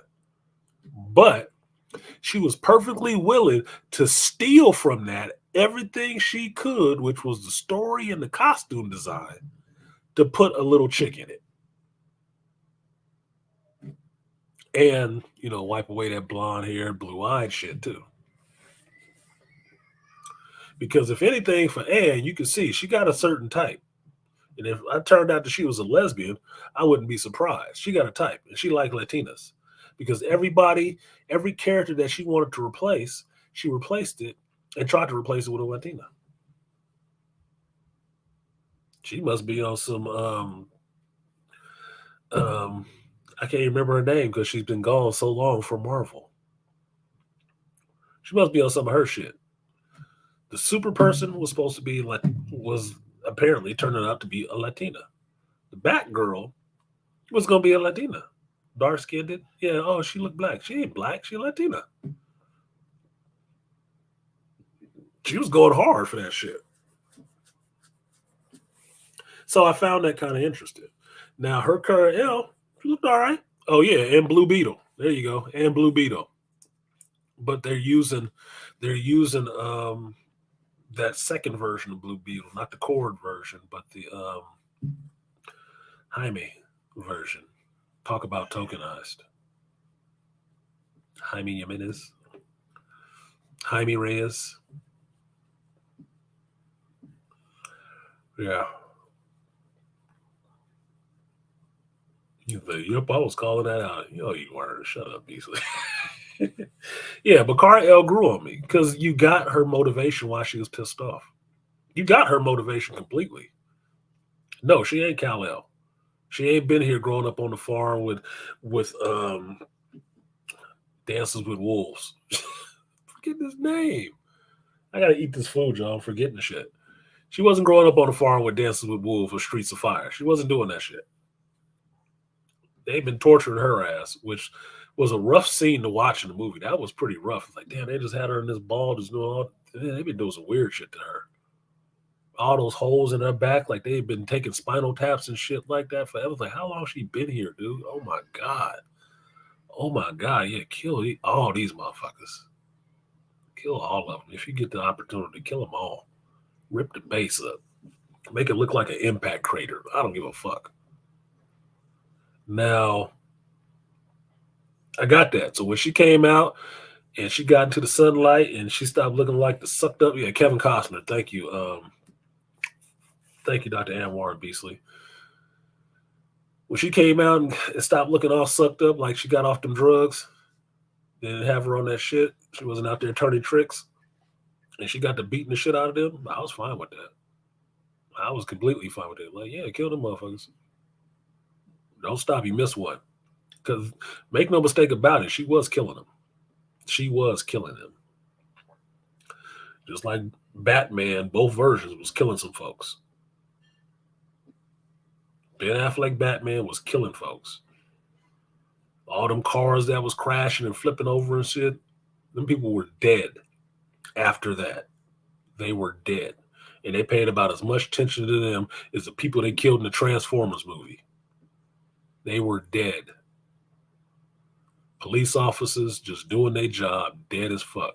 Batman rolled up on a motorcycle with Gatling guns on and started shooting up shit. People are dead because Batman don't use guns. So she showed up on the screen. It was brief. I thought they lingered on her a little bit too long, but I like seeing her. She's a cute chick. I don't mind cute women. I don't.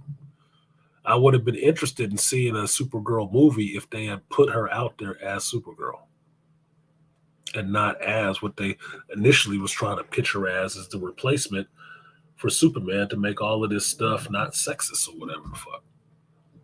They did themselves a disservice. But they could bring her back. She still got a boy cut, but it works with how small her fucking head is. It does. Her boy cut works. Michelle C. Smith, your cut does not work, sister girl. You just made yourself completely ugly. You look like a fucked up Q-tip. Shouldn't have did that.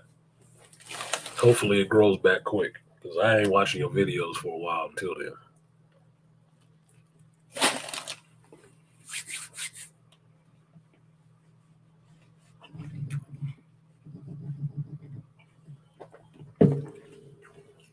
Excuse me. So, I liked her. She did all right. For the time she was on screen, it was interesting. There was some emotion in her that you actually felt. And she was respectful of her cousin, which meant a lot to me because that is part of Supergirl. Supergirl is close with Clark. She loves Clark. That was her little cousin, but by fluke, he ended up here first, right? He got to grow up here first. Now, in this movie, she shows how much she loves her little cousin. Because when Zod tells her that, yeah, they stopped your cousin. Yeah, we caught him before you got away. And he didn't survive. They killed that little motherfucker. She went off with some righteous indignation for the House of L, boy. She went in for House of L. She represented. They killed her cousin, and she was trying to make sure she wiped them motherfuckers out. Didn't have a problem with that either. Beating Zod, though? Nah, bitch. You're not beating Zod for the same reason that Kal-El had to break his goddamn neck. Because Zod is a genetically grown, specifically to be a soldier. And he is General Zod. He ain't Private Zod. No, he is General Zod, nigga. You are not about to give him an ass whooping just because you pissed off and emotional. Oh, fuck no. That's not what's going to happen. Yeah, she gave him some Kryptonian rage. She did. She gave him some Kryptonian rage. You killed my cousin. My favorite little cousin. You killed him. You killed the baby. She gave him a little bit. But she shouldn't have been. You tell me, Beastly, you do martial arts. You do martial arts. Who is more likely to win in this situation? The trained, non-emotional fighter or the partially trained, emotional fighter? Who's more likely to win?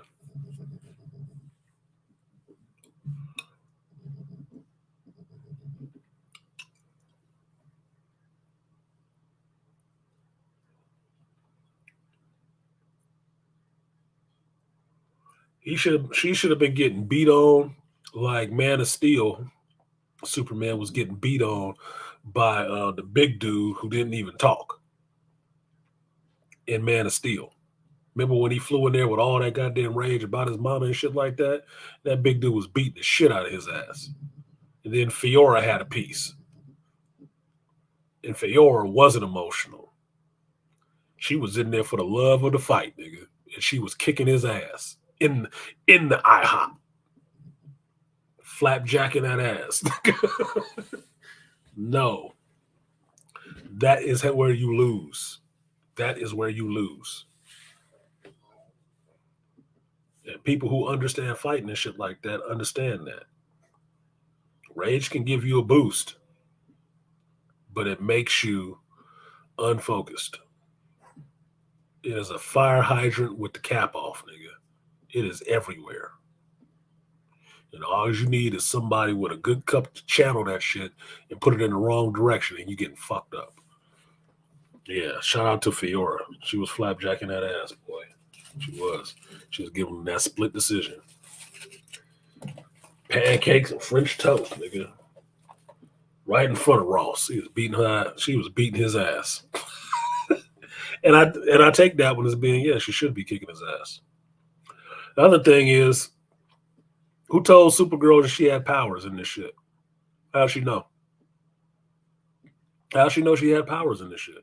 I mean, I'm not saying we got to go through the whole Man of Steel, movie to let this chick know that she has powers, but how does she know she has powers? Did her daddy tell her? Did Zor-El tell her that she would have powers when she got here? Did Jor-El break her down to her like, yeah, I'm going to send you with my son, and y'all going to look out for each other, and when you get here, y'all going to have superpowers and shit, girl. It'd be awesome. Your cells will drink up this shit. How does she know? Because she started flying without any training. But this ain't her movie, so we got to have her. All right, baby girl, get on the stick. We got to start flying and doing this shit right away. You have to be useful right away because it ain't your movie, so we ain't got time to go through the 2 hours of prequel for you.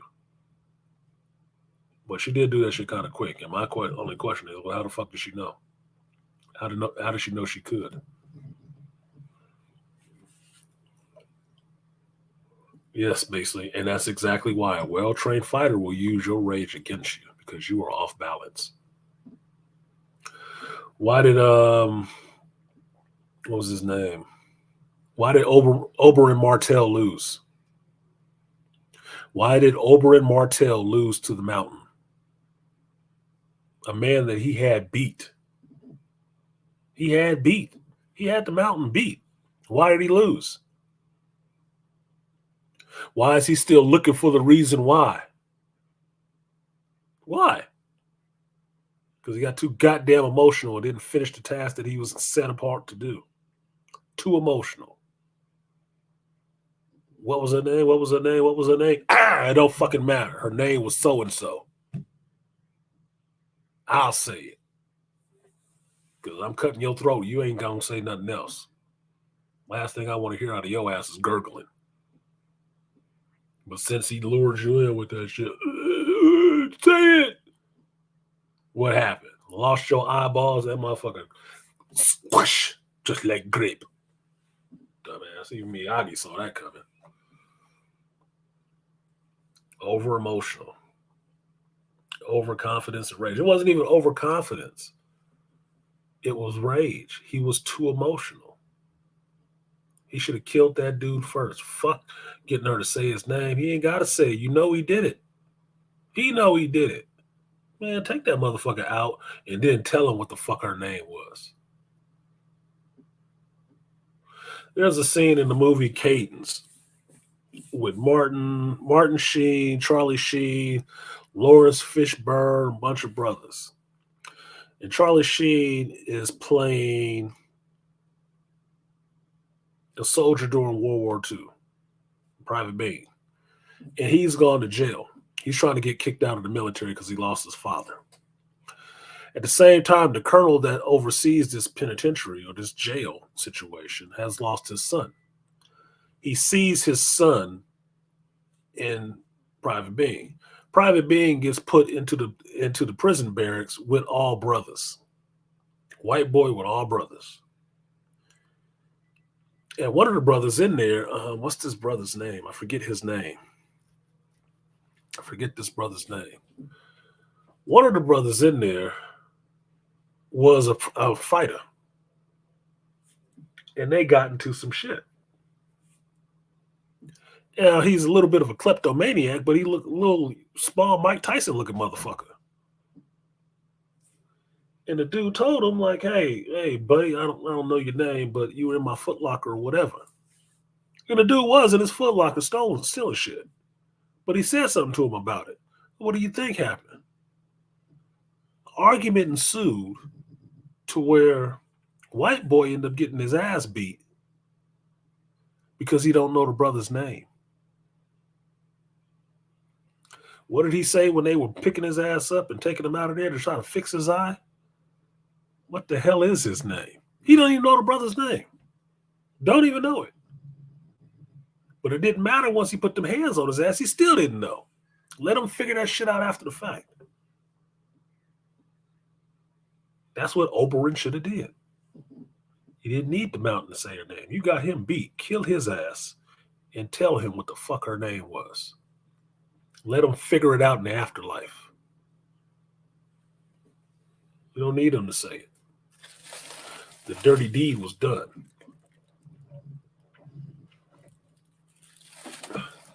So if you've never seen the movie Cadence, it's a good movie. You should check it out if you can find it. What was my point on that? So, Cara L, I'm fine with her. She looks sexy. And she old enough for me to say that shit, too. I looked. She looks sexy. I got some pictures of her ass now on my computer. But I was fine with her. Her getting killed over and over again by Zod. Yeah, that's kind of what I expected would happen, too. Same dark side, nigga. But Zod don't have to play that shit. So the wrap up of the movie. It was all right, but I wouldn't tell anybody to rush out and see it. Because as you hear him, because they did so many goofy things, so many things wrong and so many things right in this movie, it's hard to say one way or the other if it was bad or good. And that's how I felt with the last two movies I've seen.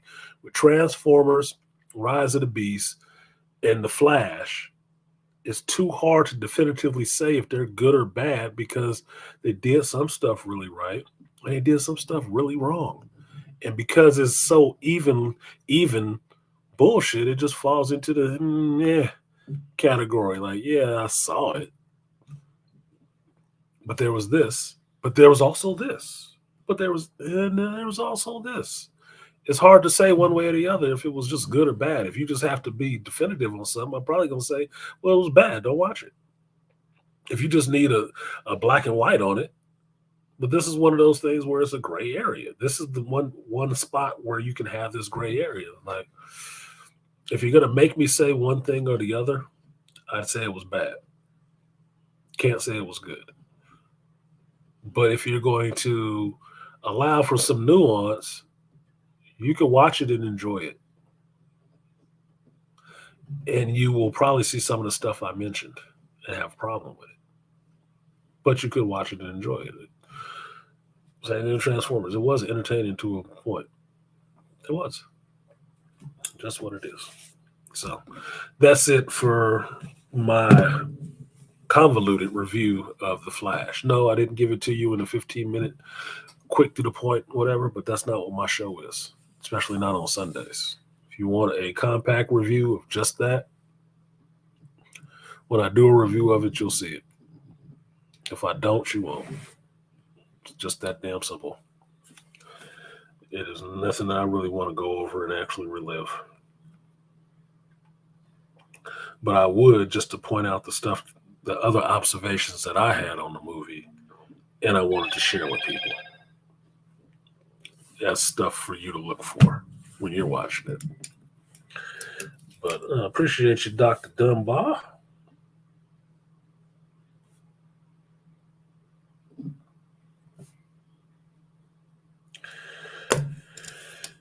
And Dr. Dunbar, if I make it out to BlurredCon, you should show up too. Because if I make it out to BlurredCon, I'm coming out there so I can mess with Charles and probably hang out with Artie Hipmore and them two goofies. But if you're in the area too, come through. Make it worth my while. It's not like Baltimore, someplace I look to go, nigga. I do look to see Washington, but that hasn't been high on my list yet. So. but I am free to roam about the world, and I plan to be doing that soon. So, to Dr. Dumba, I will give you the 3B salute. Appreciate you, Doctor.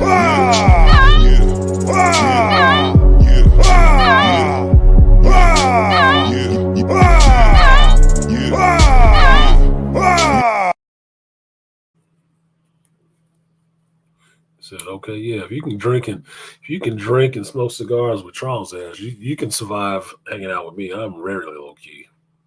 I'm very low key. Maybe you'll be bored. I don't fucking know. I just think it'd be cool to have a pound, share a drink. I seen this nigga. He ain't about shit.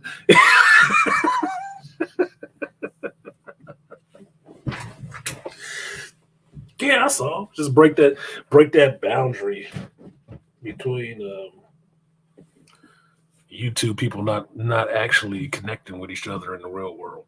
Let's break that boundary. You're a pretty decent dude. I don't think it's gonna be anything. I am who the fuck I am. That's just what it is. That's what it is.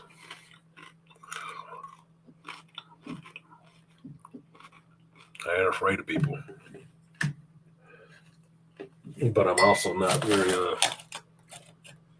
personal at times either. But that's just who I am. So, anyway, it's about 5 hours now.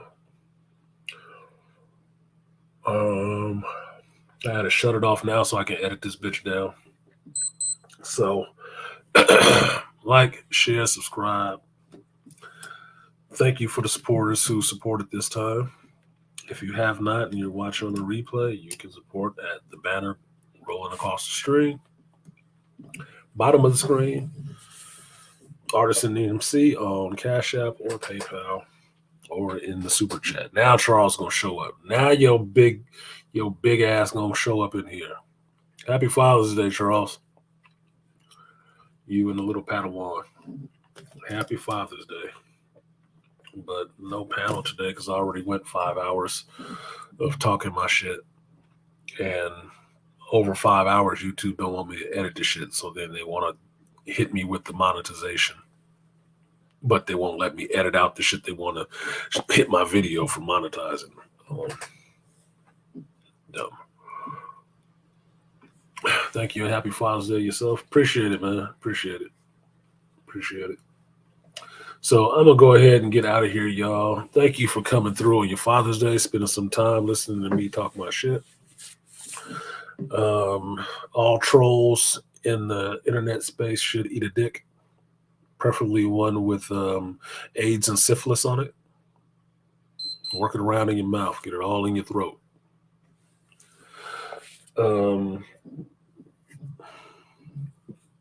Appreciate y'all for spending your time. You didn't have to, but you did.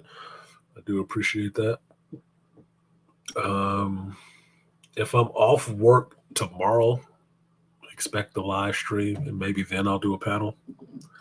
But if I choose to be responsible and go in and actually help those residents who need my actual hands-on experience to get done what needs to be done, then I'll be at work for a little while. You won't see a live stream.